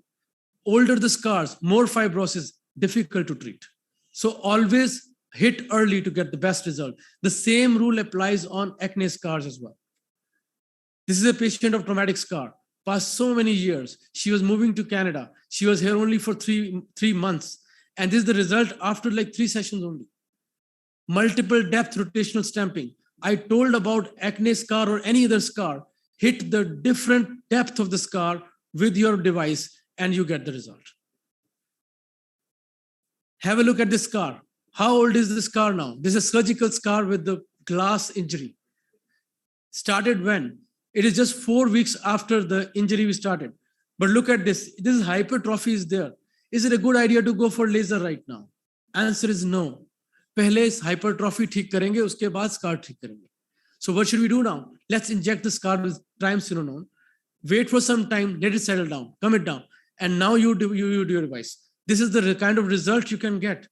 And patient is still in contact with me. This is like I treated her 7 years ago and still she's with me and very, very good results you see. This is another problem. Papular acne scar. Do you have any answer for it? No. So carbon dioxide laser comes back. Do like a radio frequency, comes back. Interestingly, I thought of injecting them once with TAC. I do it and it does really show wonderful result. Take the 10 mg, use 0.3 triamcinolone, 0.3 to 0.4 ml along with the 0.5 to 0.6 ml of triamcinolone. Inject the individual lesions followed by your laser or MNRF, whatever you want to have. But stay in the depth of 1.5 to 2 mm because we have to go there. And this is the kinds of results you have got. Now, in case if you go little wrong in it, you take the dilution not properly because it's a very, very small margin of error. Your triamcinolone is going to go in the normal skin and you might get a depression and little, hyperpigmentation. Don't get scared of it. Anything which is going to happen with triamcinolone, it's going to come back to its normal. Give only tacrolimus. That's the best answer. Give it, it comes back to that and tell patient it's normal because it's difficult to inject single lesion. Use a very, very small, I showed you the meso needle of 4 millimeter. Very small needle, go in the heart of the lesion, inject very little, it will blanch and you'll see it in the eyes and come out. Have a look at this patient again. So this is a combination of 2 treatments, triamcinolone followed by the microneedling radiofrequency. Another patient, one day I was treating, doing more microneedling radiofrequency with the insulated device. I saw these veins there. I started throwing, let's treat it with the microneedling RF. So I did MNRF for him, insulated needle, 2 millimeter depth, and place 100% energy over there. Dr. Sachin was talking about in the morning, 90-degree contact, very important with any device. What happened with MNRF? If it is not 90 degrees, if it is lifted like this at one area, what would happen? Your needles will be outside and putting all energy in the upper epidermis and you'll get a burn there. So you have to be very careful choosing a device. The same thing with all, especially laser hair removal also. The most common cause of burn when you're treating these areas, why it happens? You are not like 90-degree contact and it fires outside and you get a burn also. Why we get a burn at one place and not other areas with the same fluence? It could be the wrong technique. So you have to keep a watch on all these things. This is like few things which is happening in the world of MNRF. Let's have a quick look on that. This is something which is a needle available and you can cut the fibrotic bands with it. One, you can use this needle as, like a no-core needle for the subcision. You can treat veins, nasal veins with it. And you can also do active acne with it. So this is like how you do the veins, single. Another thing I would like to share. I was in Philippines like a couple of years ago. There was a dermatologist who told to use this needle to treat the fat under the eye. Go inside, ablate and come out. He showed very, very good promising results. So these are the kind of things happening in the world. And this is for fine lines and wrinkles also you can use. You can do this with your regular machine also. It's not like a big deal with it. And subcision, no cord needle, subcision. We talked about it earlier also. So combination treatment, we learned only one thing. Combination treatment is the best approach. Single modality or like 2 modality or 3 modality. Combination is very, very good. Always go for these are things you can combine and play with all around. The new thing happening, like, see, we bought micro needling radio frequency when only MNRF was available. These days, you guys have an option. You can always combine and buy MNRF in combination with fractional ablative or non-ablative laser. What's the benefit of it? The benefit which I feel is the cost reduction. One device is always cheaper than two. One. Two, your MNRF is going to take care of the deeper dermis and deeper things. What we learned in 2 sessions, that the laser have only one limitation, the downtime, the depth. So if I use my carbon dioxide or non-ablative laser with a lower energy, it will take care of my upper epidermis. Your MNRF will take care of the deeper. So you offer your patient, okay, we'll do this 2 technologies on you. 1 session with this, 1 session with that, 1 session with one that. Patient would say, okay, I'm getting 2 treatments done. It'll improve more, but the combination treatment is best and always better than using a single device. So available are carbon dioxide fractional and MNRF are available, and non-ablative erbium glass or erbium fiber along with the MNRF is always available, also available in these days. You can always have a word with those, practicing dermatologists who are using it in combination. So this is another erbium glass in MNRF combination. This is how it looks like. It's one of the devices available in the market. This is radio frequency and erbium glass. This is CO2 we talked about. This is always like also another thing, RF pen. So new names, new devices. It's another like which we just saw now. And it has got, one single needle and it goes inside the skin. So this is to treat acne, pores, spider vein, and even milia also, they claim with that. Interesting thing, new thing. See, like in today's world, everything is happening. So this is radio frequency vaginal tip. So you can vaginal tightening also with the radio frequency. So I could see Dr. Rohit Batra again, pushing me with folded hands to please stop. So this is my last slide. I always show because, I was also young like you a decade ago when I didn't have laser. Dr. Paul, I don't have any laser. What should I do? After this talk, I think you have an answer. If I don't have laser, I can still do treatment and deliver result by giving trauma to the skin. Give physical trauma with the microneedling, do all these things, PRP, plasma injecting and all. I'm sure you'll deliver very good results to your patients.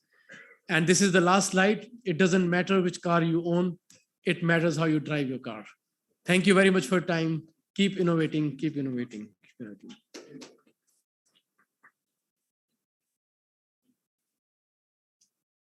There's a slight change. We'll be finishing off the next session talks as well. I'll be talking to you about the tightening, and subsequently, Anuj will talk about the hypo, and then we'll do the demonstration. Both the demonstration. One small announcement: the skin boosters and collagen remodeling session is going to start in the next hall. So those who've registered and by mistake has entered this hall, you can move to that hall.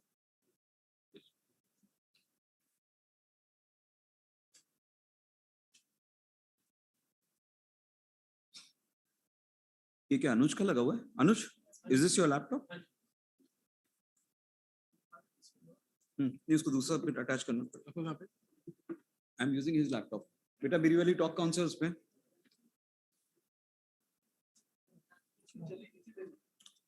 हाँ? नहीं, ये दूसरा है.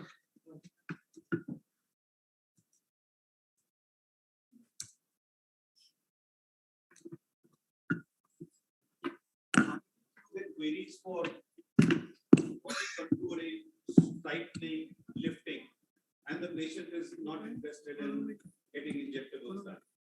You get them often or it's less frequent?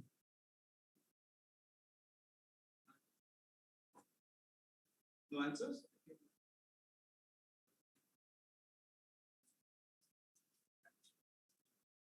Yeah, so.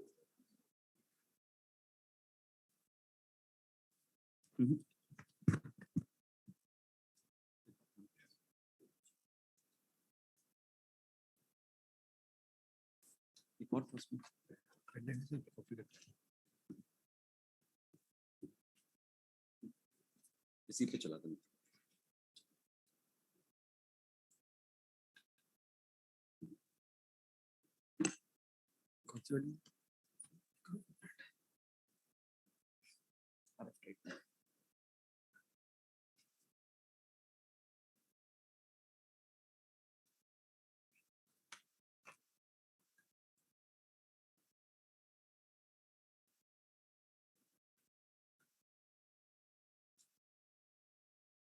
Okay, fine. So this is working. Fantastic. Mic on? Yes. So we need to understand a little bit, once again, we are not trying to bore you, but we are trying to make you understand what goes behind the machine also.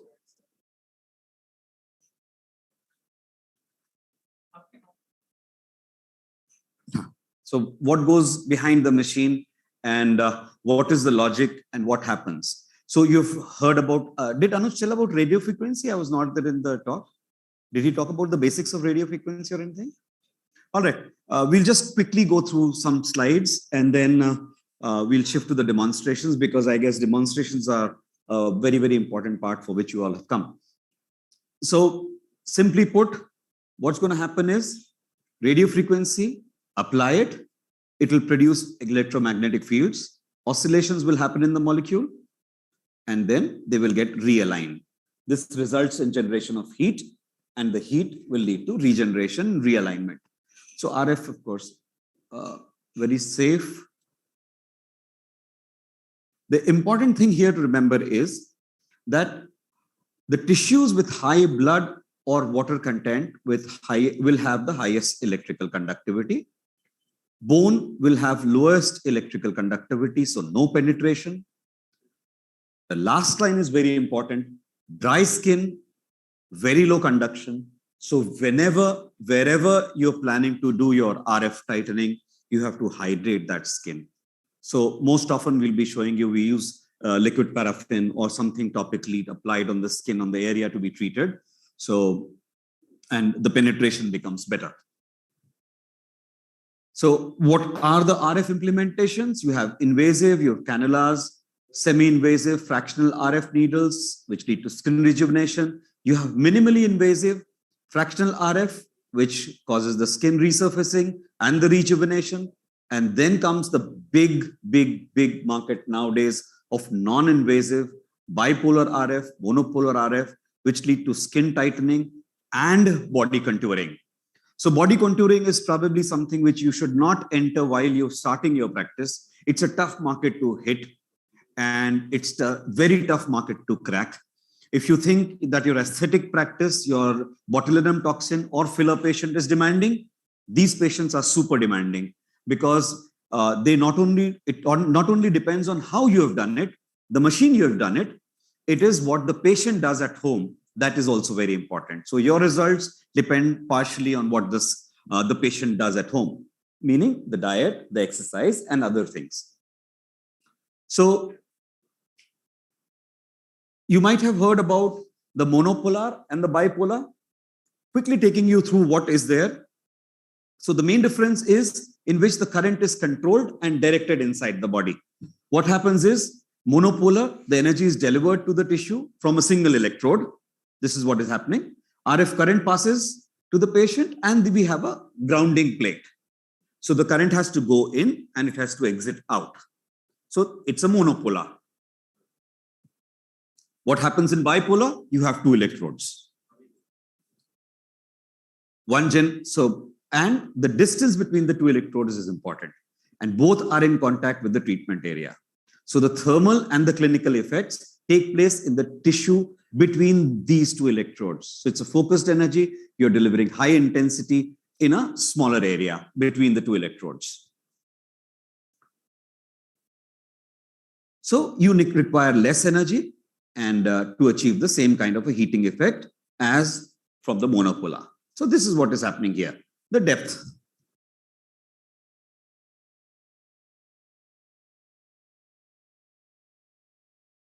What does the depth depend on?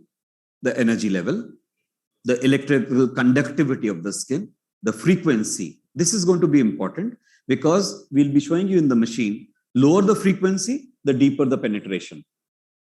So that is something which you have to remember. It's a very important point. Distance between the two electrodes, longer the distance, deeper the penetration. So you have bigger handpieces for the body, you have smaller handpieces for the face. Bigger the handpiece, distance between the electrode is larger, deeper the penetration, and that is what you have to hit. So thereby comes the importance of having small, medium size, and large size electrodes.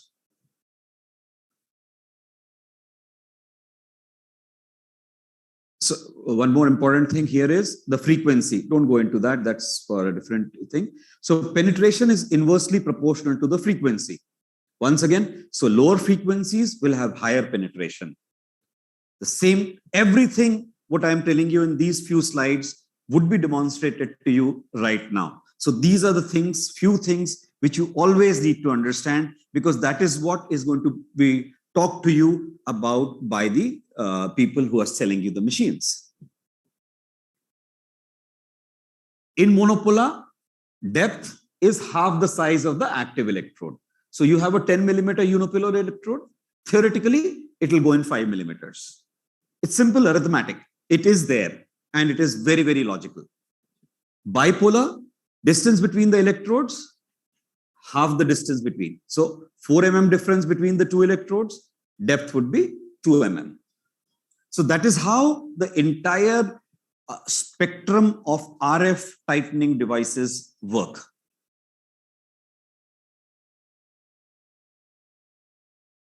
So you have collagen remodeling, you have collagen denaturation, you have fibroblast stimulation. So these are the three basic things which are happening inside the body, which will give you a different, a holistic kind of an approach, right from skin to down below. So you have to tighten the skin and you have to destroy the fat as well.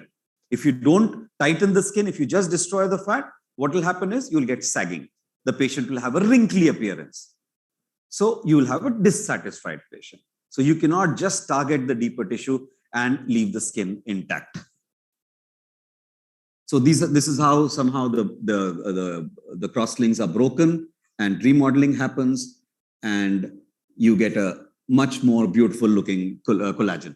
So fibroblast stimulation happens, you get collagen fibers by physical stimuli. So these are all heat shock presentation. I'm not taking you there.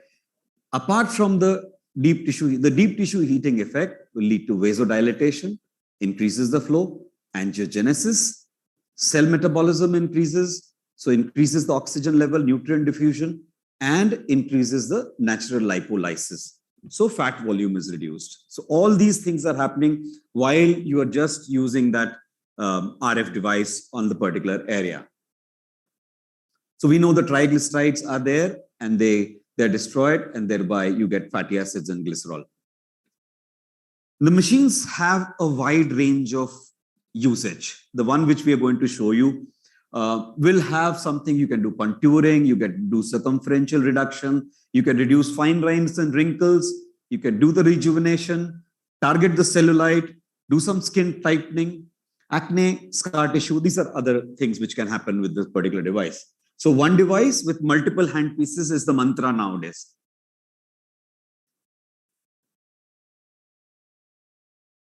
So you have multiple handpieces in this device, like I already told. Unfortunately, the photograph of the handpieces has not come in here because of some technical issues. Now, there are 3 modes which we'll be talking about. Like I said, there is a 0.8 hertz, you have 1.7 hertz, and you've got 2.45 hertz. So all 3 modes are used in every patient. You have a 4th mode in which all 3 are working in a combination. So all the modes combined in that particular anatomical area lead to the improvement in your contouring. body contouring. So they have said that 43 degrees for 2 minutes, 43 degrees for 10 minutes. These are the different modes and the time which you spend for a proper 3D-like effect.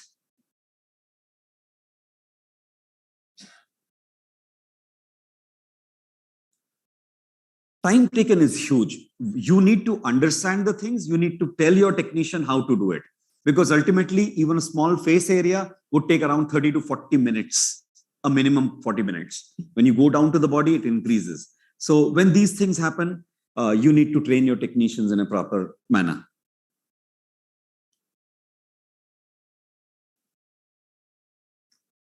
In addition to the depth, like I talked to you about the laser hair reduction, we have a vacuum technology in the laser hair reduction. It pulls up the skin and thereby decreases the distance between your target tissue.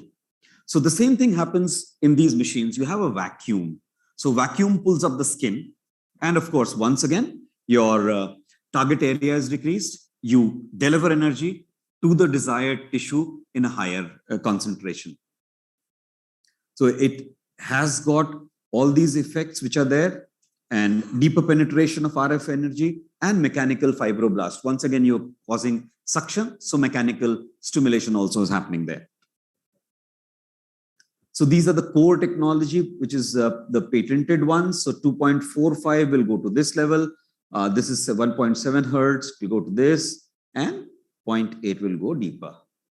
So this is what is going to be shown in all the different hand pieces.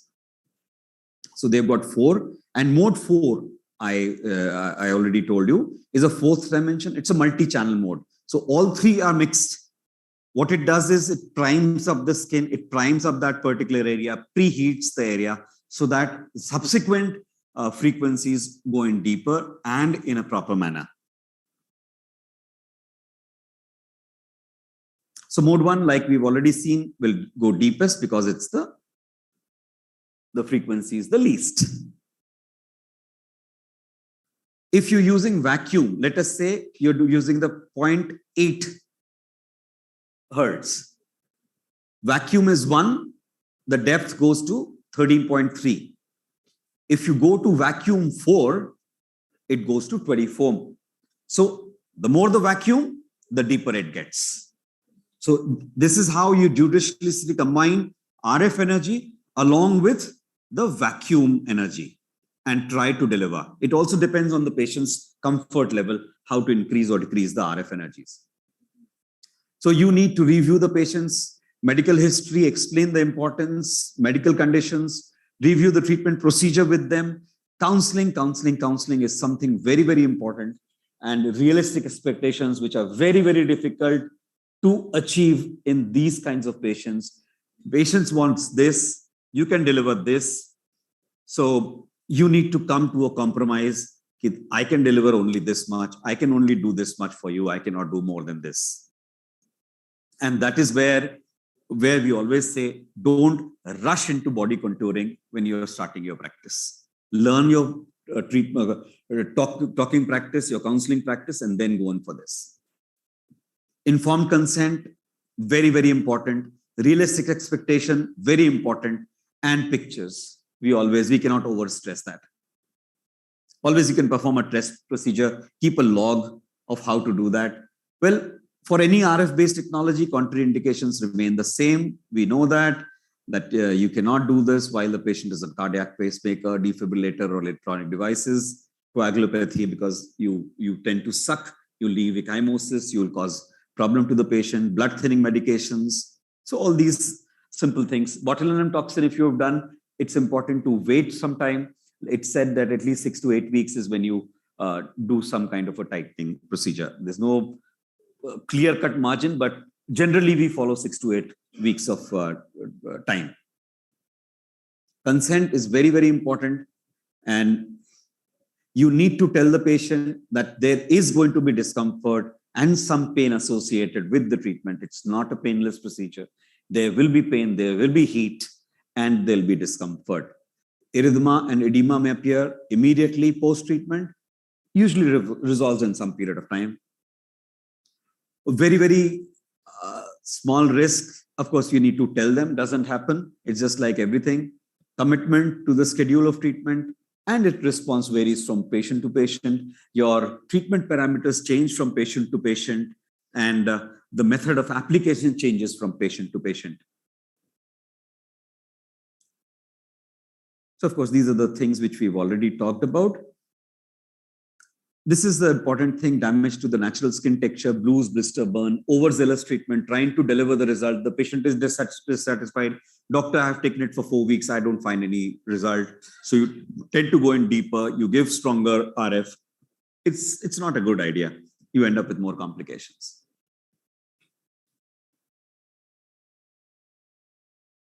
So these are some general points which you need to remember, that there should be a R gap between your last meal and the abdomen treatment. It's logical. Hydration is very, very important. Then during and after the treatment, before the physical activity is what is recommended, because possibly the BMR increases. So you have advanced treatment protocols and beginners treatment protocol, basic protocols, but then it's okay. You can use, we are all qualified, and we can use all the parameters as and when we want. So this is a photograph taken by Dr. Anil Ganju, a great friend of mine from Delhi. I'm sure if you're from Delhi, you might have heard from him. He has helped me with some photographs and the talks, and this photograph was clicked by him. He's right now, once again, somewhere clicking photographs of some beautiful birds. So possibly we'll have more of them, see them later on. So I thank you very much here, and close my talk. Anuj.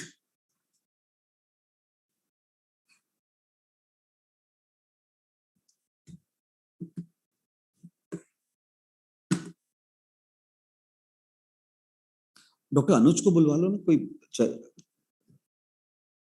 अनुज को बुलाओ.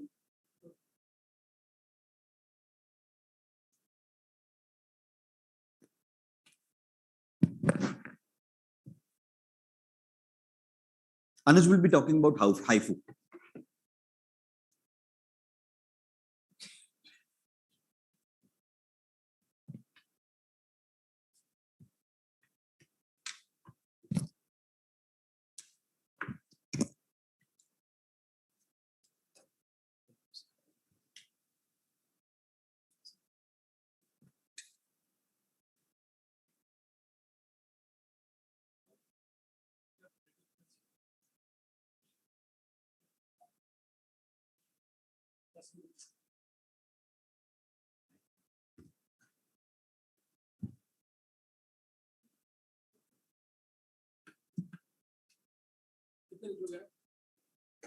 किस पे लगा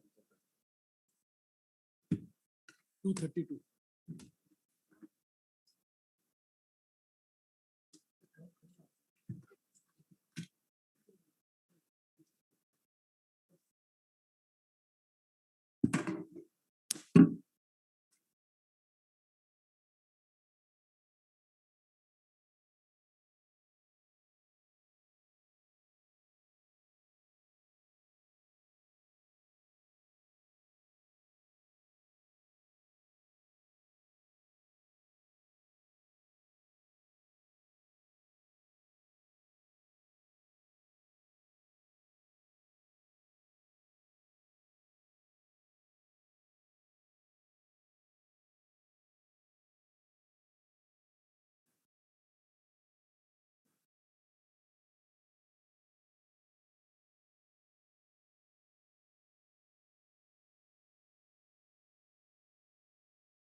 Okay, we just heard about microneedling radio frequency. We heard about monopolar radio frequency, which acts on the dermal part. So let's go now deeper part. So before going further, only like two things you need to understand: that collagen is the only one thing which you need to target. So we talked about aging treatment. You have to target collagen, and collagen is actually in the 3 layers of the skin. It is in the dermis, as we all know. It's in the, this is dermis, this is subcutaneous fat. So in the septa of the subcutaneous fat, there is collagen there also. And this is the SMAS layer, superficial musculoappendicitic system. So to generate collagen, you have to give injury in that layer where you want to make collagen. This is what we understood. And I told you that it has to be in the preferably in the form of heat, because collagen always degenerate with heat. The temperature has to be 60 to 70 degrees deeper in the SMAS layer here. So do you have any one modality which can do collagen damage in all the layers of skin? Answer is no. Laser cannot go more than 1.5 millimeter. Now we talked about monopolar RF, which can target this zone, but to reach the SMAS layer, it becomes difficult to do with the other modalities. So here we come, and the stands is something called HIFU, high intensity focus ultrasound. So SMAS is superficial musculoappendicitic system, and it is an extension of platysmal muscle that arises superiorly from the fascia here. It goes like this, and it continues with the inferior cheek with the platysma muscle like this. So this is the layer which is responsible for the triangular face in a young girl. And the depth is 4.5 millimeter. Now, do you remember this? This is like our favorite thing which you used to do when in our younger years, having a magnifying glass, and we try to burn the paper. Now, this is the magnifying glass and the paper. Now, if I put the magnifying glass here, nothing happens. I go more farther, and a point will come that it starts burning. So think about a triangle, an inverted triangle. And the top of the triangle, there is emission of HIFU, and it goes into triangular phase and reaches up a point to form the point of maximum destruction. So that's the base, like the tip of the triangle, which is inverted in the skin. So now see over here, this is the transducer.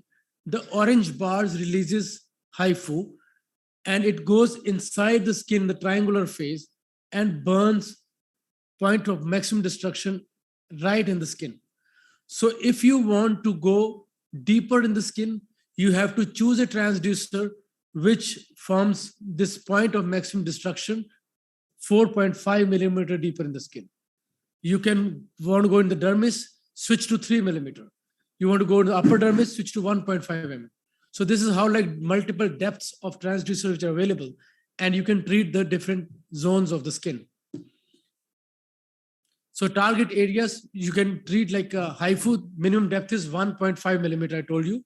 So 4.5 millimeter, you can target the base, which is SMAS layer. 3 millimeter, you can target this zone, the deeper dermis, and the upper dermis with 1.5 millimeter. So above 1.5 millimeter, you cannot do anything with the HIFU. So it means HIFU is not a great choice to treat scars, fine line, like the wrinkle on top, and it's not a good choice in doing the open pore management also. Though they will claim everything, but scientifically it doesn't make sense. So in case if you want, now you have to bring in something which takes care of the upper part here. So combination again, correct?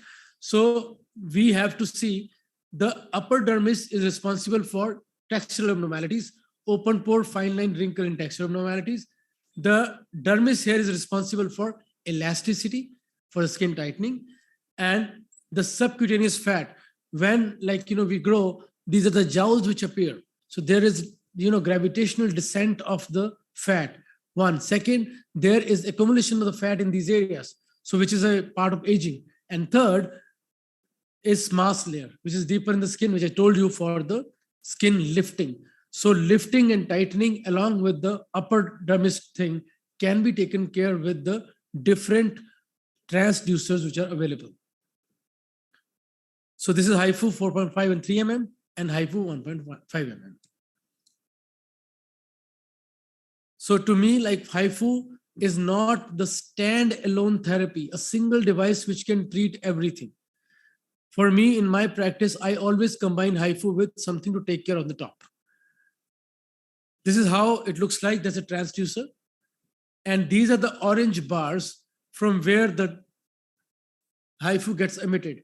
And it gets emitted in very small dots like this. Have a look.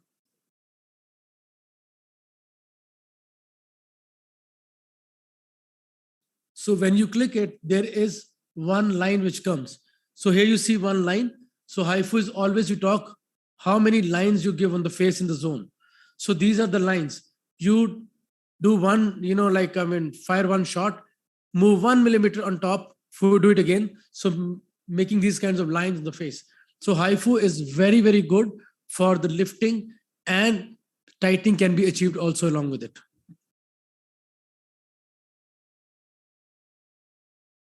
So these are the devices which are available. This is one of the devices which is available. And these are the cartridges which are available with HIFU. For the face, we have got 1.5 millimeter, 2, 3, and 4.5.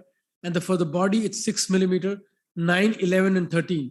In my experience, treating body with HIFU, it's a very, very thing which is difficult to do. The reason being, we Indians don't understand the concept of body contouring.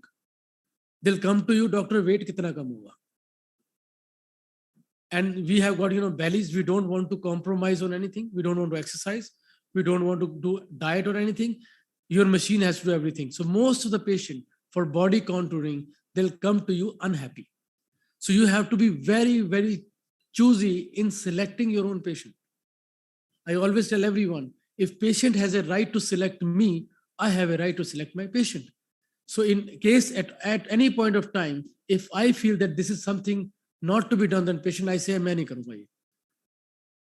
It doesn't make any sense to me. So it's not exactly you have to do everything whenever the patient needs. So you have to take your own call on that. So these are the body contouring, and this is the face cartridge. And precautions, like the energy has to be, like consider the thickness of the area. So when are you treating forehead, the deeper depth should be avoided. Energy has to be based on the patient to patient, like pain threshold and all. With the deeper, transducer, they sometimes feel pain in the gums.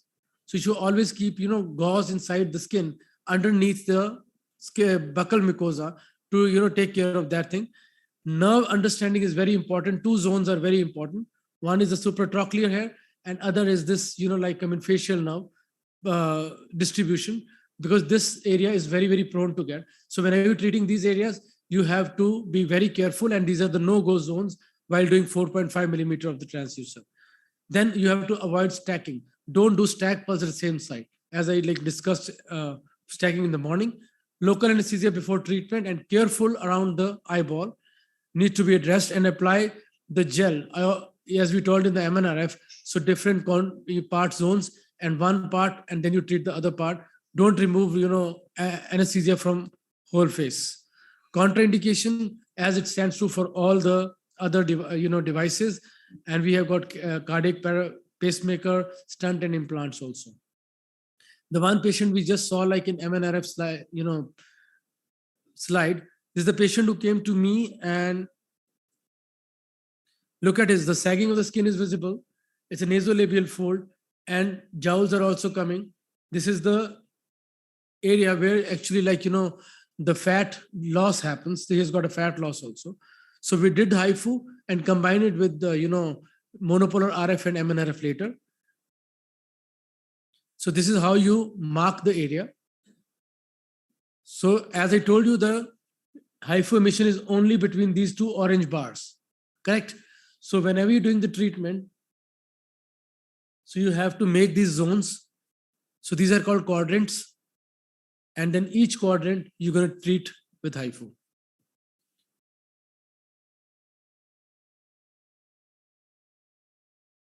And then you put the ultrasound gel.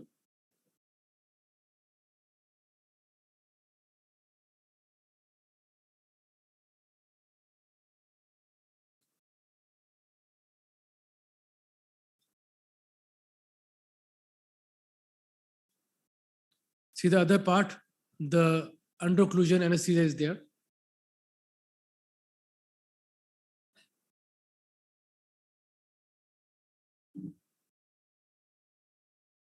So first you take the deeper cartridge, the transducer 4.5 millimeter, and start treating this 4.5 and start treating the zone.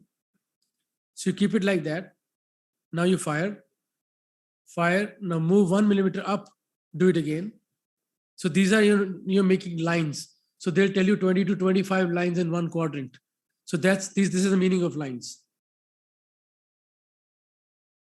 So once you finish one quadrant, move to the next and move to the third one. After completing the 4.5 millimeter transducer, then you change the transducer to 3 millimeter and do it again, and then 1.5 and do it again.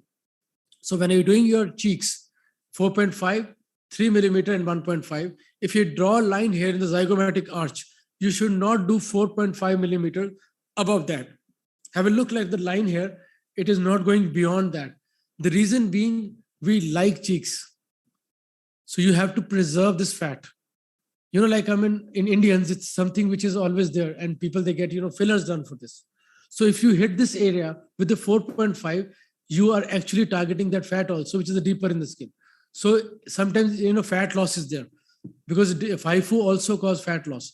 So you have to be careful while choosing your transducer. So above that line, avoid 4.5. 3 is okay, 1.5 is also okay. Apart from that, like 3 quadrants, which is going horizontal, vertical upwards, I do 3 more, which is horizontal outwards like this, and then oblique upward like this. So these are the 9 quadrants which I make usually on one part of the face, and then repeat the second part of the face. When you're targeting the neck area, you have to avoid the thyroid zone. So any radio frequency EBD should be avoided on the thyroid area, and you can target the upper part. Have a look the cross there. The cross means that it's a no zone. So patient before, and look at this immediately. Only the other one side is has been done. The other side has not been done yet. And look at this. There is lifting which is visible on this part of the face. It is mild redness which is there. So this is temporary. It is not permanent. This temporary thing is happening because of the contraction of the collagen there. So this is exactly the same like going to happen after some time. So you have to tell your patient 4 to 6 weeks the time it's going to take to initiate this, collagen generation, and you will start seeing results in 6 to 12 weeks from the procedure. This is a patient 4 weeks after and 3 months. And that's the close-up. You saw it earlier also. Can you see the texture of the skin here? Pores and everything. And look at the texture here. It's not the improvement with HIFU. He was also done microneedling radiofrequency followed by the PRP. It's another patient we did combining HIFU. This is the combination of monopolar radiofrequency with HIFU. You can see the contouring in this area like this. No filler has been done on her face. So another patient. Look at the jawline definition which has been there after the HIFU and combination of monopolar radiofrequency. It's another patient, the combination of 3 in different planes. So have a look at her. This is the kind of jawline. This is what like they tell you to make it with the fillers. Do threads on such patients. So again, chase the symptom or chase the cause. You have to decide. Do the collagen remodeling. More you work on that, more the better, more better. Every year you're going to repeat this. They're going to come back. At times, like you need, if there is a dent, filler has to be done. So filler has to be done at last, not like the first, because all the EBDs with the treatment, they produce heat. So whenever you're doing filler treatment, you have to do it after the EBD procedure, not before that. This is another patient combination of HIFU with monopolar radiofrequency and MNRF. And look at the contouring on her face. This is exactly like kind of results you're looking for. And same patient, you see this. Can you appreciate the loss in the fat also, submental area, and much more contoured and defined jawline? So results are so gratifying and patients are always happy there. So another patient, this is the result with the combination. Again, no filler has been done on her. This is the close-up of the same patient. MNRF was also done along with PRP as a third treatment. That is the reason her texture has improved a lot after that. This patient you saw earlier. So these are like few slides I would like to show where else you can use the HIFU, though the results are not so promising because the area is very wide. This is the upper arms you can use. You can use an axilla. abdomen, flanks, love handles, thighs, and can be body contouring also. The same device which you use for face is not successful for the body, but for the body, there are other devices which come. They, give stack treatment, and they emit, 16 lines in one go. So have a quickly look that there's a transducer of the body HIFU. Now have a look like how it goes inside the skin. It is 13 millimeter transducer. So goes inside the skin 13. It's very successful in treating abdomen and thigh areas and other areas. So it comes with a chiller tip. So there is no damage to the upper part of skin. So that's how it emits 16 lines in one shot. And it comes a stack. So give 2 to 3 stack in the same area. The cooling is 5 degrees at the top when it touches the skin, because there is stack treatment and 16 lines in one go. So you have to take care of the epidermis, otherwise it's going to get burned. So that's the little about it. You mark the area, mark the zones first.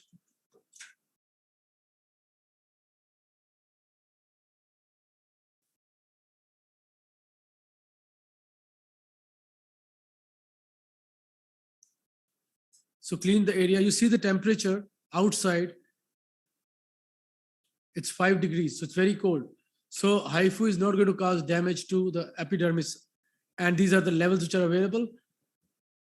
You select the stack, 1, 2, 3, whatever you want. And level usually we begin with 10 to 12. You feel that, pricking sensation inside the abdomen. And then you start the treatment.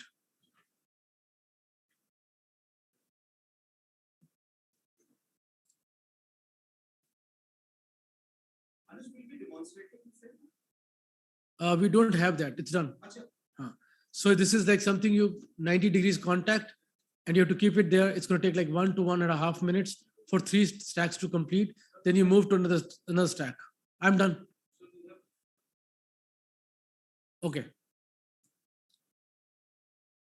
So this is a cooling method. These are like devices which are without,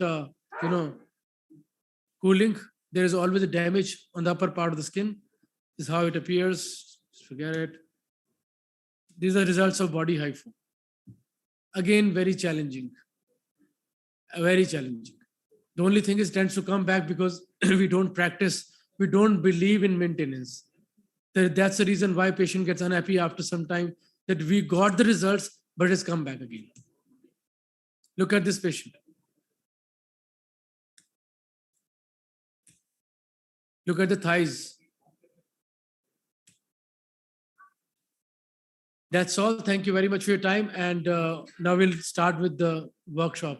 If you have any queries and questions, we can take it over there.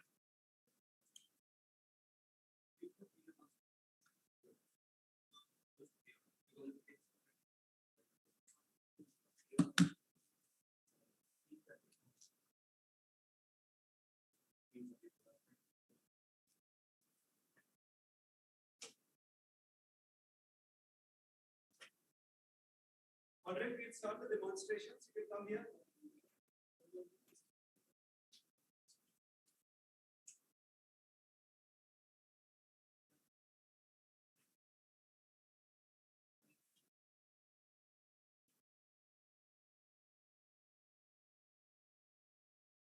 This side, that is being prepared.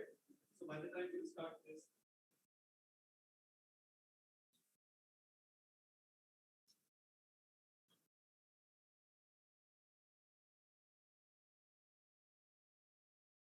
everybody here?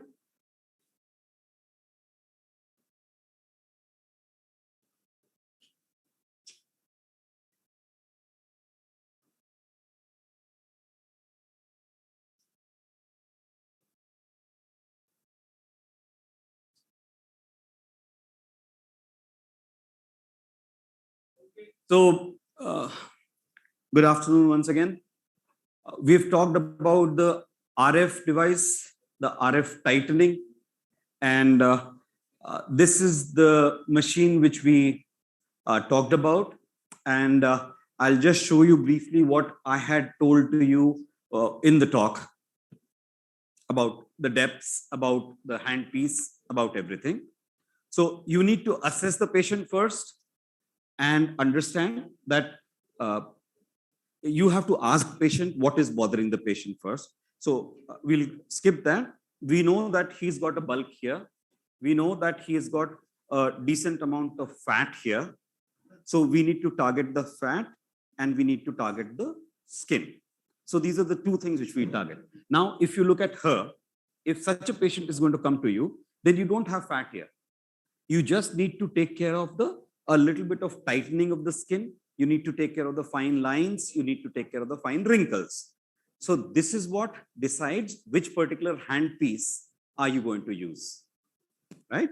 So you have different handpieces, different indications for each handpiece. First, I will be showing you, this is the Viora machine, and it's a platform basically. So you have a fractionated handpiece as well. You've got tightening device, like I told you. So multiple, depending on the number of handpieces you buy, you can use multiple handpieces in different indications. Since we are going to restrict ourselves to the tightening, we'll be showing you the tightening part only. So RF tightening. So look at the handpiece. 2 electrodes, bipolar, right? Current goes from here to here, or either way. Whatever is the distance between the two, half is what the depth is going to be. So small distance between the two, the lesser the depth. That is why I said this particular handpiece is used for fine lines, wrinkling, and general around the eyes. You want to do around the lips, forehead. So these are the smaller areas where you can easily use this particular handpiece. So how we go about doing it? You connect. So it gives you which area you want to use. So let us say we talk about the forehead. All right. So I want to do the forehead with this particular handpiece.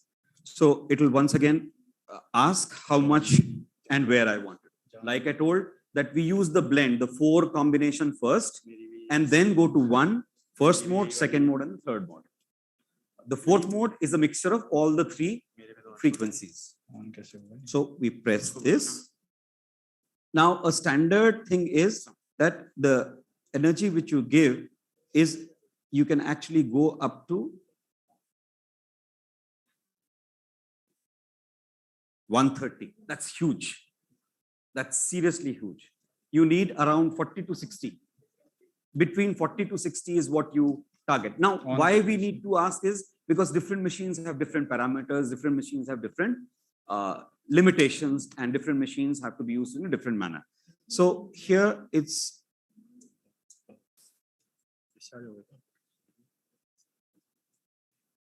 so let us say if I have to do 40 for him, all right, or her. I have started this. I've put on the 4th mode, and I go to the ready. So what it does is it starts giving the time. Now, one half of the face. So somebody can come and see. You want to have a look? Just feel it.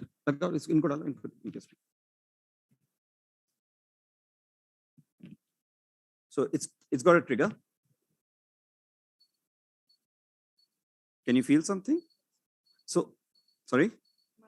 Mild burning sensation. So you can increase or decrease according to the patient's discomfort. Now she's feeling a more discomfort here because it's the hand, the bone is there. Same thing would be happening around the forehead and the eyes. So you need to take care of the comfort of the patient. And the timer is automatically on. So it'll give you a set parameters. So one half of the pace is, with this is how many minutes? 10 to 12 minutes. So 10 to 12, 10 to 12. So 24 to 25 minutes gone with the patient. And this is the, if anybody else wants to feel the sensation, you can feel that. Come.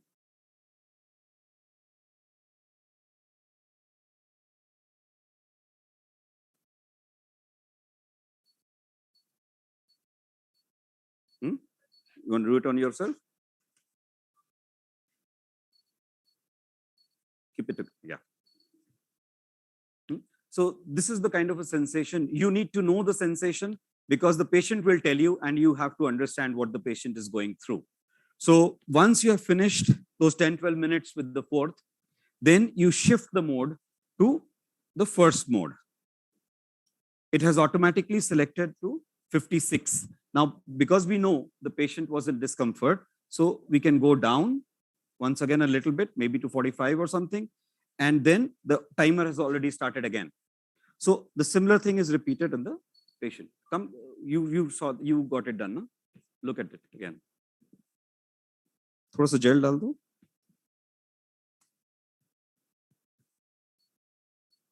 Difference आया? Not much.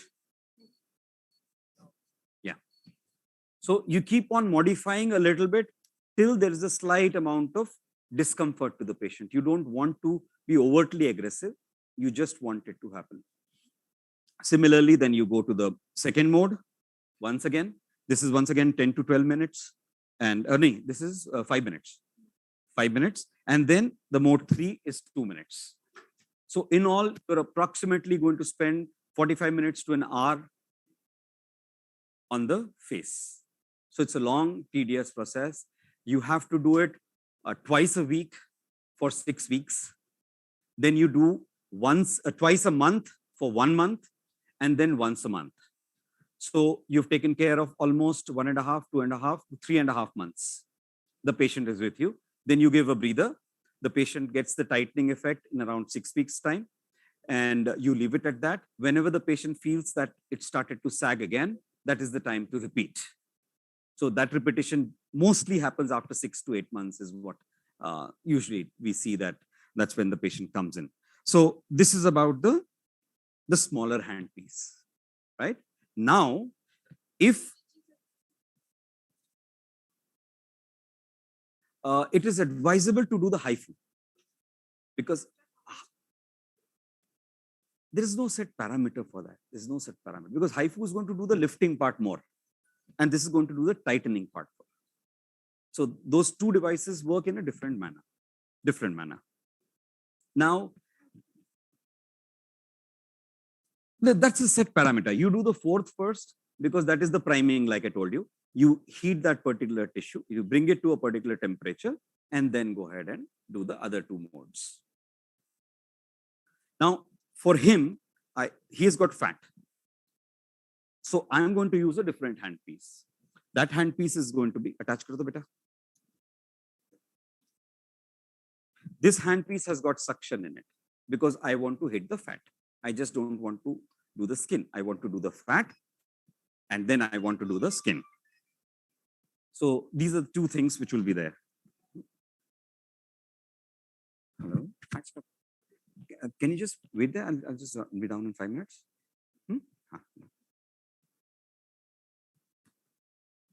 Okay, connect. Okay. So the second handpiece is known as a V form. So they have technical names for their own particular handpiece, so that does not really matter. Now, V form, the Weir form. Once again, notice this. You got multiple electrodes here, and बड़ा वाला कहाँ उस पे है? दिखा दो. So this can be used for smaller areas like the face. You want to do the arms. You want to do smaller areas, so you don't need a bigger handpiece. They have the large handpiece. So this large handpiece once again has suction in it, and once again it'll have. This is used basically for the abdomen, etc. So the timing once again remains the same in most of these patients, and depending on the area, this is the medium. You can do the love handles, you can do the little bit of underarms in this area. So depending on the area where you're targeting, your handpiece changes. The principle remains the same, except that all these have suction, and the first one did not have a suction.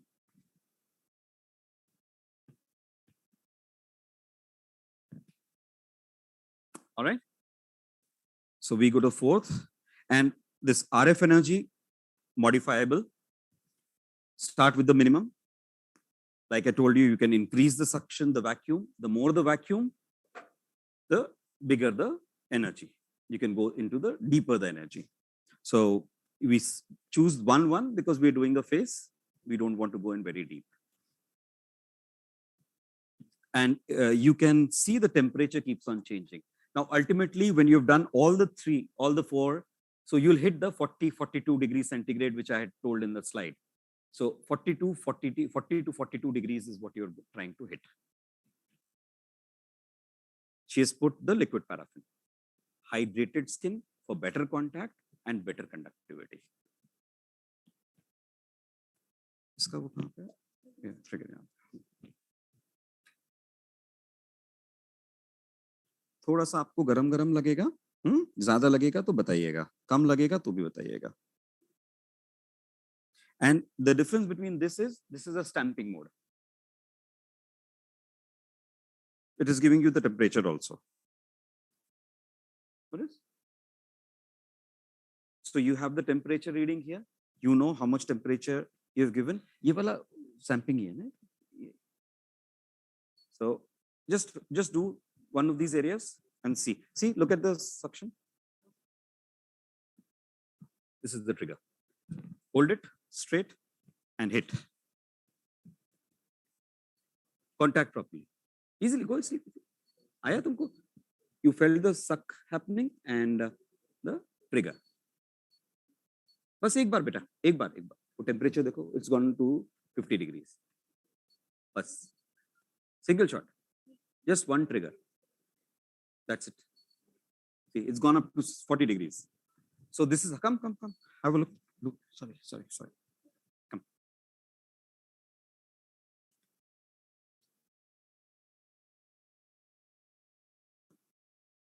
Sorry? We know where we don't have to go. And it's not so deep. No? It's only up to the subacute. HIFU will go 4.5. No, not really. Because you're already doing so much area and you're doing it so many times. The timer will tell you. So you keep on doing that. Sorry? Different frequencies, different depth. Different machines, different handpiece, different depth. Because the suction varies. The suction is different.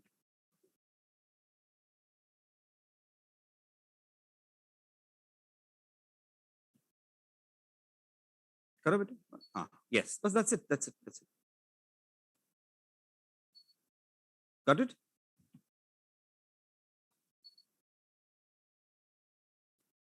Come.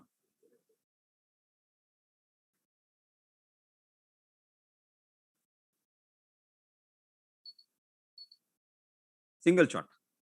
Because you'll shoot up the temperature and those complications of burning, erythema, ecchymosis, all those things would happen if you increase the suction a lot or do multiple shots in that particular area.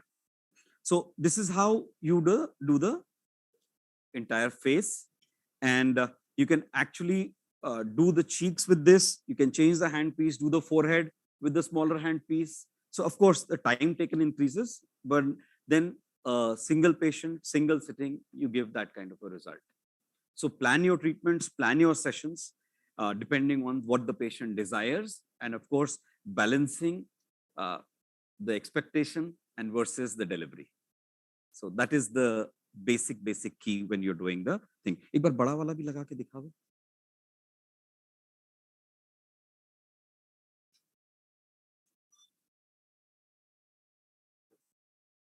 So simple, plug it. Nothing big there. A sturdy machine and RF devices are pretty sturdy, so maintenance part is almost negligible.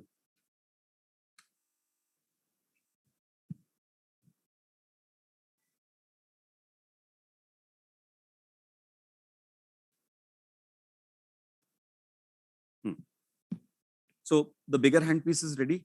पेट पे कर. एक बार थोड़ा सा पेट पे हम करके दिखाना. Okay. Fine. So bigger handpiece. Also, you'll have a bigger suction. Now, to watch that is a different feeling altogether. I wish we could do that for you, and you would have actually, what the small little thing, it would have been a much bigger impact factor for the patient and you both. So this will all, once again, अपन किसी और चीज पे कर सकते हैं क्या इसको? कमी पे कर सकते हैं? कहाँ गए?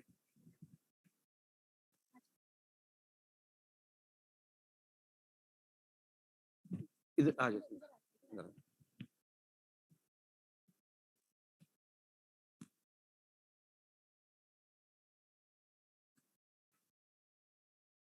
इधर चलो, hydrate करो. Which one? No, you can do the fine, not with this handpiece. Small one, you can do the fine lines. You can go here. Yeah, you can go here. Haifu, you cannot. Both are different.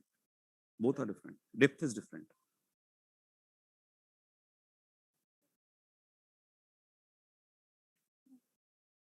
हाँ, ये तो अपने पास वो है ना, अपने पास ये है. So once again, half, you treat half, and you can see.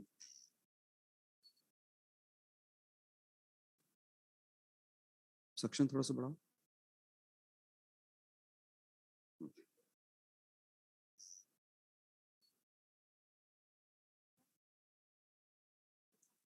हल्का सा ही थोड़ा सा और बढ़ा दो.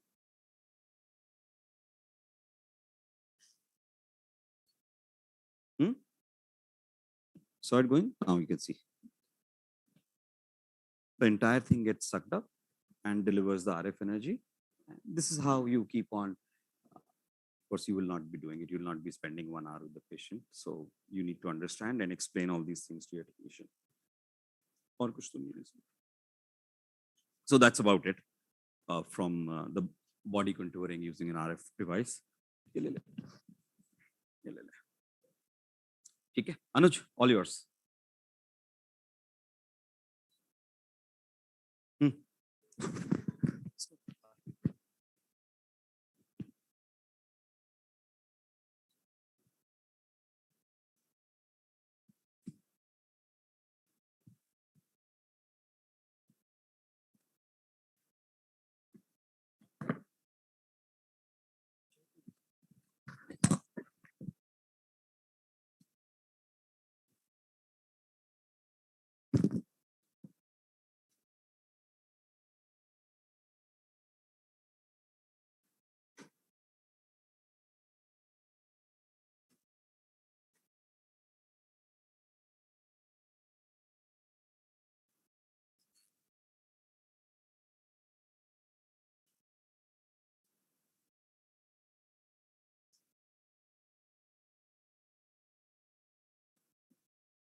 So I talked about that, microneedling radio frequency earlier. So any queries, any question, like if something was not clear to you?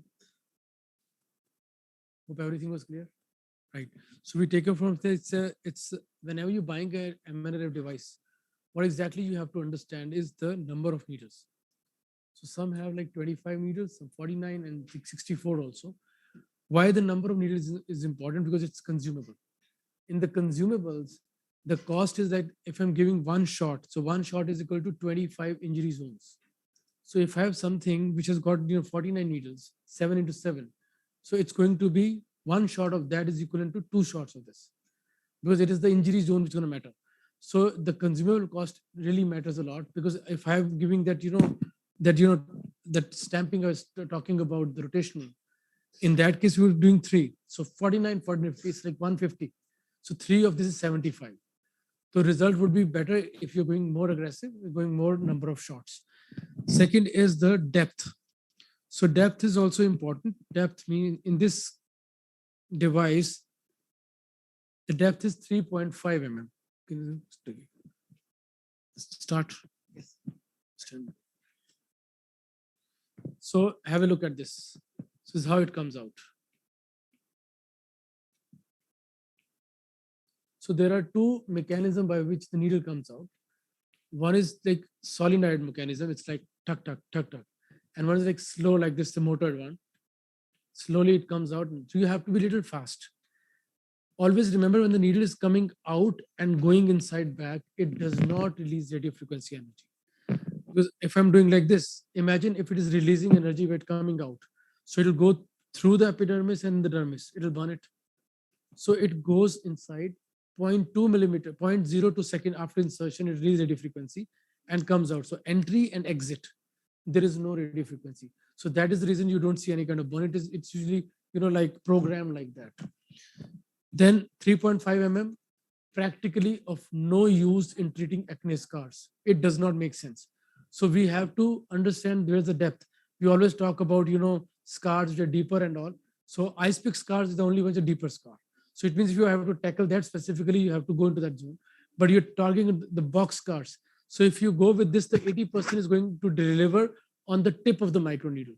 So when you go inside and 80% is beyond the scar depth, then it's going to be no use. So you have to see the type of scar and then treat accordingly by choosing the right depth to treat acne scar. Now,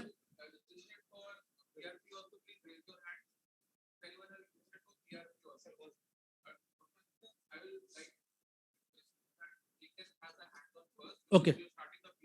Okay. Right. You can come on this side. Go Jana ahead. So this is a patient with like, kind of a surgical scar.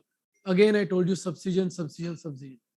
If that kind of surgical scar is in front of me, there is no harm in doing, taking the needle in and just, subcising it coming. Don't go very aggressive with this. And we don't want like, much kind of bleeding with that.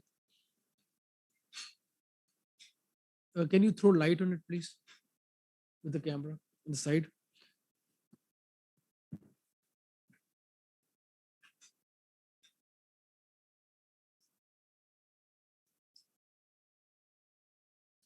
Yeah.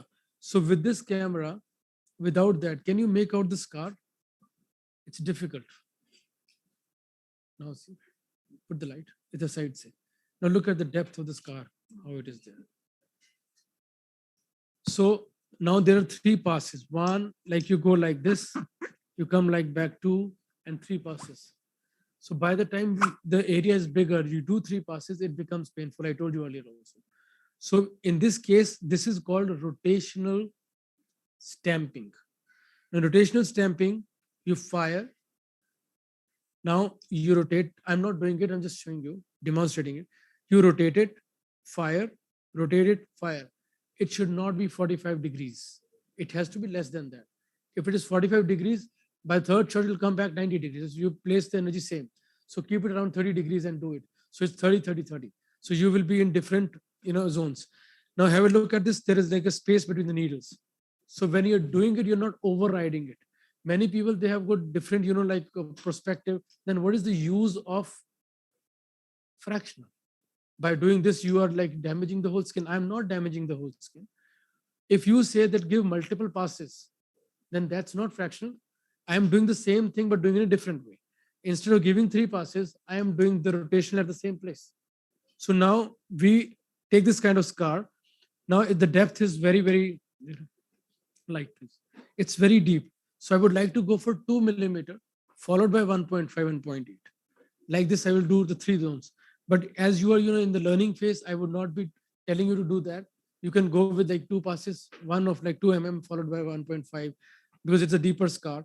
Now this scar is going to get more collagen. After a few months, after a few sessions, you can decrease the depth, make it 1.5 and 0.8 like that.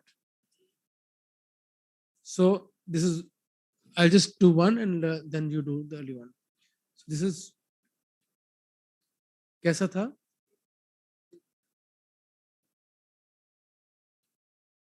So look at this, when it turns, it changes color, it's emitting. Please go. Now, other thing which we don't do, we never stretch the skin when we're treating. Always stretch the skin. 90-degree contact, stretch the skin. Imagine you're doing like this, there is already a gap. So you are not going to go deeper in the skin, which exactly you want. All the treatments you do, stretch the skin. Now do it, please. Stretch the skin. Center, center, center. Yes, absolutely. 1, 2, 3. It has to be like this so that the needle penetrate. Okay, 1, 2, 3. Yes.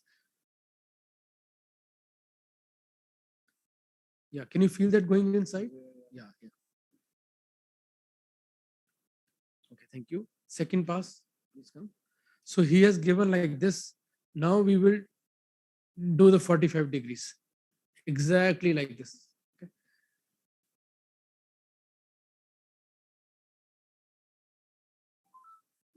Okay, just do it. Wonderful. See, there should be no gap. Okay, 1, 2, 3. Firm contact, fire, come out. Keep it like firm contact, fire out. ठीक है आप? So here, you'd like to do like this. Firm contact. So let's change the depth to 1 mm. Ready, stand by. See scar here. This is the scar. That's the reason why I keep the light to see the scar nicely. थोड़ा सा आगे कर लीजिए. Perfect. 1, 2, 3. See, scar is here. So when you are putting it at the edge, look at this. This part doesn't have any needle. Can you see the needle starts from here and this is visible like this. So you should be, the scar should be in the center of this. Otherwise, you might not be treating the edge of the scar. Perfect. 1, 2, 3. 1, 2, 3. Yeah, thank you.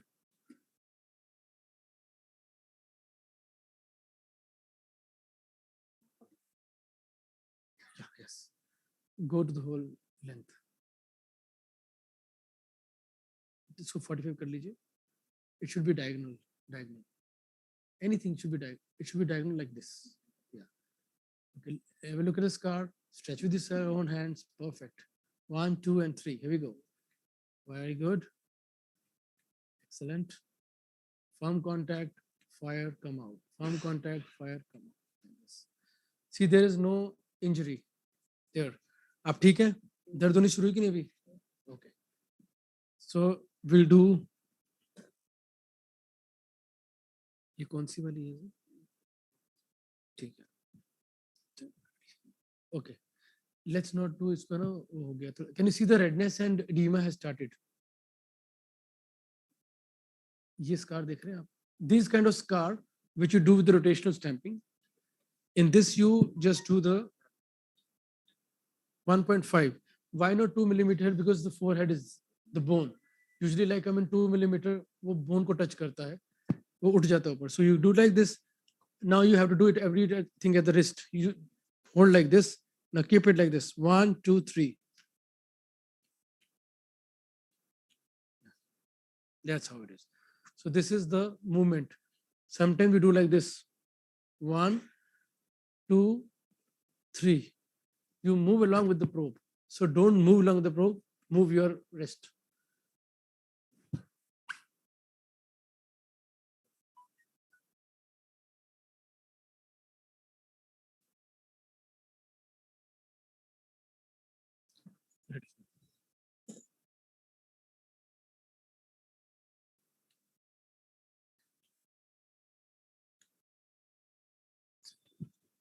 All set. Yes, of course. 2 to 2.5. So you have to be the deeper dermis. Deeper dermis. Yes, yes, yes. When you need tightening, you have to be deeper in the skin.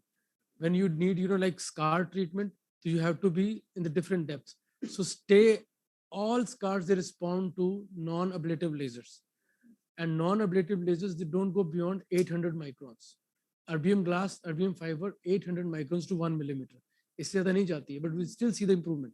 So it means the shallower depth has to be also taken care of. You should not be targeting only the deeper depth. In this non-insulated needle, if it is coming out 2.5 mm out, so 80% is at the tip. So tip is, you can say, 0.3 millimeter, 0.3 to 0.5. The zone above is getting 20% of the rest. So if you target a different depth, so you're placing 80% area, a different area. The only thing is, when you're doing this treatment, did you see there is no bleeding there? But the needle is non-insulated. It's not insulated. There was nothing on the top. So these, you're like not giving any injury to that. Why? Because only 20% is at a shaft, not 80%. Yes, you do this. So I have basically, rotation is, I have given 3 passes at one depth, decrease, and second and third. But you have to be very fast when you're treating the bigger area. By the time you're done with one, it starts paining.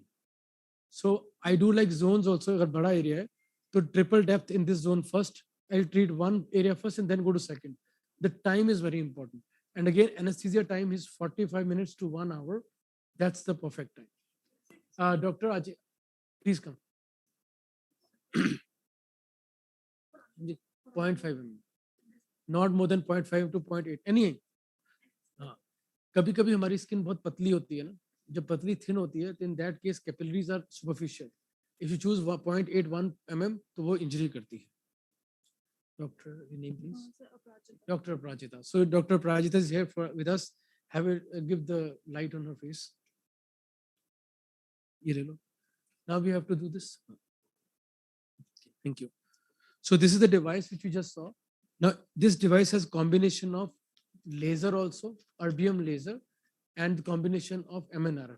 I was talking about different combination. The device there is a combination or only a microneedling radio frequency, but it has got multiple other things also. Like pen, it has vaginal tightening device, and it has got monopolar radio frequency skin tightening also. So different devices has got different probes available. So you have to choose a device which fits into your practice and your patients.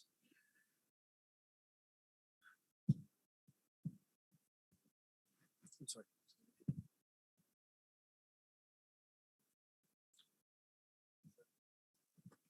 Yeah, thank you.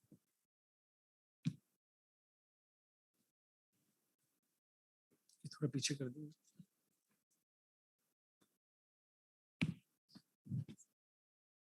Sorry. हमें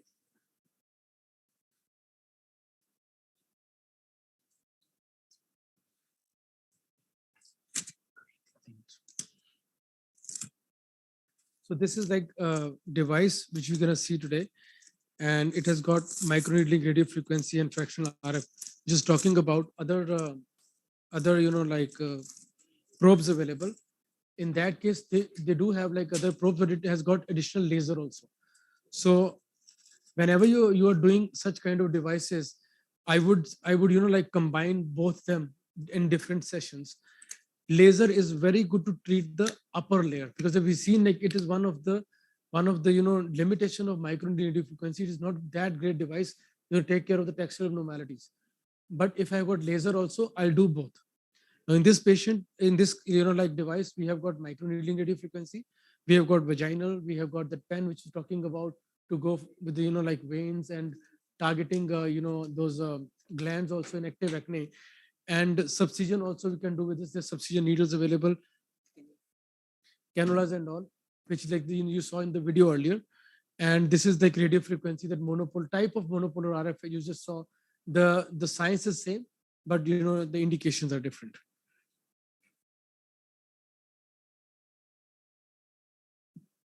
So this is the like panel we just saw.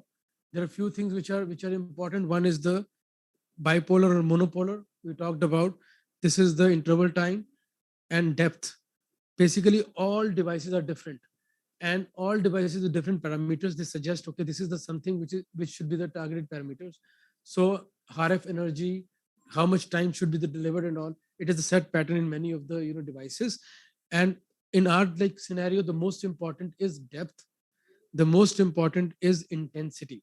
So you should not be going with very high intensity at the beginning, because we have to know the device also. It is also new for me. So if given me a chance, I'll ask them like what should be the safer parameters. So they'll tell this is the safer parameters. I'm going to start with that.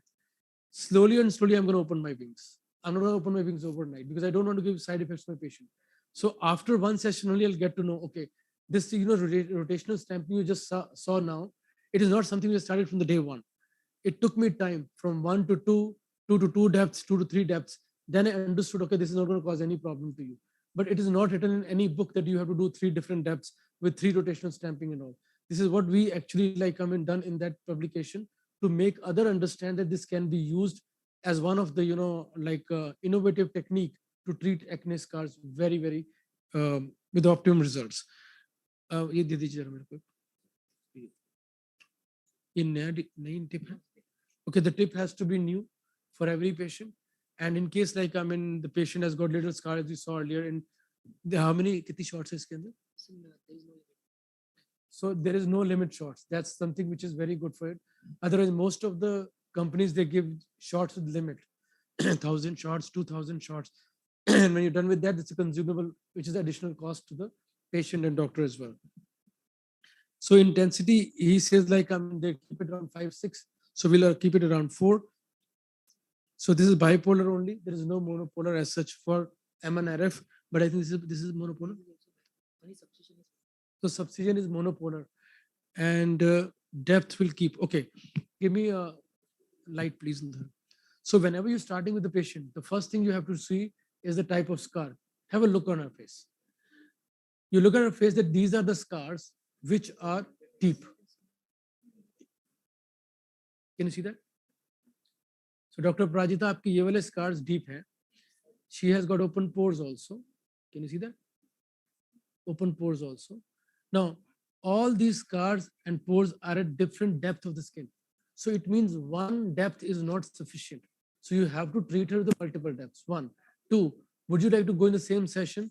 Okay, you do like one depth in the one session, multiple passes. Next time you do other depth, or you combine together. This is going to be something you're going to learn with time. And subcision, I would like to do subcision first in this.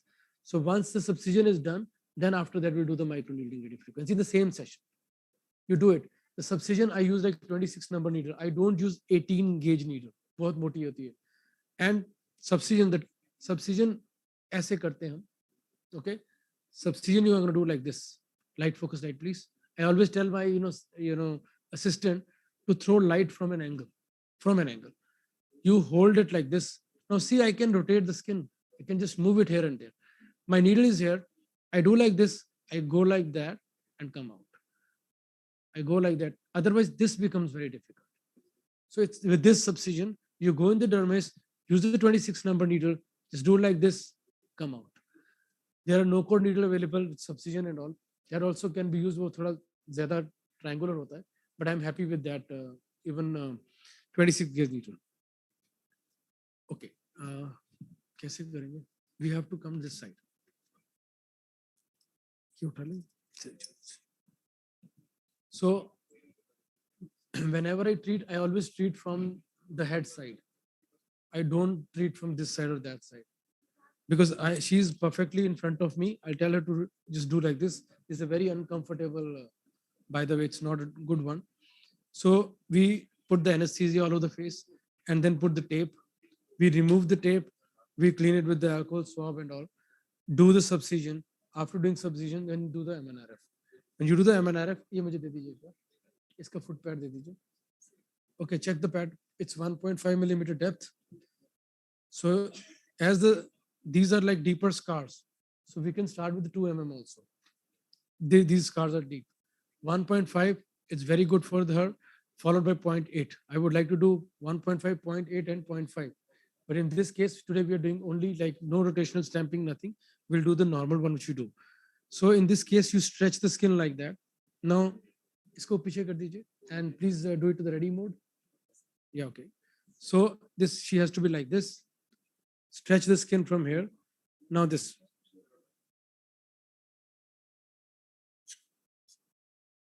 What was the difference between two?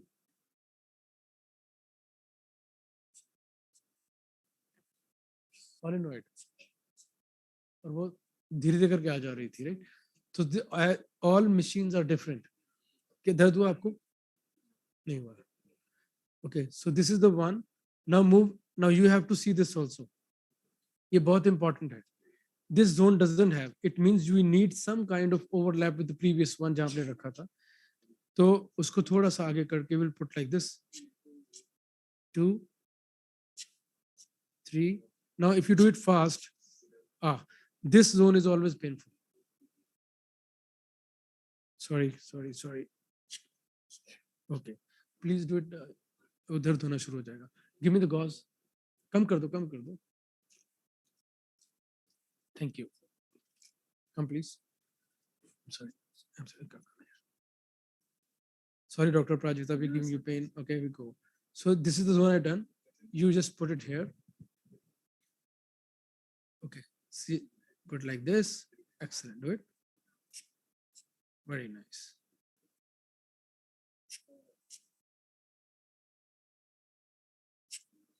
Thank you.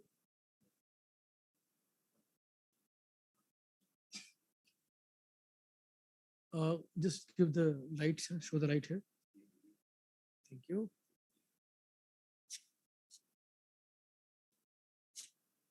Hold with your own hand, please. Hold with your hand, please. Very good. Do it. I'm holding it for you. So there was a gap here, okay? Sorry. Okay, this is done. Now I want to do the, second pass. Make the half line here. This zone you have done. Decrease it and just do it this again. So not painful. By the time I finish here and I'll come back here, she will not be comfortable. And third pass, she won't be able to take. So third depth is always a problem. Okay. ये 1 कर दीजिए. Okay. इसके ऊपर करते हैं. How's it? Always remember, you have to press it this. Now you were there and you pressed it. So needles are outside only. The most important thing you need to understand that touch first, then it should go and then come. Have you ever seen the track marks? Track marks with MNRF. This is the cause. 3 things. 1, depth is improper.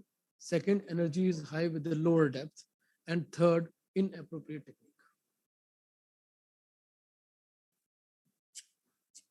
Perfect. Okay. Next, please.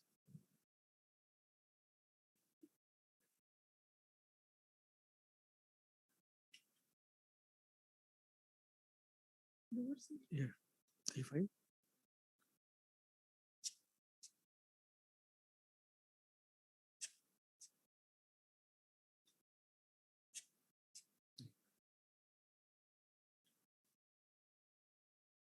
$1.5. See, it's getting warm also and red.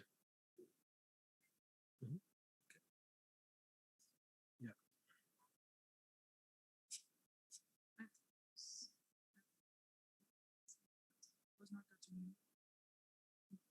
Okay. ठीक है?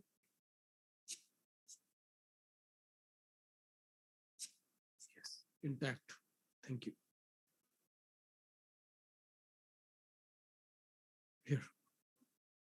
My thumb.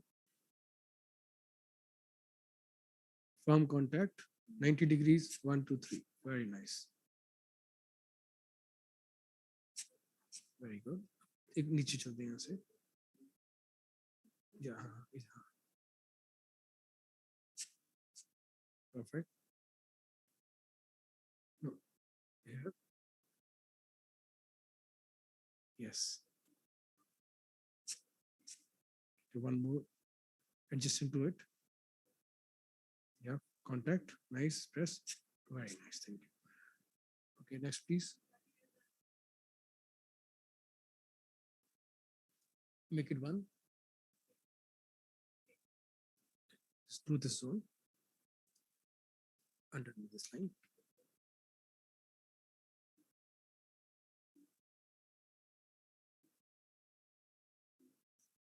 So footpad is it. Footpad is it. Perfect. Okay. Any apprehension? So I feel the pressure is, I am not feeling like touching properly. Hmm. No. Okay.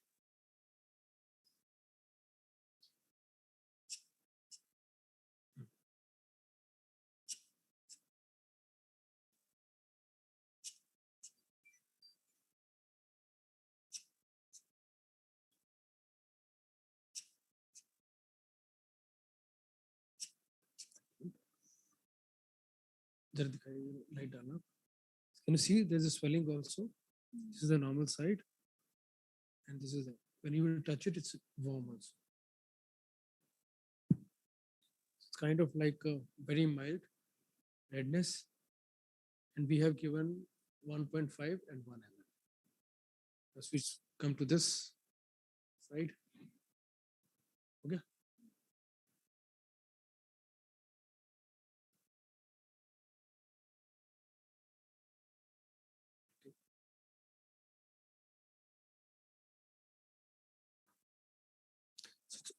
It's always good to draw with the white marker so that you know which area you have to target. The scars are only here, and if you have monopolar, you can give the full pass with the monopolar radio frequency afterwards, so she'll get a very nice tightening also.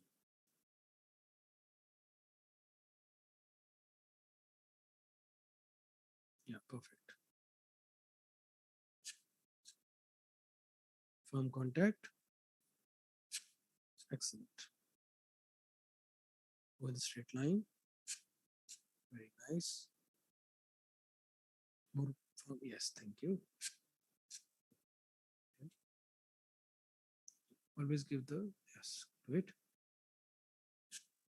Very nice. Go straight. Straight. Yes, perfect. Perfect. A bit little faster.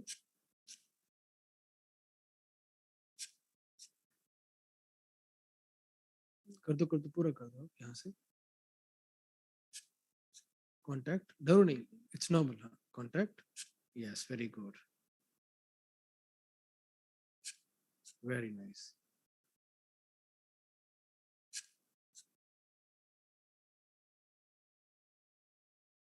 Contact. Yes. Pen तो नहीं हो रहा ना आपको?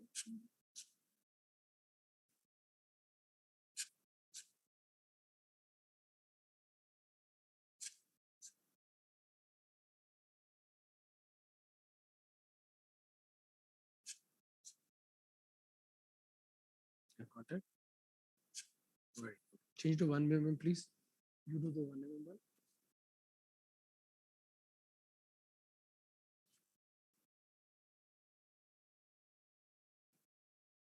Can you see the scars? The deeper, no, these deep scars. Yes, sir. Go in the one line.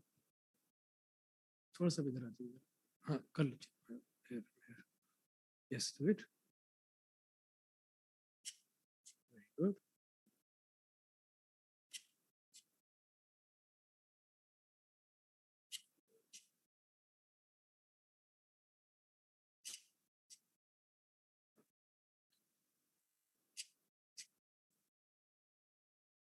Follow the area where the scars are.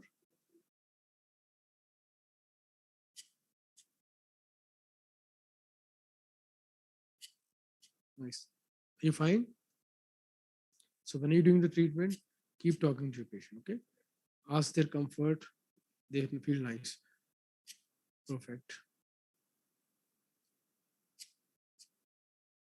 So we can treat the nasolabial fold with it. We can do the under eyes also. Thoda, yeah. Even nose also you can treat. Fine line on the forehead, wrinkles, everything.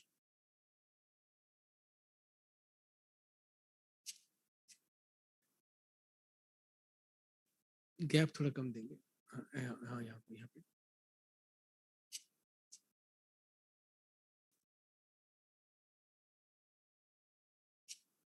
Good. Yes.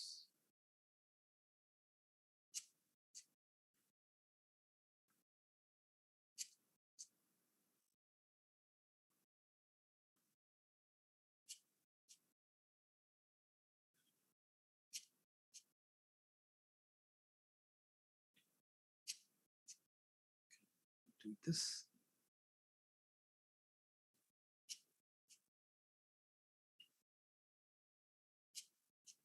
One more.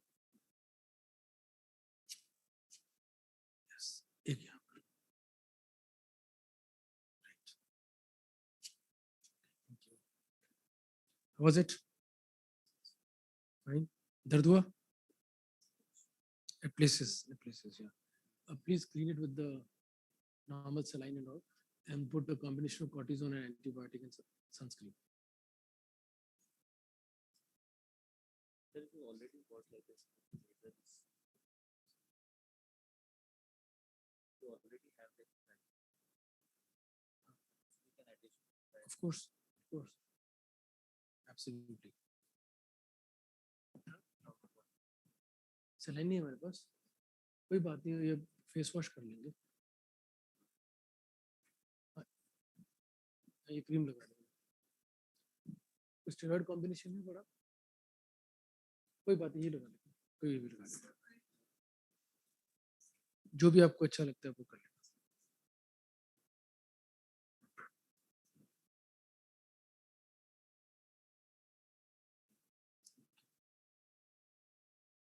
So what next?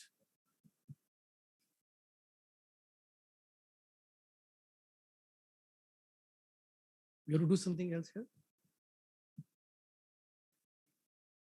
Okay. Yeah, but where are the delegates?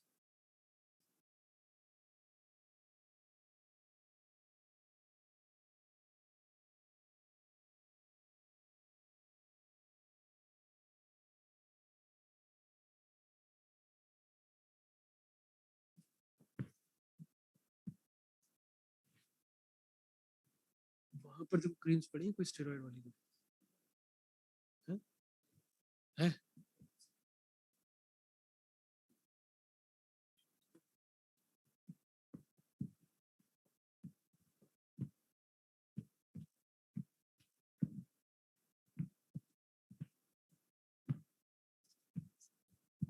ETS रखवा दो, खाली है.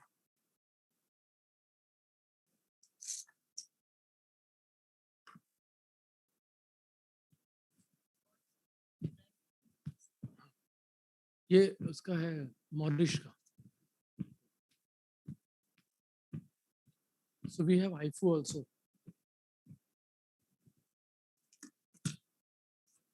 वो stall से लेके दे रहे हैं आपको.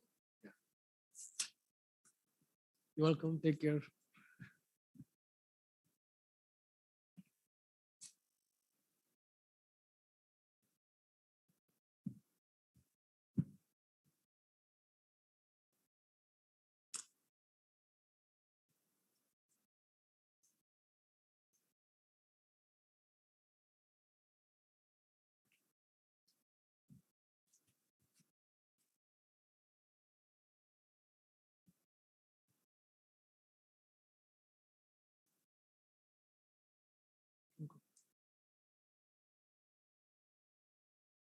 कुछ नहीं कर सकते, तो पता नहीं और कहीं पे तो लगेगा. ये तो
Recording stopped.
Recording in progress.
हाँ स्टार्ट करूं क्या मैं?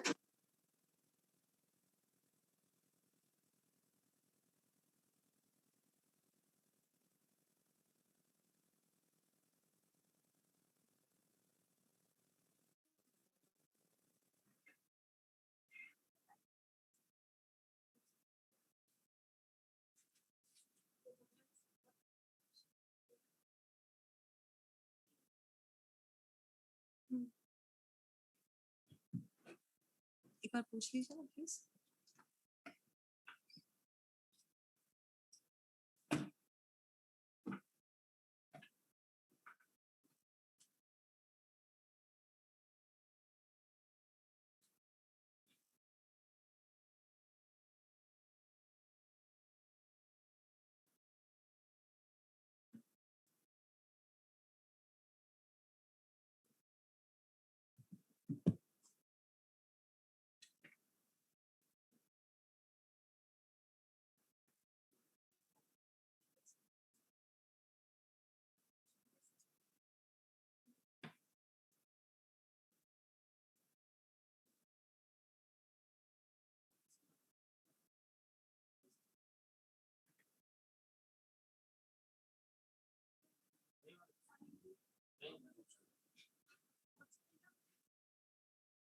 Yes.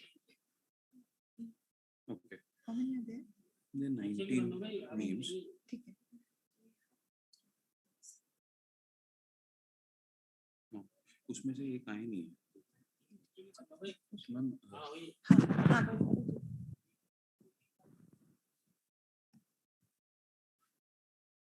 ये भी बंद करना। हाँ ये बंद करवा के पीछे की चालू। ये बंद करके पीछे चालू।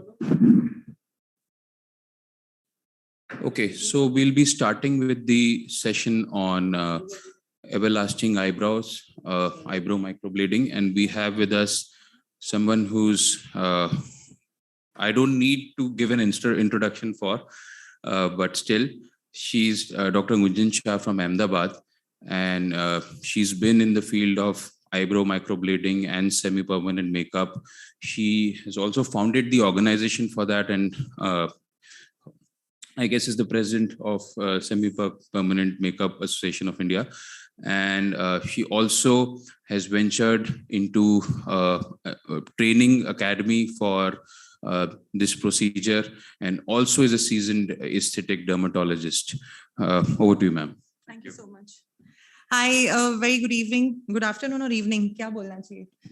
Either way, if you're all awake, then it's evening. Otherwise, afternoon. So let's make this a very interactive session. It's not like a teacher-student thing. So how many of you all have seen badly done eyebrows somewhere or the other? You know, those gray tattoo-like thingies. Just raise your hands. How many of you all? Yeah, and you're still here. Why? Tell me. So, okay. So what is happening right now is that microblading is suddenly the buzzword everywhere. Everybody is talking about microblading. Everybody wants to do microblading. Everybody wants to get microblading done. But microblading is not one of the best procedures that you can do for your brows. So what we are going to do today is go beyond microblading. Of course, we are going to include microblading also, but we are going to go beyond microblading. We are going to talk about eyebrows, permanent eyebrows, and beyond microblading. So microblading is one of the oldest, and even now it is a very beautiful procedure. However, what happens is, see, here in India, at the young age of 16 or 17, our mothers take us for threading to the salon. And so we are used to a very, very specific shape. We are used to a very appropriate. So we are not just looking for the look of hair. We are looking for a good shape. Microblading gives the look of hair, but it does not give that great a shape. So what happens is, in most cases, when initially I started doing microblading several years ago, yeah, that's much better. So at that time, I would do microblading, and then I will be using the word client because this is not as such a medical procedure. So my client would tell me, oh, you know what, there's too much skin seen in between. So can you put a few more strokes here? And can you put a few more strokes here? And then ultimately all the strokes would blend together and give the look of a tattoo. So microblading is very popular in some countries where they want a very subtle look, not a very well-defined look. They want the look of just a few hair here and there, where the hair color is actually lighter than the normal hair color that we see here. So also microblading is not suitable for a lot of skin types. Like Dr. Meghna said in her earlier presentation, it is very important to know what not to do. So microblading is not suitable for a lot of skin types. For open pores, microblading is not the ideal procedure because the strokes will end up healing broken. They'll be cut off from between where the open pores are there. It's also not very suitable for any type of scar. Sorry to bust your myth, but yes, it's not for any type of scars. Microblading also does not last very well in alopecia. Microblading is not a very nice procedure for anybody with oily skin or acne, or anybody who is using regularly products with retinols, etc. So that rules out, I think, almost 60% of our population already, right? So then what else to do? Right? So we are going to talk about various different kinds of eyebrows that we are doing at present. And there are a lot of different techniques, very interesting, far more better looking, natural looking than microblading itself. So microblading is the number one that you see here. The second number, anybody wants to guess what's the second brow here? What's it called? It's called a nano hair stroke brow. Okay, which is very different from microblading. The pigment is different, the machinery is different, the technique is different. It's an entirely different ballgame. Then we have something called ombre powder brows, where we are doing more of a shading. We are just creating the look of density to somebody who already has a reasonable amount of hair, just wants a better shape. Then we have something called nano fusion, where we are combining nano hair strokes with machine shading. That is 2 + 3 is 4. Not in maths, but in eyebrows. Anyway, so number 5 is what is known as fleek brows. We are doing shading in between the strokes. Then we have something called hybrid brows, where we are combining microblading. Okay, so number 6 is again microblading, but with machine shading. And then we have what is known as soft fusion, where we are not giving a very well-defined look. So as you can see, microblading is one of the most basic and amongst all these, not the best looking of procedures. Okay, so you need to get out of your microblading world and realize that there is much more beyond that as far as eyebrows are concerned. So first thing, now that you know that there are various techniques. So the first thing is to choose the appropriate technique. That is based on the skin type, 1. Secondly, on the kind of look that your client wants. Are they looking for a very, very subtle look? Are they looking for slightly well-defined look, very well-defined look? So that is a counseling process. A counseling for eyebrow takes at least half an hour to 45 minutes so that the expectations alignment is very, very clear. Next step, after you have decided the type of technique that you are going to do, comes about the shape. So the shape of the face plays a very important role here, as you probably very well know. We have various types of, these are the 3 basic shapes, but then there are, of course, other characteristics that go into each face. So there is oval, rounded, and long. In India, we usually see oval or rounded. Long faces are not very common here. So then according to the shape of the face, there is something called shaping and mapping. They are two different things. So shaping is about deciding the shape of the eyebrows. Are you looking for a high arched one or a long tail, a thick brow, a thin brow, a soft angle, a very sharp angle? What kind of look you want? Mapping is about exact measurements of where you're going to do it. So, it's like whether I want to build an apartment or a villa is first thing I need to decide. So that is my shaping. And mapping is creating the structure to make that shape. So then comes the mapping part. The brow mapping is your second step. So first is selecting the correct technique. Then you start mapping the brow. Then you select the color. Color theory is a very interesting but a very intricate science in itself. It's not just about dark skin or light skin. It's beyond that. It goes to undertones. There are warm undertones, cool undertones, and deciding the pigment color based on undertone is very important so that the brows do not turn gray. So just like in India, we have a lot of people whose brows turn gray. In a lot of countries where they have warm undertones, there are people whose brows turn red. So if you do not want the color to be changing after the brow heals, so the healing period we consider as a couple of weeks. 1 week to 2 week ke beech mein jo hai, that is the healing period. So we consider, so most of the places you would have seen immediately after results. Okay, today I'm going to show you a lot of healed results, what it looks like a few weeks or months down the line. That is what is very important for you to know, because that is something you're going to face your client with. So you are not some freelancer who is just going to go somewhere and do the treatment and then never going to see the client again. You are going to have to face that client a month, 2 months, 5 months, 6 months, a year down the line. So you need to know what to expect and accordingly align them also regarding what to expect. So once you have decided their undertone and chosen the right pigment color, you can, of course, cross match it against their own skin. So color selection is your step number 3. Okay, before I proceed further, I said earlier that I would prefer this to be an interactive session. So instead of having a question and answer session later, please feel free to interrupt me anytime in between and ask whatever you want to. So till now, anything? Yes, please. Sure. You're talking about the technique selection. Yeah, so the technique selection depends on 2 things. One is the skin type of the client, and second is the kind of look that they eventually want. There are various kinds of techniques available, and it takes a lot of expertise. Microblading is probably one of the easiest of them. So we are going to be doing a little bit of hands-on. We have a nice little kitty surprise for all of you. So you're going to be doing microblading, but beyond that, there is a lot more. So you need to keep this in mind. So all of you have probably got a degree or a diploma in dermatology, and you're still sitting here because you want to learn something new. So do not stop at just one training. So, it's an ongoing process. It's not something that you're going to learn once and then just keep on implementing it for the rest of your life.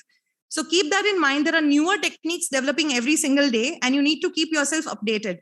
So if you think that, I'm going to be doing microblading and that's it, you are not going to have very satisfied clients, because these days your clients are probably more aware than you are about what techniques are available in the market out there, right? So going back to colors, so you can do the color selection. Once you've selected the color, you can of course also mix and match the colors depending on the undertone of the client. So if it's a cool undertone, you will need to add a warmer color to balance that. So what all can eyebrow correction do? Now, it is a very common belief that somebody, okay, so let me ask you, whom do you think is an ideal candidate for getting their brows done? Thin eyebrows. Exactly. There you go. Every single person, I have never, at least in the past 5 years, I have not come across a single person where I feel there's nothing that can be improved in the brows. They are just perfect. No. So the funny part is, so when we do these trainings and we schedule, people for hands-on, after doing day 1 of the training, we have to cancel all the hands-on because the participants themselves want to get it done when they see, how great the results are. So initially you might not feel you require it, but when you see how beautiful it looks, you are going to want it. I myself got them done some time back. And, all these years, even amongst my family, people say, yeah, Gunjan has good brows. And then I suddenly realized that I don't, right? Okay, so of course, there are certain things that can be achieved, certain specifics. Short brows can be made longer, thin brows can be made thicker, uneven asymmetry can be corrected. Weak brows, that is one part of the brow is disconnected with the other, can be corrected. Sparseness, density can be increased. So microblading, we are going to just discuss the basic points about microblading. It is one of the oldest methods.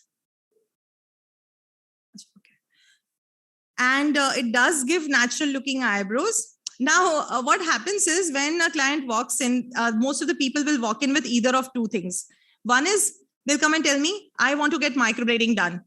That is first thing. Another thing, they'll come with a photograph. Okay, that this is what I want.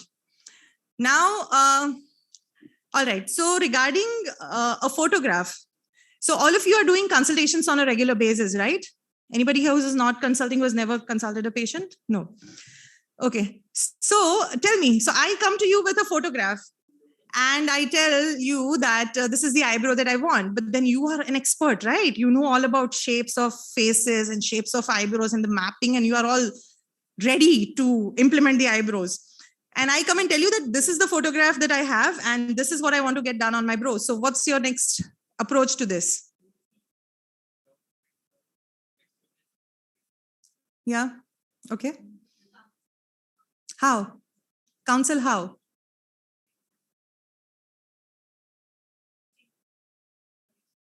Okay.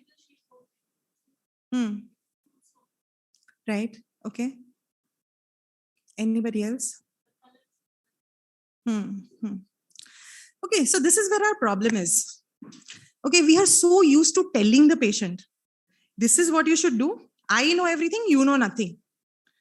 So you should always start your counseling with questions. Ask them, why do you like this particular set of brows? Do you want a high arch? Is it the high arch in that photograph that you like? Is it the thickness? Is it the color? What exactly it is that you like, so that you can incorporate that particular characteristic into the ultimate brow that you create. Okay. So also regarding the technique, usually it is our approach to tell the client that, you should get microblading done, or you should get this done, or you should get that done. But here, because this is more like a voluntary or an elective field that they choose to go for, instead of, being doctors, we need to be, we need to kind of literally get on the same side of the table instead of being on the opposite sides. So microblading, when you are discussing with your client, you need to be very clear about the expectations. Microblading yield results across the world are not that great. Okay, it is one of the oldest methods and there are maximum number of people in the world who are trained in microblading as a procedure. It is the minimal investment procedure and hence it is very popular, but it is not the best. So what exactly is used? There is a microblade which has several needles or pins on its tip, and it is arranged in different shapes, and that is used to cut through the skin. It's a manual process. So we get a lot of questions. We get a lot of emails asking, oh, which machine to use for microblading? There is no machine for microblading. Microblading is a manual process. And machine work is a totally different thing. So nano brows and the machine shading or ombre powder brows, all those are created with the machine. Whereas microblading is an entirely manual process. So there are different types of pigments. So for microblading, the type of pigments that are used are different from the type of pigments used in machine work. For microblading, we use cream-based or gel-based pigment. The consistency is thicker. Whereas for machine work, we use liquid pigments. Microblading repeatedly. Okay, this is very important for you as dermatologists because repeatedly, see, we are creating cuts on the skin, on the same area again and again. So there is going to be scarring. When I say again and again, it's of course going to be repeated every couple of years. So there is going to be scarring. So as the scar tissue forms, earlier I said, remember that microblading is not for scars. Microblading pigment, or because of the technique, it does not get very well retained in the scars. So if you are going to be creating scars, and then on top of that, you're doing microblading, you're beating the whole purpose. So microblading done repeatedly gives lesser and lesser result every time you do it. So sometimes what used to happen is, say I have done microblading for a client 5 years back and the results were reasonably good, because at that time I was also not that much into machine work. Then the client comes, say 3.5 years back, I mean 1.5 years from the initial session, and they again want to get microblading done. And they are like, okay, and then the results are not as great as the first time. So with every subsequent session of microblading, your result will go on deteriorating. Okay. This I already mentioned earlier. It's not suitable for oily skin and skin with open pores. Then comes the powder brows and ombre brows. So powder and ombre is more like a shading. Okay. Now, initially, people feel that because it is shading, it is going to look artificial. So we'll come to that part of it also. Compared to microblading, it is a relatively newer technique. The end effect is similar to, like, so a lot of people will come to you saying, oh, you know what, I regularly use a brow pencil to just fill in a little bit. They will never be happy with microblading because they are used to that filled in effect. They will never be happy with skin seen in between the strokes. Whereas in microblading, skin is seen in between the strokes. That's the whole beauty of it. Okay, so a lot of times when I use the word powder brows in the training, and then people are like, oh, where's the powder? There is no powder used here. It's liquid pigments that are used to create the powder brows. The effect is that of a powder sprinkled on the surface, and hence they are called powder brows. So there are powder brows and ombre brows. So these are also, they are not very technical words. These are names given by various people. So depending on the density of distribution of pigment, they may be called powder brows or ombre brows. Like for example, in ombre brows, the tail and upper border is darker. Only the medial end is soft. Whereas in powder brows, the entire upper border is soft. So a lot of variations are there depending on the density of pigment you want. And the best part about machine work is that it is suitable for all skin types. And okay, so ombre and powder brows, like I said, they're only different in terms of placement of pigment, where you are giving how much density. We'll come to that. In powder brows, the lower border and tail is well defined, and upper border and head are left soft. And in ombre powder brows, the lower border, tail, and the upper border are well defined. Only the medial end is left soft. So we discussed about people wanting natural looking brows. So when we say microblading looks natural, does that mean powder brows looks unnatural? Well, yes or no? Good morning. No. Then?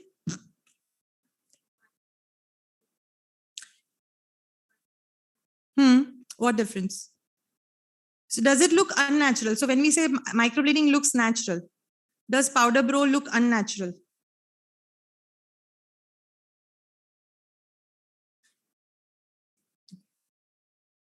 What color are her lips? Purple, pink, whatever. Guys will say pink. They don't know there's a color called purple. So yeah, are they natural looking? Are they artificial looking? They are made up. So there's something in between natural and artificial called made up.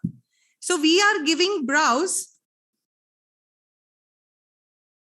We are giving brows which look made up, not artificial.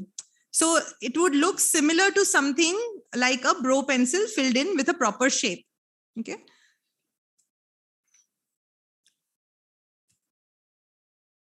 So these are hair stroke brows, the nano hair stroke brows that I showed you. This is not microblading. Nano hair strokes, the advantage is that you can merge them, you can intersect them. Whereas in microblading, you cannot intersect them. Otherwise, you will end up with scarring. With nano hair strokes, you can do hair strokes on any kind of skin. Not true with microblading. So several advantages. However, nano hair strokes is something which requires a lot of expertise and practice. Okay, so you can start with microblading, gradually learn the direction of strokes and all, then proceed to machine work, and then proceed to nano hair stroke brows. Then, of course, there are combination brows. So combination is when we use any two techniques combined together. Like in the first slide, I told you about like 2 + 3 is 4. So there was nano hair strokes and there was machine shading, and we combined them both and we did fusion brows. So that way you can combine microblading with shading. Any type of hair stroke method, that is microblading or nano hair strokes combined with any type of shading method, is called a combination brows. They are also known by other names like combo brows, hybrid brows, fusion brows, and a lot of other names. Everybody keeps giving them different names. So basically, they are a combination of two different techniques, which we are going to be demonstrating today. We are going to do combo brows so that you can get to see both the techniques. If you are doing microblading and shading, you can do either one of them first. You can either shade first and then blade, or blade first and then shade. It's entirely up to you. What is the material and equipment that you'll require? I have divided this into 3 parts. One is the common supplies, which are common for all the permanent makeup procedures, and then separately for the manual technique and machine techniques. So we'll first talk about the common supplies. This is what you all probably already have. Most of it is there in your clinic. Only thing that you will require is a pigment tray or cup. So a pigment tray looks something like this. This is a pigment tray. So you will need that to take the pigment out. And apart from this, most of it is stuff that you already have at your setup. Very important thing is the secondary numbing lotion, which is not available in India. Then you will need a marking pencil to get the proper shape in place. You will need brow calipers and brow rulers. So that's all. Now this is about microblading. You will need a microblade holder. Then of course there are microblades. These projections on the surface of a microblade are called pins. So a microblade is defined by the number of pins and the shape of pins that are there, the arrangement of the pins and the number of pins. Then you need pigments. So pigments are either available in 5 gram or 10 gram jars, but we started keeping them in 0.7 ml pre-filled small packs to avoid contamination. So you can just use them for one session and discard them. Now, as far as the machine work is concerned, you will need, of course, primarily a permanent makeup machine and cartridges which are compatible with that. So all cartridges are not compatible with all machines. So you need to make sure that whichever machine you have, you buy cartridges which are compatible with your machine. Then you will, of course, need liquid pigments. So liquid pigments are different from the cream pigments. So these are cream pigments which are thick in consistency, used for microblading. These are liquid pigments which are obviously liquid. Okay. So would you want to proceed with the live demo, or would you want to see some photos? Shadi ke nahi hai? Okay. So this is classic stroke microblading. This is the immediately after results, but the healed results are sometimes good, like in the older lady on the right hand side. Okay, so one more important thing, microblading lasts longer in older people with more mature skin, relatively for a shorter period in younger people. So see, how long depends on several factors. One is their sun exposure, exposure to other products, especially any sort of exfoliating products like retinols, glycolic, even face washes, having any of these things. And a third thing, on their skin type. So oilier skin, younger skin will retain pigment for a shorter period because, of course, younger skin exfoliates more. Older skin, mature skin does not exfoliate on its own that much. So in older people, it tends to last longer. On an average, my clients come for a re-session somewhere between 1.5 to 2.5 years. It's like when my clients ask this, I tell them that, like some people get their hair color, the root touch up done every 15 days. And there are some people who make do for like a month. So it's also about how dark and how well defined they want their brows. So if they're okay with a little bit of fading, then they'll probably come at 2.5 years. If they're not okay with the fading, they'll come at somewhere between 1 to 2 years. So it is very, very variable. This is combination brows. There's microblading in the front. And so this is microblading combination. This is not the nano and machine combination. So there is microblading in the front and machine work on the tail. Sorry. Any questions? Okay. This is again a combination brow, but this is a combination of nano hair strokes with machine shading. So both of these are combination brows, but they are different types. Alopecia, like I said earlier, does not take up microblading very well. So here in alopecia, what we usually do is we do one session of machine shading, and then we follow it up in the touch-up session with machine hair strokes.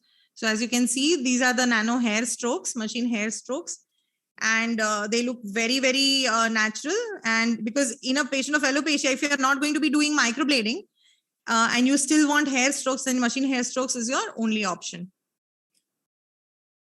Again, alopecia. First session of machine shading. When it heals, then when they come again, second session of nano hair strokes. This is all machine work, no microblading here. So these are the healed results. So microblading is very popular because, people see all these videos and photos on social media, and immediately there is no hair and then suddenly there is hair. Okay, so it looks very nice. But in machine shading, what happens is the immediately after results look too blocky, like they look very tattoo-ish. But the healed results are very good. So as you can see, these are all machine work healed results. Male eyebrows, we usually do nano hair strokes. Male eyebrows are the most difficult to do because to create randomness is even more difficult than to create symmetry. So male brows require creation of randomness. So these are nano hair strokes done in a male. This is the only technique that should be ideally done in a male. Microblading looks very unnatural when done on males.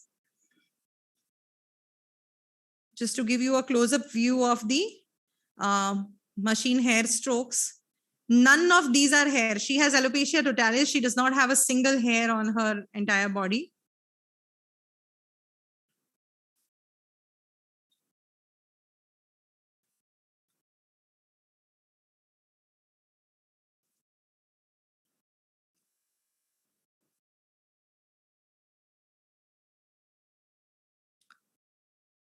So there's a very specific pattern to be followed in machine hair strokes.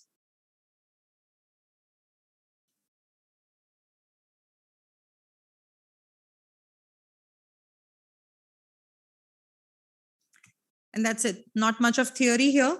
So we are going to be doing the live demo first, and then I'll be helping you all do microblading. And if possible, if time permitting, I'll also help you do a little bit of machine work. So shall we proceed?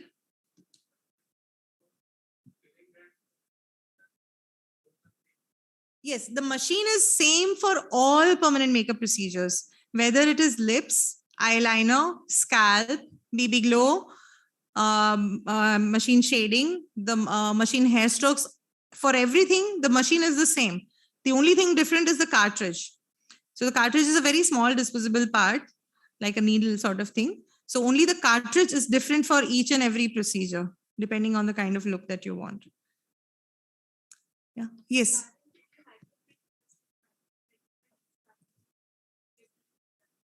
Yeah.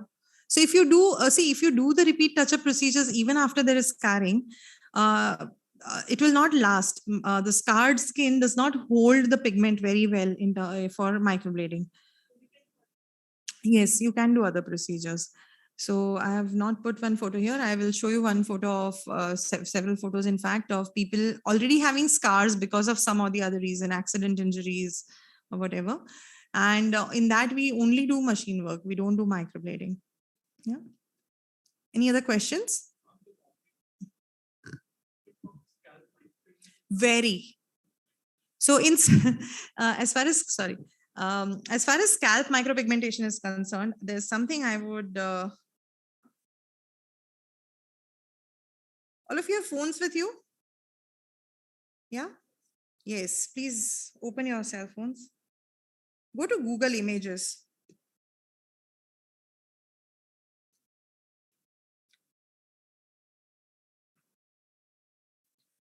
Google Images.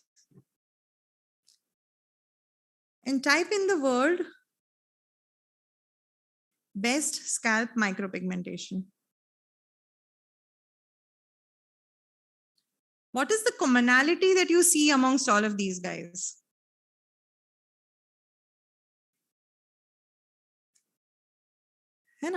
So now the problem here is that as doctors, when we enter the world of PMU, we try to find solutions in PMU, which we do not have solutions to in medical science. PMU is not the answer to everything where medical science fails. Whether it is scalp micropigmentation, whether it is vitiligo, whether it is scar correction, PMU is not the indication for all these matters. So scalp micropigmentation is not meant to create the look of hair. It is meant to create the look of shaved hair. Okay. So if you see this poor gentleman right here, right? He shaved off the hair that he had to maintain the look of scalp micropigmentation. So if you speak to any good scalp micropigmenter across the world, the first thing they will tell you is you will have to, this is the first thing they tell you during a counseling, that the way you shave your face every day for guys, you will have to trim your hair to whatever hair you have remaining, you will have to trim them to a zero cut every day to match the scalp micropigmentation. Scalp micropigmentation is not meant to create the look of increased density. That is not the right indication. It ends up looking like gray dot tinea. You have these long hair and in between you suddenly have these dots. Okay. And as far as scalp micropigmentation is concerned, I've seen a lot of people literally drilling into the scalp, which is going to lead to what is known as pigment blasting. 3 weeks later, the patient is going to come back with big gray dots on the scalp. Okay. So if at all you're doing scalp micropigmentation for the right indication, learn the proper technique of pointillism, because if you are just going to drill the needle inside, that is not going to give you the right result. And we are doing a lot of tattoo removals on the scalp for people who have undergone scalp micropigmentation. Okay. As far as the technique for ombre brows and scalp micropigmentation, it is totally different. The cartridge used is surprisingly the same. 3RL is used for scalp, 3RL is used for brows, but the technique is entirely different. So no comparison whatsoever. Yeah. So shall we proceed with the live demo with Babita ma'am, or I'm sorry, I forgot your daughter's name. Prerna. Okay. So we'll first do Prerna's brows because you'll be able to see it better.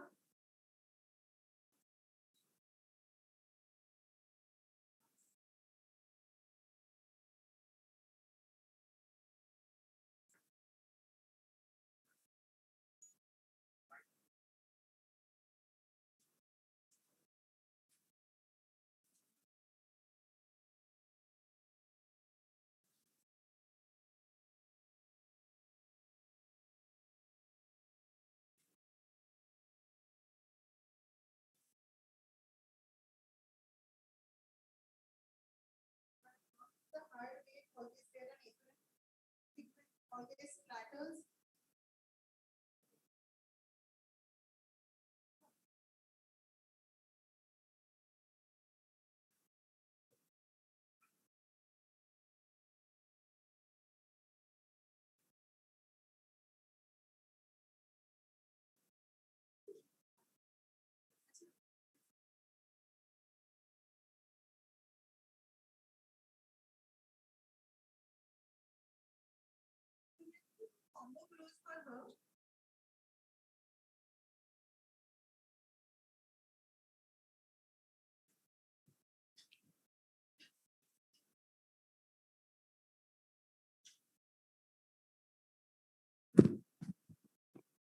Am I audible? So we'll do combo brows for her. Microblading in the front and machine work in the rest of the brow.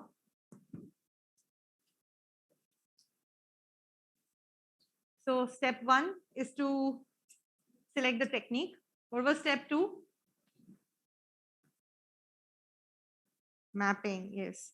So since we've already applied topical anesthetic, we had done her mapping before we started the application. And she has asymmetrical brows. I'll show you her mapping photo later. So we will be using a mapping strip also. Sorry? नहीं, ये तो चाहिए.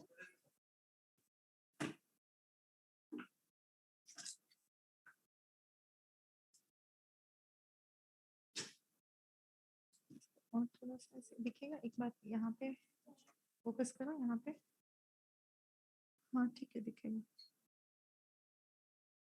हाँ ऊपर से आ सकता है और ऊपर जाएगा maximum.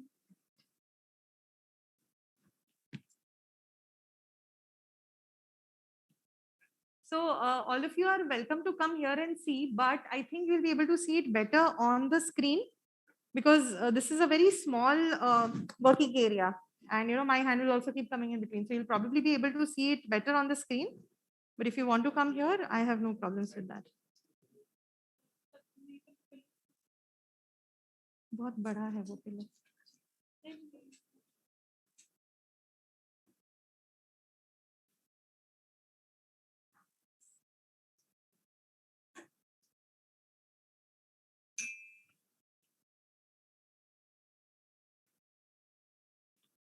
So since her left brow is lower, we will start with the right brow. Before you remove the anesthetic, you should have everything ready with you.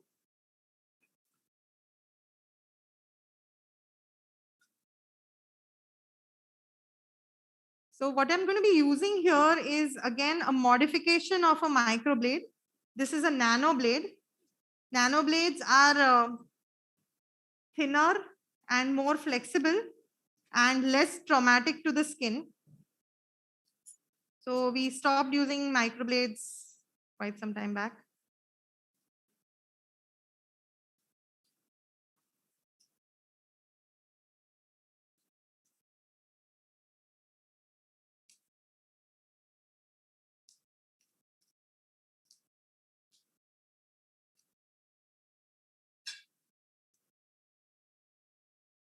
So that is a nano blade. That's a U nano blade. There are different shapes. There is a CF shape and there is a U shape. This is a U-shaped nano blade.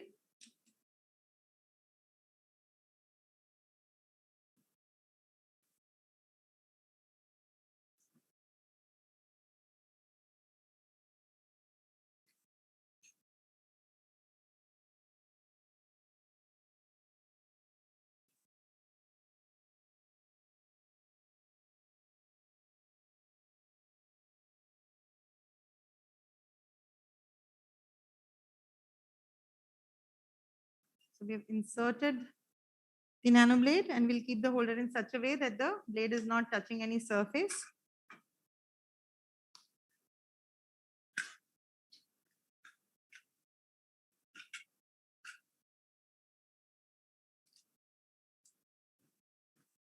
For her, I'm going to be using a color called dark brown, which is a warm brown. She has a bit of a cool undertone.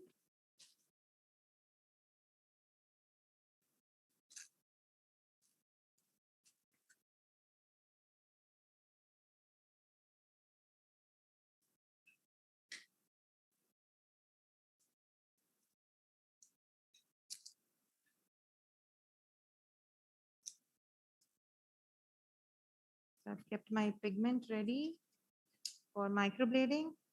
I'm going to be using a 3RL cartridge for her. I'll load my cartridge into the machine.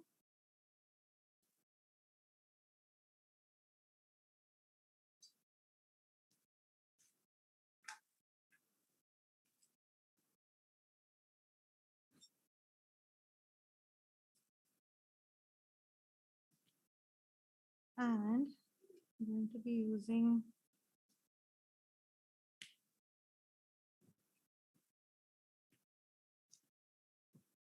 dark brown pigment with a little bit of orange mixed in.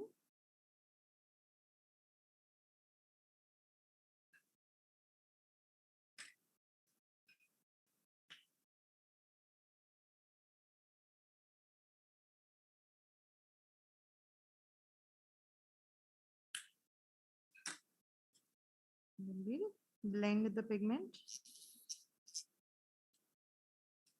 Now we're all set.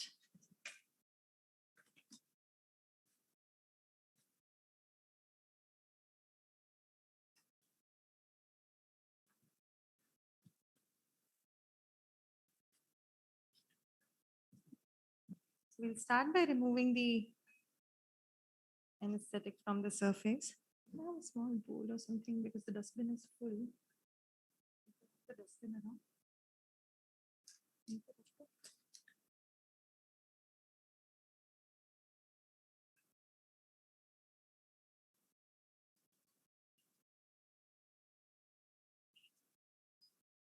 The only time when we need to use an antiseptic during the whole process is before we start the procedure. So only once we'll be cleaning it with Savlon.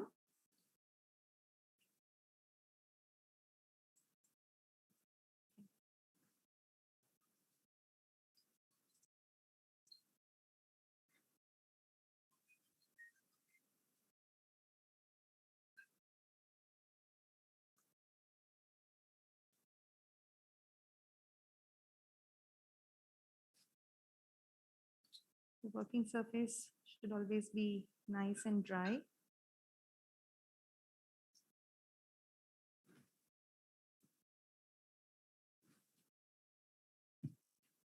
We'll remove a bit of the excess hair.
There I have the pigment. Okay. So we're going to be doing a little bit of microblading in the medial end and maybe a little bit here, and the rest of it will be machine shading.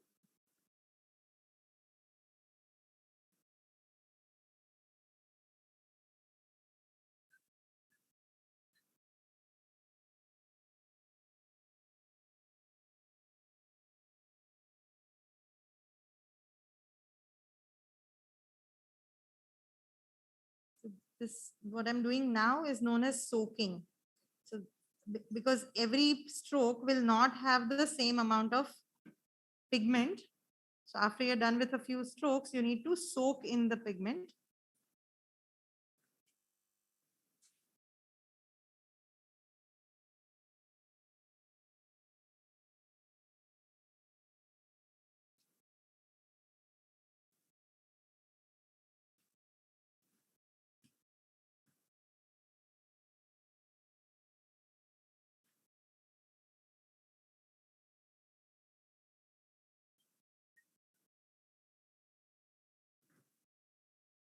Put the blade in such a way that it's not going to be touching any other surface.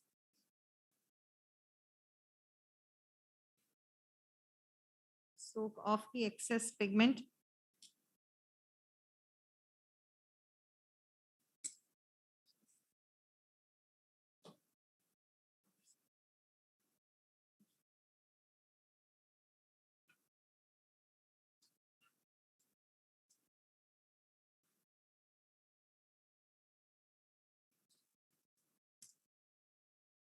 This is known as an eyebrow ruler. We will need it more when, see right now, because we don't have too much time, I'm not able to explain to you how and where to put the eyebrow ruler. So we have to see the center of the face here and accordingly put so that we can have more of a symmetry.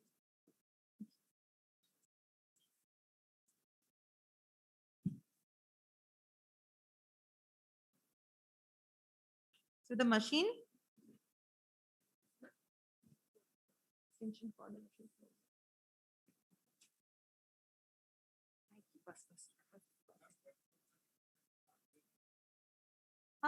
Depth of the needle is very, very superficial. You cannot define it in millimeters. It's by the technique. You'll be able to see there's a technique called pendulum technique. So, उसे दिखेगा RPM. So machine to machine, it will have several different settings. I'm right now doing it at 18,000 RPM. So I have, sorry, at 6. So it is 18,000 RPM. Stretch.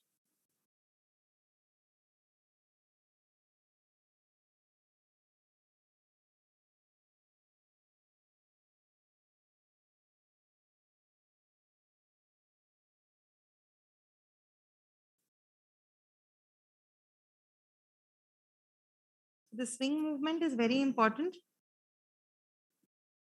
Here is where we are differentiating from the tattoo because the ink placement in tattoo is much deeper. By the way, this is not ink. This is pigment. This is a powder suspended in a liquid. Also, these particular pigments are modified for Indian skin types because our skin is much more opaque. We don't see a lot of telangiectasia, etc. in our skin compared to the white skin. So the pigments which I was using earlier from well-known brands, they used to fade away very fast because they are much more translucent. The density of pigment was less because they don't want very dark and well-defined brows. So here what happens is, so we created pigments which had far more opacity and more warmth because Indian skin is more of a cool undertone.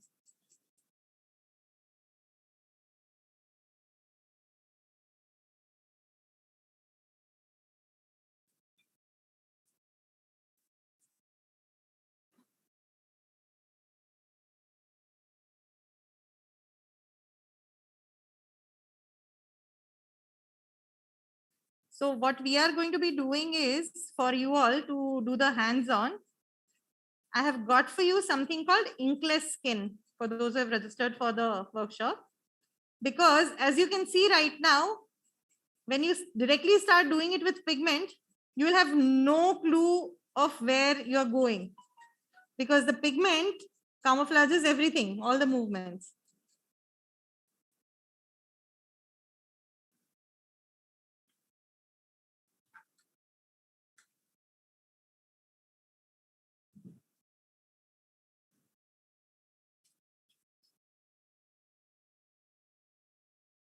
So first you dab with a dry tissue.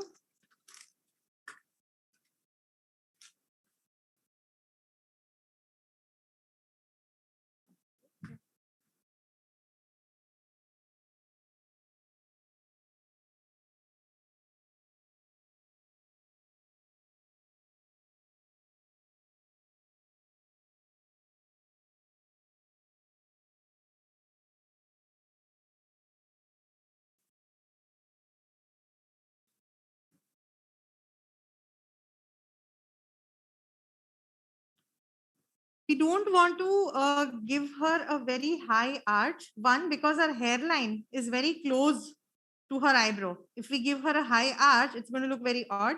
Also, if we give her a very high arch, we'll have to remove a lot of hair from here, from under the brow. So what will happen is a few weeks down the line, that hair is going to grow back. So the eyebrow will end up looking very, very bushy at that time.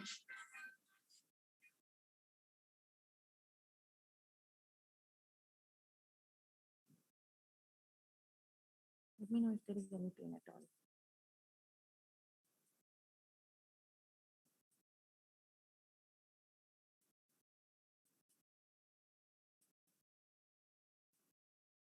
The angle of placement of pigment, the depth and the direction, all are equally important.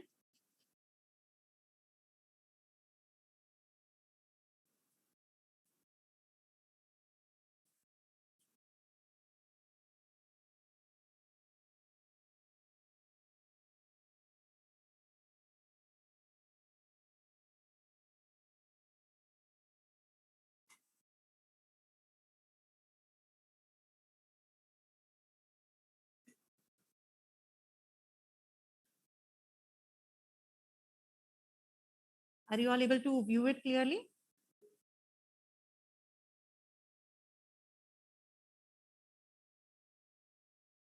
Pinpoint bleeding in microblading is acceptable.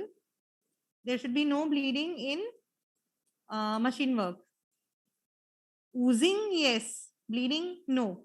Oozing as in there will be body fluids coming out. It should not be blood.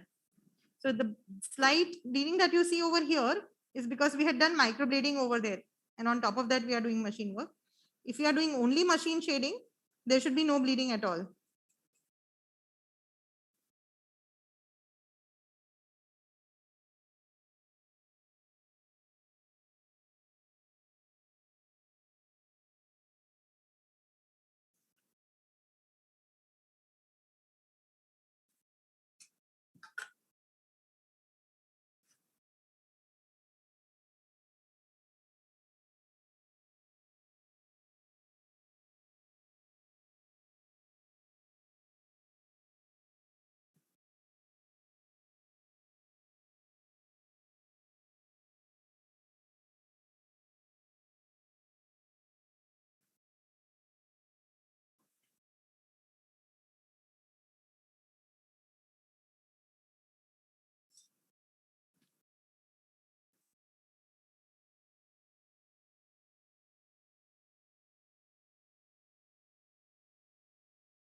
We are going to put a dollop of secondary anesthetic.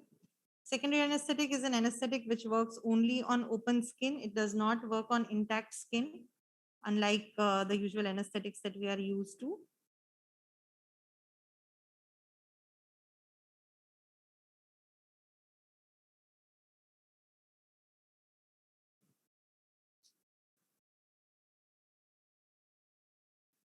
Now we are going to move to the other brow.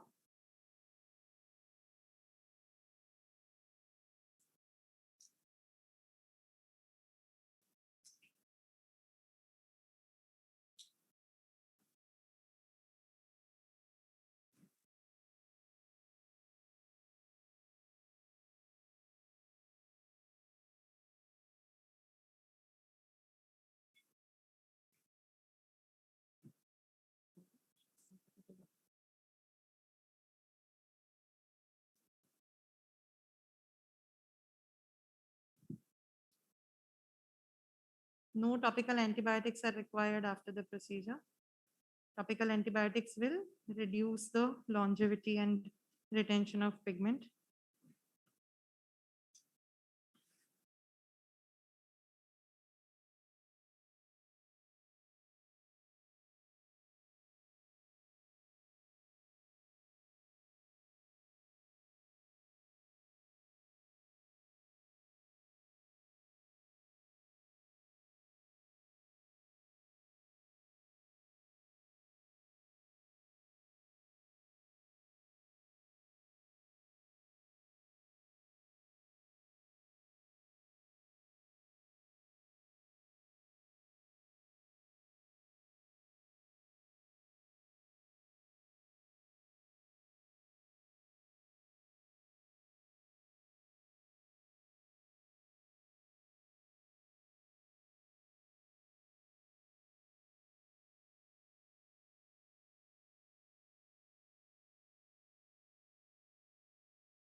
Recording stopped.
So you'll have to color correct it with a warmer tone. So for that, you'll have to study the skin undertones first for the color correction, but never ever try to correct anybody else's, because the gray turning gray can be either because of improper color used, or it may be because of deeper placement of pigment. So if the pigment is placed too deep, it will be like a Tyndall effect. It will turn gray irrespective of what color of pigment was used. So now you don't know, somebody, the client comes to you with the brows which have turned gray, right? Somebody else has done them. So don't commit anything. Like, you can try and color correct, but I usually ask them to go for a removal, knowing that most likely it is going to be a deeper pigment placement. Here we are using dark brown. Huh. So dark brown is a relatively, so see now these colors, like from brand to brand, the formulation will vary, right? So the dark brown for eyebrow brand is a warm brown, and the black brown is a neutral brown. We don't have a cool brown because it's not required on Indian skin. Yeah, in North India, I think if you have dark brown, you'll be sorted for most of them.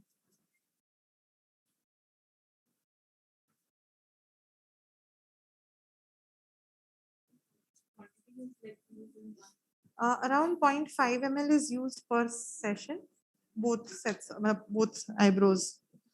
So one bottle is 5 ml. So you should be able to do at least 9 sessions, if not 10, out of a bottle.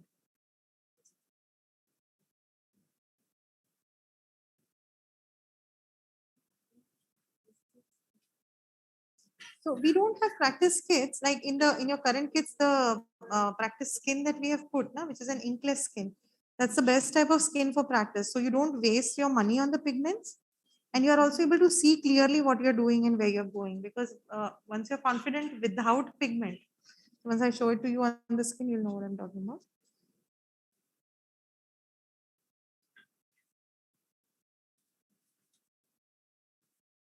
Just have a look in the mirror once, Prerna.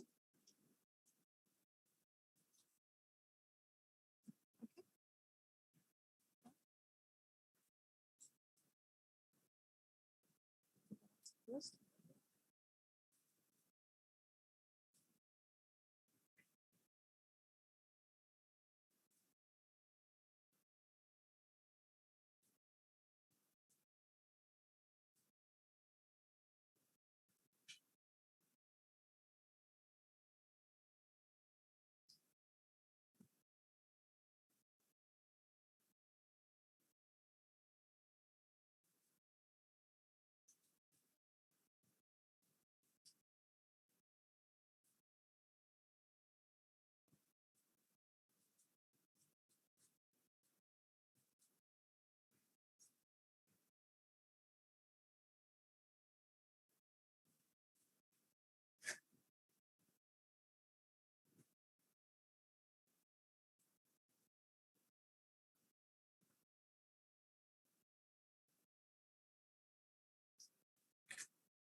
So, Prerna, for the next few days, you have to apply Vaseline, normal अपना petroleum jelly होता है ना, 3-4 times a day.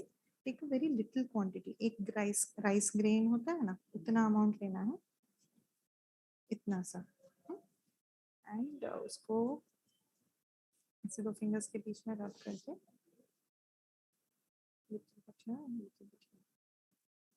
अभी next 1 hour तक है ना, इसमें से थोड़ा एक transparent fluid जैसा निकलता रहेगा ऐसा, ये transparent fluid. So keep dabbing it with a dry tissue as you leave fluid dry.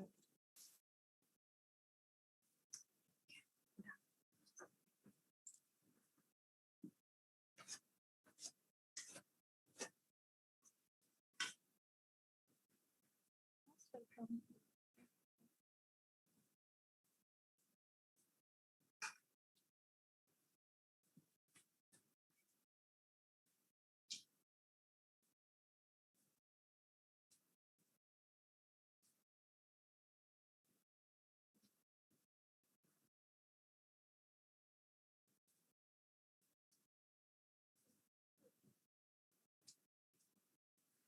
See, for PMU machines, the length of the needle does not matter at all.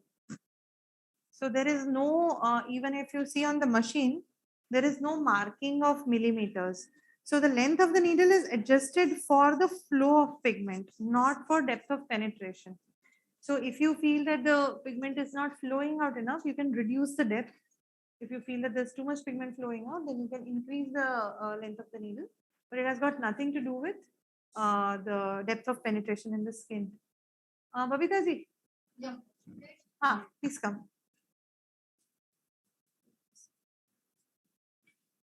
So in the meantime, while you watch this, आप किसी एक का मुझे kit दे दीजिए, and if you can focus the camera on that, I'll just show them what is to be done. Just take your places, please.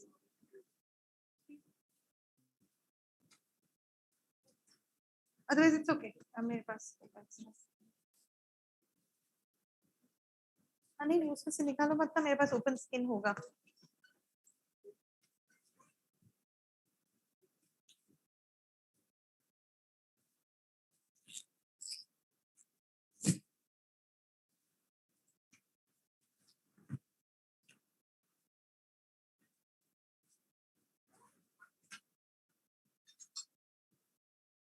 So ऐसे किसी का भी एक का मुझे वो skin होगा, artificial skin. आप उधर आ जाओ फिर, बाकी सबको इधर बैठना है. So this skin, you can just remove from its plastic cover, and there is a holder, and pigment nahi chahiye. And there are these micro blades. Micro blade में से एक CF वाला माइक्रो जो स्लैंटेड U वाला नहीं, slanted वाला जो है वो वाला एक माइक्रो ब्लेड नैनो ब्लेड निकाल लीजिए. ऐसा वाला, ये जो है ये U वाला है, U शेप्ड है, और ये स्लैंटेड है. This is a 12 CF, this is an 18 U.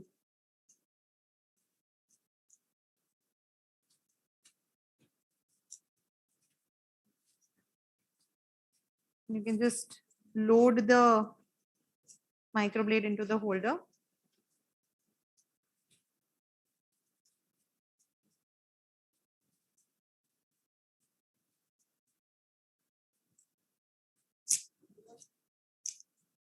Microblade निकाल के ये वाला जो साइड है, not the thin side, the thicker side, उसको ऐसे थोड़ा स्क्रू को खोल के उसके अंदर माइक्रोब्लेड बिठाना है in such a way that the longer edge comes outside. उसको ऐसे फिक्स कर दीजिए. नो, यू वाला नहीं, ये वाला निकालिए. इस पे फोकस करिए. Are you able to see the shape? And this is the way the microblade has to be fitted in. So it will automatically reach that angle because इसके अंदर का जो है ना वो उस angle पे है. Okay. Now you don't need to use any sort of pigment. You can randomly, both sides of this are usable. So I'm first going to show you on this side, just a couple of strokes.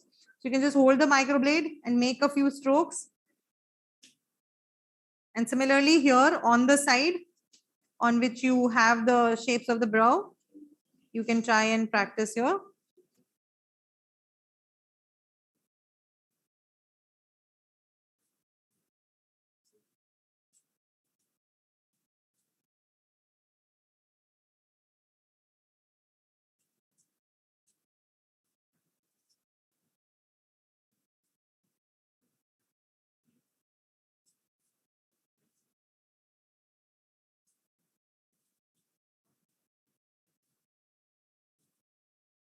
Maximum zoom है.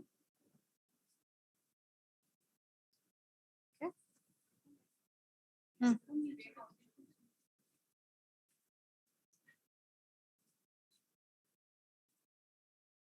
मैं दूसरी side पे दिखा देती हूँ, इतना proper zoom हुआ है ना, तो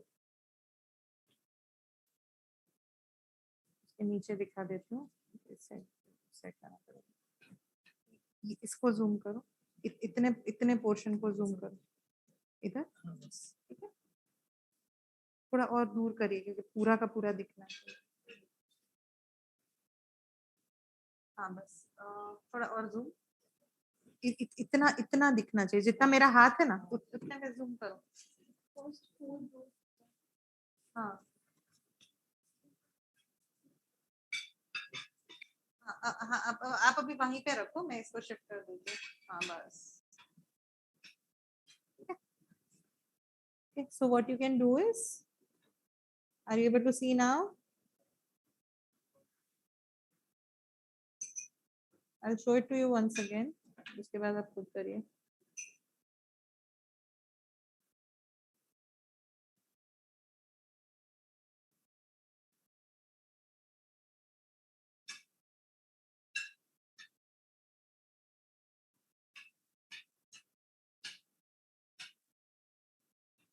just showing you how to fit the blade in हाँ यहीं पे है ना वहीं पे zoom हाँ यहाँ पे okay you have to insert the flat end of the microblade inside any one of the slits long end outside hold it like this and turn it around practice कर लेना बाद में घर जाके भी ठीक है you can start practicing on your skins so we have also put in a couple of microblading pigments inside for you there are some 5-6 blades and a holder and there is one artificial skin and there is also the eyebrow measuring ruler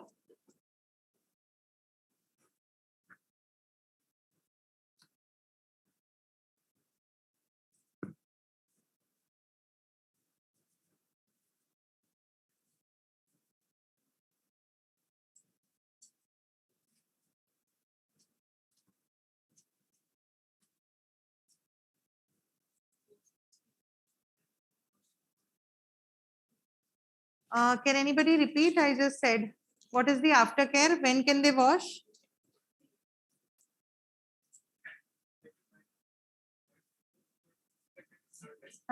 and first day what do they have to do and just now immediate first 1 hour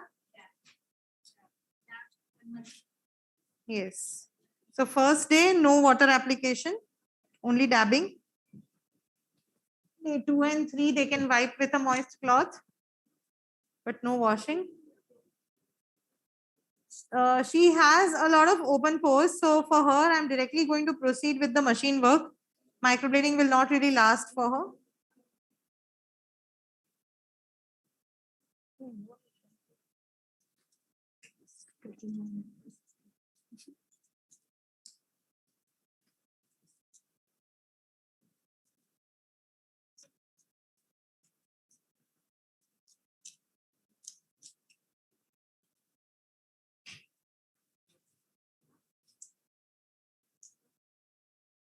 so you need to tighten it further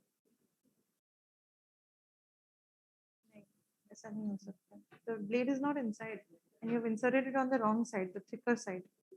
This side, this side. It's a dual sided holder.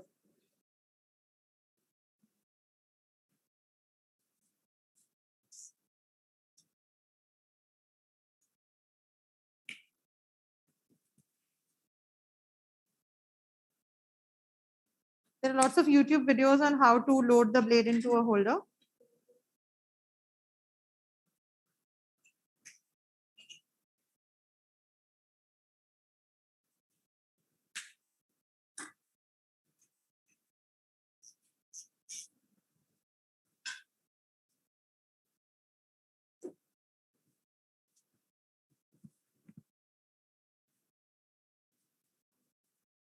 I'll come and see later if we have the time. Otherwise, you can just practice. Right now, I've shown you once. You'll just need to keep trying.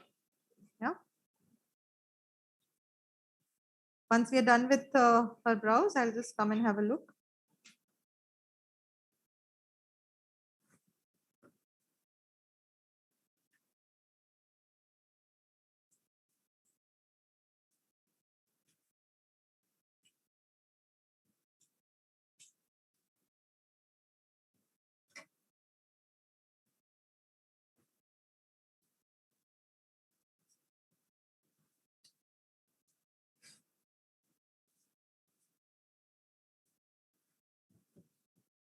आपको है ना ऐसा vibration feel होगा, pen नहीं होगा, ठीक है?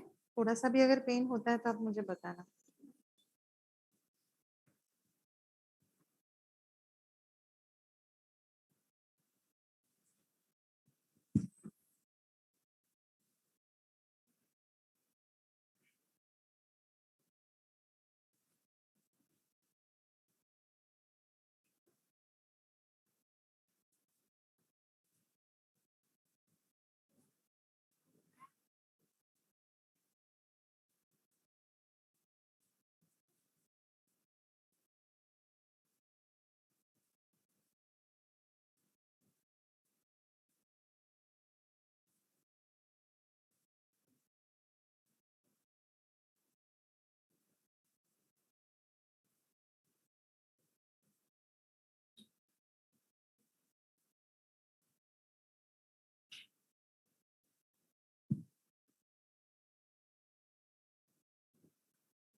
इसका टाइम है बस, और 10 मिनट इनका तो एकदम फटाफट हो रहा है। टाइम क्या हो रहा है? 6 o'clock ना?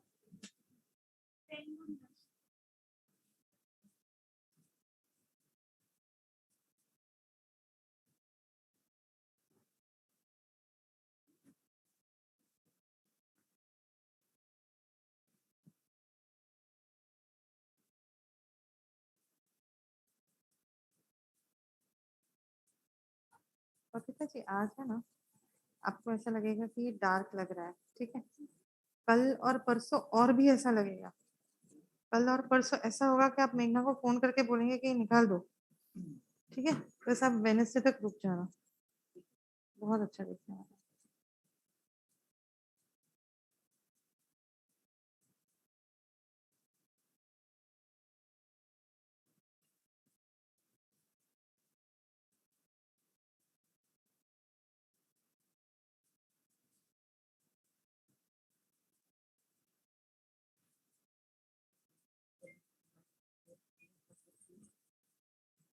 एकदम है ना, आपका सैटरडे को फंक्शन है ना, फ्राइडे को ही करना। हाँ नहीं, अभी कुछ नहीं करना है।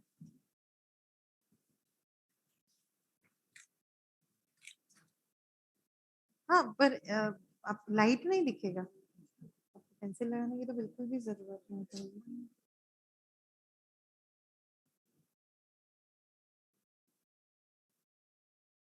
See, now I've done 2 passes. Okay, so normally सबका मैंने देखा है टेंडेंसी क्या होता है कि 2 पास किया, फिर भी पिगमेंट नहीं दिख रहा है, कलर नहीं दिख रहा है, तो क्या करते हैं नेक्स्ट? डीप करना शुरू कर देते हैं, घिसना शुरू कर देते हैं। वो नहीं करना है। Just build up the pigment density with more number of passes, not by increasing the depth. आपको पेन जब भी होना शुरू हो ना तो आप मुझे बता देना, ठीक है?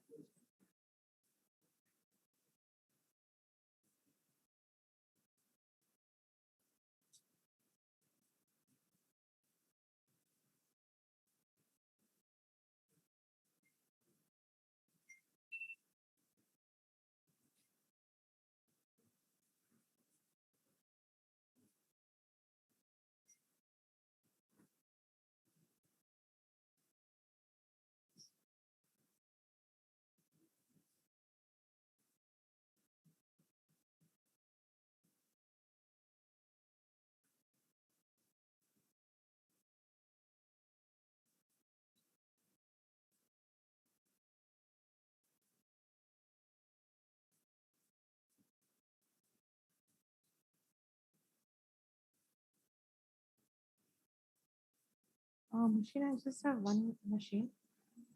So उसमें what I will genuinely suggest is कि पहले आप एक टेक्निक है ना मास्टर कर लो, बिकॉज ये जो स्विंगिंग मूवमेंट है ना बड़ा मुश्किल होगा। आई डोंट माइंड, मैं दे दूंगी, मैं एक कार्ट्रिज भी उसके लिए मैंने निकाल के रखा हुआ है एक्स्ट्रा।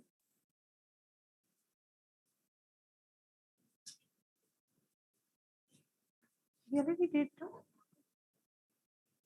हाँ किया ना हमने उनने। हाँ, we did it on the first जिन पे लाइव डेमो किया ना, उन पे माइक्रोवेविंग किया ना हमने। आप नहीं थे क्या यहाँ पे? नहीं नहीं नहीं नहीं, माइक्रोवेविंग किया, it was seen on the screen also। दोनों साइड पे किया, 2 सेगमेंट्स किए।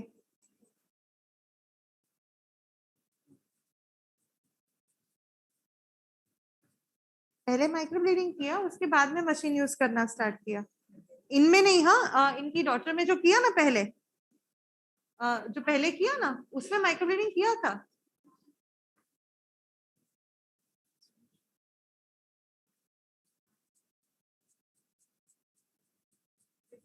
दर्द हो रहा है? थोड़ा सा।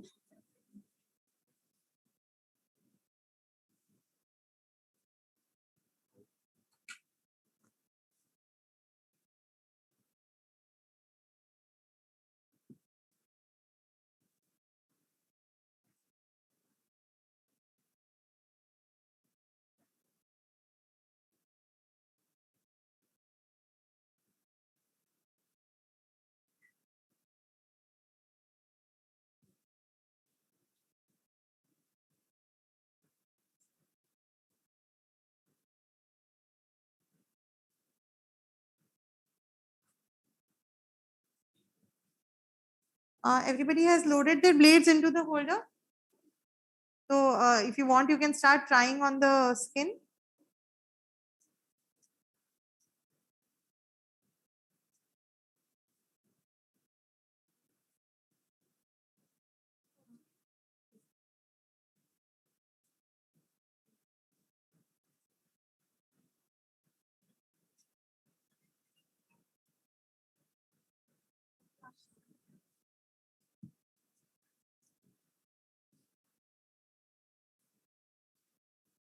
So now we can clearly see the difference in shape on both the sides.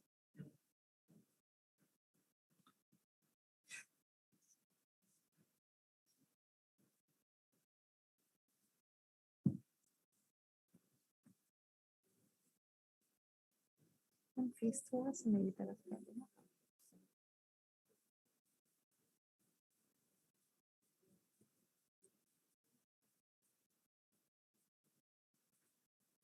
Guys, stretching is a very important part. Okay, so the skin has to be properly stretched. Whether you are doing microblading, you are doing machine work, you can't just start doing it like this.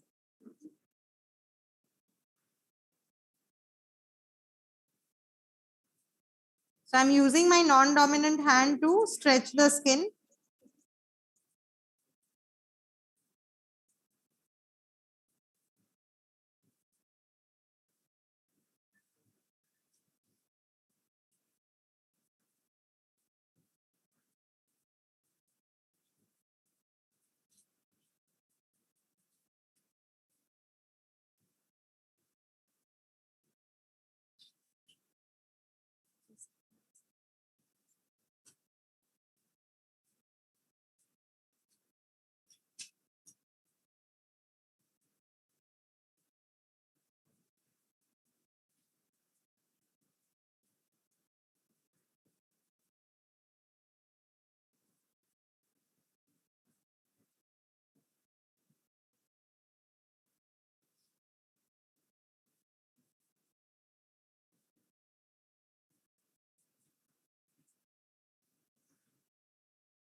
If any of you want to get your brows done, you can come as a volunteer on 10th or 11th. We have a training here in Delhi itself.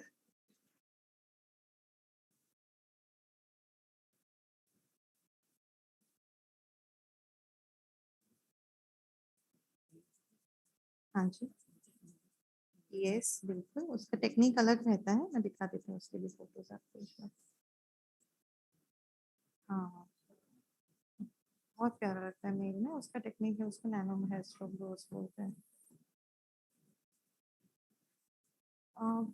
वो technique हम लोग ये जो 2 दिन का हमारा training होता है ना, उसमें क्योंकि वो बहुत एडवांस टेक्निक है, वो नहीं सिखाते हैं, तो उसका डेमो में नहीं होगा।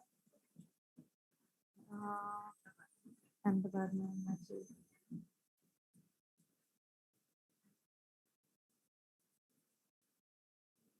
नैनो ब्रोज करंटली मतलब पूरे इंडिया में मैं अकेली ही करती हूँ, तो मैं आपको फोटोज दिखाऊंगी तो आपको पता चलेगा कि क्या है वो चीज, बहुत नेचुरल दिखता है।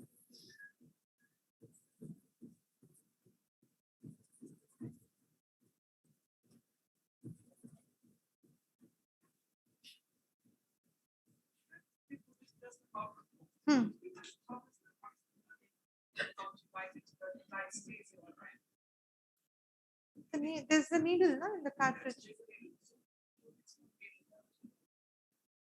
बस. Sorry? There is no what? Yes. Same. The aftercare is same for whether it is microbleeding, whether it is machine work. हाँ. हाँ. Done.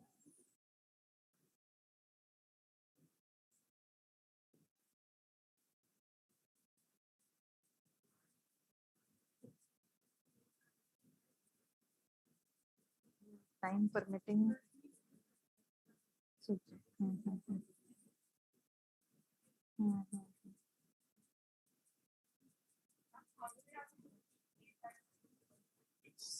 Sorry?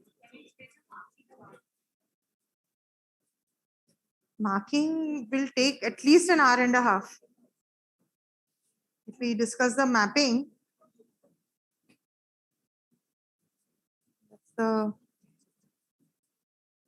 because there are a lot of measurements to be taken. See, now I'm doing freehand because I'm experienced, but initially when you start doing it, you'll have to do it with the mapping.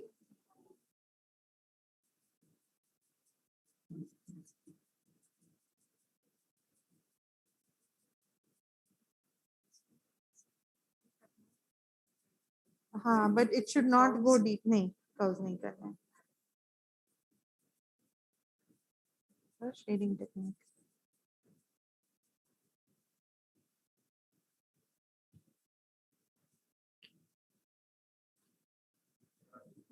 Actually बोला था कि वो वाला अगर room में करते हैं ना, हाँ हाँ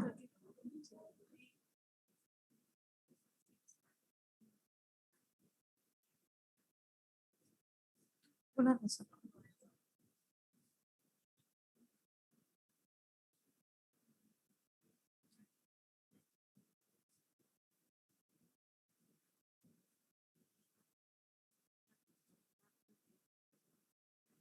अहमदाबाद में जैन में होगा मोस्टली. अभी नेक्स्ट वीक गोवा में है. That's a private training in Goa. Then there is one in Hyderabad on 3rd and 4th. वो बैच फुल है.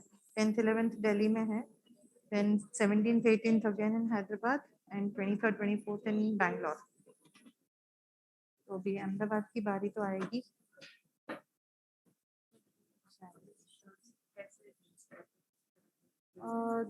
You can note down the number 814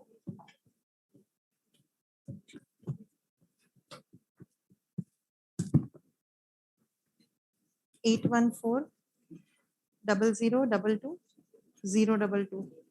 That is the number of my training manager Bhumika. 22 022 Bhumika.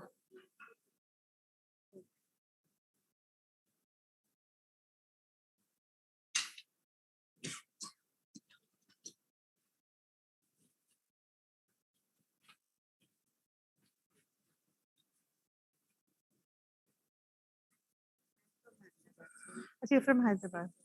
Third, Ahmedabad. Oh, you're from Ahmedabad. What's your name? Pooja. Pooja. Okay. Cha Koyani. Okay. Recently passed. Acha, okay. We're done with the right side. Left side, one more pass. हाँ. Just have a look. देख लीजिए ma'am एक बार. बबीता जी एक बार देख लीजिए. Right side का देखिए, left side का बाकी है. ठीक है. अच्छा. गुड. आप खुश हो ना बस. हाँ. नहीं, माइक्रोब्लीडिंग में हम लोग पहले माइक्रोब्लीडिंग जब करते हैं उस टाइम पे तो पिगमेंट डालते ही है, बट बाद में फिर से उसको सोकिंग इन करते हैं. दर्द हो रहा है?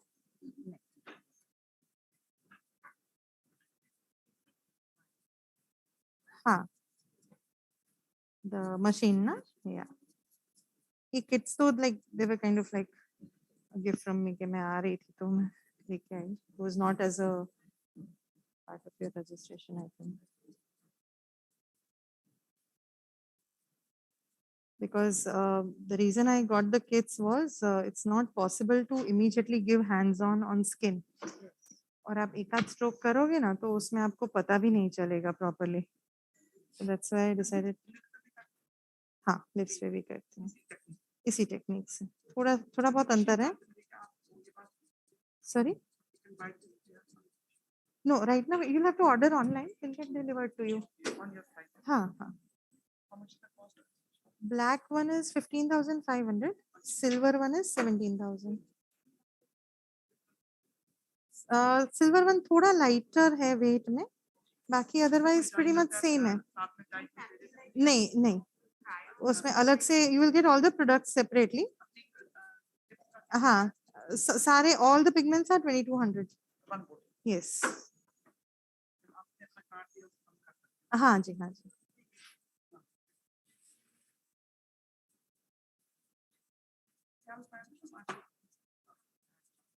हाँ. नहीं. स्कैल्पा के जो पिगमेंट्स है ना बहुत कूल अंडरटोन है वो आपका ये लिप्स के लिए तो फिर भी चल जाएगा. आईब्रोज में बहुत ग्रे टर्न हो जाएंगे क्योंकि it's not really meant for our skin type. बहुत कूल अंडरटोन. नहीं sorry because see ultimately it is somebody's face and this is not a reversible process. हम बाकी कुछ भी इंजेक्टेबल करते हैं ना तो we can either reverse it or it's like a हाँ. So it fades off in some time when it's her son's wedding next Saturday.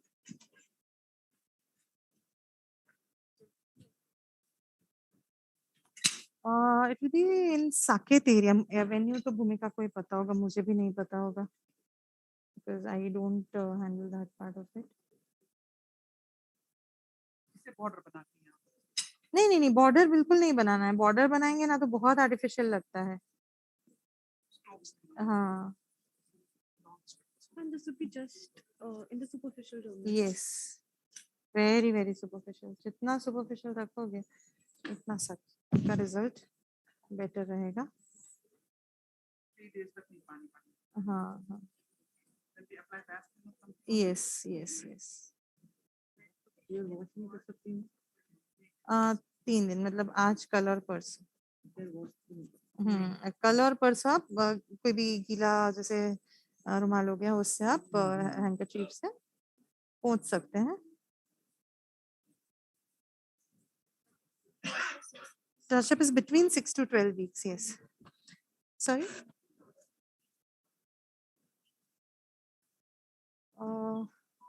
I will leave it to your discretion. आप एक बार दोनों try करके just compare because it will not be fair of me to say anything.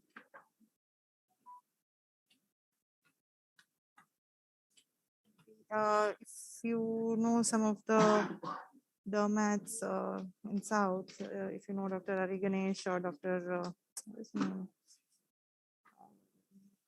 So a lot of dermats recently have attended my training who were using the Tejco machine. Tejco एक तो machine जो है ना उनका battery वाला है which makes it very heavy. Never ever use any machine. Forget about Tejco. कोई भी battery वाला machine मत use करो. तो आपको हाँ चलो चलो चलो हो गया हो गया हो गया.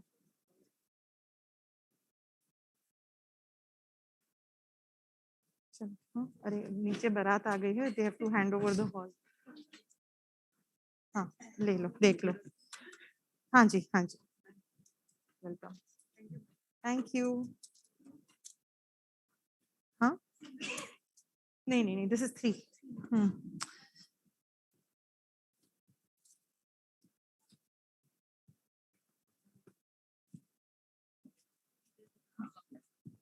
Let's go out and discuss. यहाँ पे we have to hand over the hall. I was just told. तो जो भी discussion करना है थोड़ा बाहर निकल के कर लेते हैं. Let me just wrap this up super fast. मुझे बोला गया था कि वो वाला हॉल देना है, यहाँ पे आराम से कर सकते हो। इसके मैंने यहाँ पे शिफ्ट किया पूरा।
Recording in progress. Recording stopped.